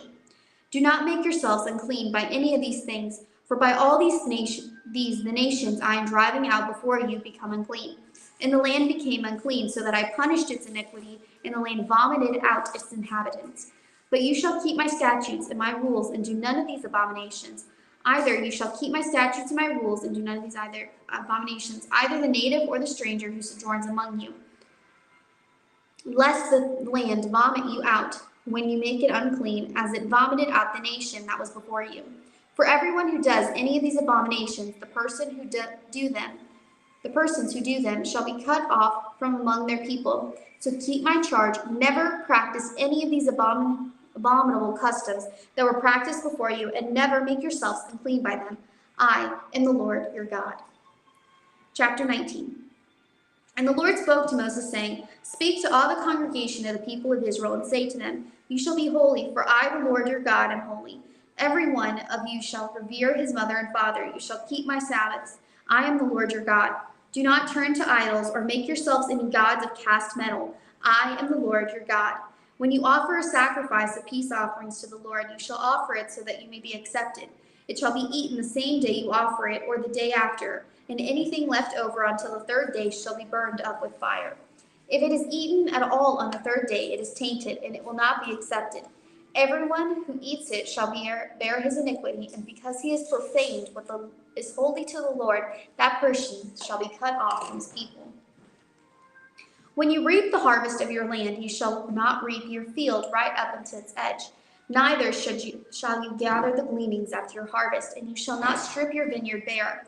Neither shall you gather the fallen grapes of your vineyard. You shall leave them for the poor and for the sojourner. I am the Lord your God. You shall not steal, you shall not deal falsely, you shall not lie to one another. You shall not swear by my name falsely, and so profane the name of your God. I am the Lord. You shall not oppress your neighbor or rob him. The wages of a hired worker shall not remain with you all night until the morning. That you shall not curse the deaf, nor put a stumbling block before the blind, but you shall fear your God. I am the Lord. You shall do no injustice in court. You shall not be partial to the poor or defer to the great. But in the righteousness shall you judge your neighbor.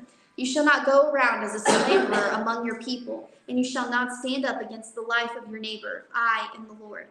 You shall not hate your brother in your heart, but you shall reason frankly with your neighbor, lest you incur sin because of him. You shall not take vengeance or bear a grudge against the sons of your own people, but you shall love your neighbor as yourself. I am the Lord. You shall keep my statutes. You shall not let your cattle breed with a different kind. You shall not sow your field with two kinds of seed, nor shall you wear a garment of cloth made with two kinds of material. If a man lies sexually with a woman who is a slave, assigned to another man, and not yet ransomed or given her freedom, a distinction shall be made. They shall not be put to death because she was not free, but he shall bring his compensation to the Lord at the entrance of the tent of meeting, a ram for a guilt offering. And the priest shall make atonement for him with the ram of the guilt offering before the Lord for his sin that he has committed, and he shall be forgiven for the sin that he has committed. When you come into the land and plant any kind of tree for your food, then you shall regard its fruit as forbidden. 3 years it shall be forbidden to you. It must not be eaten. And in the 4th year all its fruits shall be holy. an offering of praise to the Lord. But in the 5th year you may eat it of its fruit, to increase its yield for you. I am the Lord your God.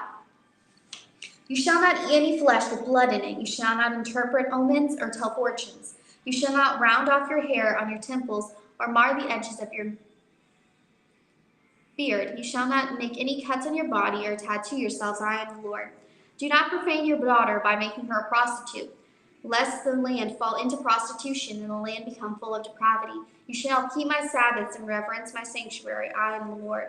Do not turn to mediums or necromancers. Do not seek them out, so make yourselves unclean by them. I am the Lord your God. You shall stand up before the gray head and honor the face of the old man, and you shall fear your God. I am the Lord. When a stranger sojourns with you in your land, and you shall not do him wrong, you shall treat the stranger who sojourns with you as the native among you, and you shall love him as yourself. You were the strangers in the land of Egypt. I am the Lord your God. You shall do no wrong in judgment in measures of length or weight or quantity. You shall have just balances, just weights, at just ephah, a just hin. I am the Lord your God, who brought you out of the land of Egypt, and you shall observe all of my statutes and all of my rules, and do them. I am the Lord. Chapter 20. The Lord spoke to Moses, saying, Say to the people of Israel, any one of the people of Israel, or of the strangers who sojourn in Israel, who gives any of the children to Molech, shall surely be put to death. The people of the land shall stone him with stones. I myself will set my face against the man and will cut him off from among his people, because he has given one of his children to Molech to make my sanctuary unclean and to profane my holy name. And if the people of the land do at all close their eyes to the man when he gives one of his children to Molech and do not put him to death, then I will set my face against the man and against his clan and will cut them off among their people, him and all who follow him in the whoring after Molech. If a person turns to mediums and necromancers, whoring after them, I will set my face against that person and will cut him off from among his people. Consecrate yourselves, therefore, and be holy, for I am the Lord your God. Keep my statutes and do them. I am the Lord who sanctifies you. For anyone who curses his father or his mother shall surely be put to death. He has cursed his father or his mother, and his blood is upon him. If a man commits adultery with the wife of his neighbor, both the adulterer and the adulteress shall surely be put to death. If a man lies with his father's wife, he has uncovered his father's nakedness. Both of them shall surely be put to death. Their blood is upon them. If a man lies with his daughter-in-law, both of them shall surely be put to death. They have committed perversion. Their blood is upon them. If a man lies with a male as with a woman, both of them have committed an abomination. They shall surely be put to death. Their blood is upon them.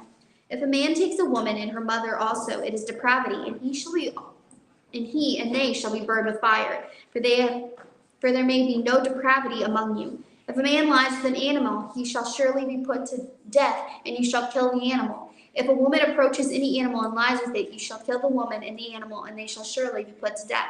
Their blood is upon them. If a man takes his sister, a daughter of his father or a daughter of his mother, and sees her nakedness, and she sees his nakedness, it is a disgrace, and they shall be cut off in the sight of their children, of the children of their people. And he has uncovered his sister's nakedness, and he shall bear his iniquity. If a man lies with a woman during her menstrual period and uncovers her nakedness, as he has made her naked in her fountain, and she has uncovered the fountain of her blood, both of them shall be cut off from among their people. You shall not uncover the nakedness of your mother's sister or your father's sister, for that is to make naked one's relative. They shall bear their iniquity. If a man lies with his uncle's wife, he has uncovered his uncle's nakedness, and they shall bear their sin. They shall die childless. If a man takes his brother's wife, it is impurity. He has uncovered his brother's nakedness. They shall be childless. You shall therefore keep all my statutes and all my rules and do them, that the land where I am bringing you to live may not vomit you out, and you shall not walk in the customs to the nation that I am driving out before you. For they did all these things, and therefore I detested them. But I have said to you, you shall inherit my land, and I will give it to you to possess, a land flowing with milk and honey. I am the Lord your God, who has separated you from the peoples. You shall therefore separate the clean beast from the unclean, and the unclean bird from the clean. You shall not make yourselves detestable by bird, or by beast, or by anything with which the ground craws, which I have set apart for you to behold unclean. You shall be holy for me, for I am the Lord Lord, I am holy, and I have separated you from the peoples that you should be mine. A man or woman who is a medium or necromancer shall surely be put to death. They shall be stoned with stones, their blood shall be upon them. Chapter 21. The Lord said to Moses, "Speak to the priests, the sons of Aaron, and say to them, a priest must not make himself ceremonially unclean for any of his people who die, except for a close relative, such as his mother or father, his son or daughter, his brother, or an unmarried sister, who is dependent on him, since she has no husband. For her he may make himself unclean. He must not make himself unclean for people related to him by marriage, and so defile himself. Priests must not shave their heads or shave off their edges of their beards or cut their bodies. They must be holy to their God and must not profane the name of their God. Because they present the offerings made to the Lord by fire, the food of their God, they are to be holy. They must not marry women defiled by prostitution or divorced from their husbands, because priests are holy to their God. Regard them as holy, because they offer up the food for your God. Consider them holy, because I, the Lord, am holy, I who make you holy. If a priest's daughter defiles herself by becoming a prostitute, she disgraces her father. She must be burned in fire. The high priest, the one among his brothers who has been anointing oil poured on his head and who has been ordained to wear the priestly garments, must not let his hair become unkept or tear his clothes. He must not enter a place where there is a dead body. He must not make himself unclean even for his father or mother, nor leave the sanctuary of his God or desecrate it, because he has been dedicated by the anointing oil of his father. I am the Lord. The woman he marries must be a virgin. He must not marry a widow, a divorced woman, or a woman defiled by prostitution, but only a virgin from his own people, so that he will not defile his offspring among his people. I am the Lord who makes him holy. The Lord said to Moses, say to Aaron, for the generations to come, none of your descendants who has a defect may come near to offer the food of his God. No man who has any defect may come near. No man who is blind or lame, disfigured or deformed. No man with a crippled foot or hand, or who is hunchbacked or dwarfed, who has any eye defect, who has a festering or running sores or damaged testicles. No descendant of Aaron, the priest, who has any defect is to come near to present the offerings made to the Lord by fire. He has a defect, he must not come near to offer the food of his God. He may eat the most holy food of his God as well as the holy food. Yet because of his defect, he must not go near the curtain or approach the altar, and so desecrate my sanctuary. I am the Lord who makes them holy. So Moses said this to Aaron and told his sons and to all the Israelites. Chapter 22. The Lord said to Moses, tell Aaron and his sons to treat with respect the sacred offerings the Israelites consecrate to me, so they will not profane my holy name. I am the Lord. Say to them, for the generations to come, if any of your descendants is ceremonially unclean and yet comes near the sacred offerings that the Israelites consecrate to the Lord, that person must be cut off from my presence. I am the Lord. If a descendant of Aaron has an infectious skin disease or a bodily discharge, he may not eat the sacred offerings until he's cleansed. He will also be unclean if he touches something defiled by a corpse, or by anyone who has an emission of semen, or if he touches any crawling thing that makes him unclean, or any person who makes him unclean, whatever the uncleanliness may be. The one who touches any such thing will be unclean till evening. He must not eat any of the sacred offerings until he has bathed himself with water. When the sun goes down, he will be clean, and after that he may eat the sacred offering, for they are his food. He must not eat anything found dead or torn by wild animals, and so become unclean through it. I am the Lord. The priests are to keep my requirements, so that they do not become guilty and die for treating them with contempt. I am the Lord who makes them holy. No one outside a priest's family may eat the sacred offering, nor may the guests of a priest or a hired worker eat it. But if a priest buys a slave with money, or if a slave is born in his household, that slave may eat his food. If a priest's daughter marries anyone other than a priest, she may not eat any of the sacred contributions. But if a priest's daughter becomes a widow or divorced, yet has no children, and she returns to live in her father's house, she may eat of the father's food. No unauthorized person, however, may eat any of it. If anyone eats a sacred offering by mistake, he must make restitution to the priest for the offering. The priest must not desecrate the sacred offerings the Israelites present to the Lord by allowing them to eat the sacred offerings, and so bring upon them guilt requiring payment. I am the Lord who makes them holy. The Lord said to Moses, "Speak to Aaron and his sons and to all the Israelites and say to them, if any of you, either an Israelite or an alien living in Israel, presents a gift for burnt offering to the Lord, either to fulfill a vow or as a freewill offering, you must present a male without defect from the cattle, sheep or goats, in order that it may be accepted on your behalf. Do not bring anything with a defect, because it will not be accepted on your behalf. When anyone brings from the herd or flock a fellowship offering to the Lord to fulfill a special vow or a free will offering, it must be without defect or blemish to be acceptable. Do not offer to the Lord the blind, the injured or the maimed, or anything with warts or festerings or running sores. Do not place any of these on the altar as an offering made to the Lord by fire. You may, however, present as a free will offering an ox or a sheep that is deformed or stunted, but it will not be accepted in fulfillment of a vow. You must offer to the Lord an animal whose testicles are bruised, crushed, or torn. You must not do this on your own land, and you must not accept animals from the hand of a foreigner and offer them as good food for the Lord. They will not be accepted on your behalf because they were deformed and have defects.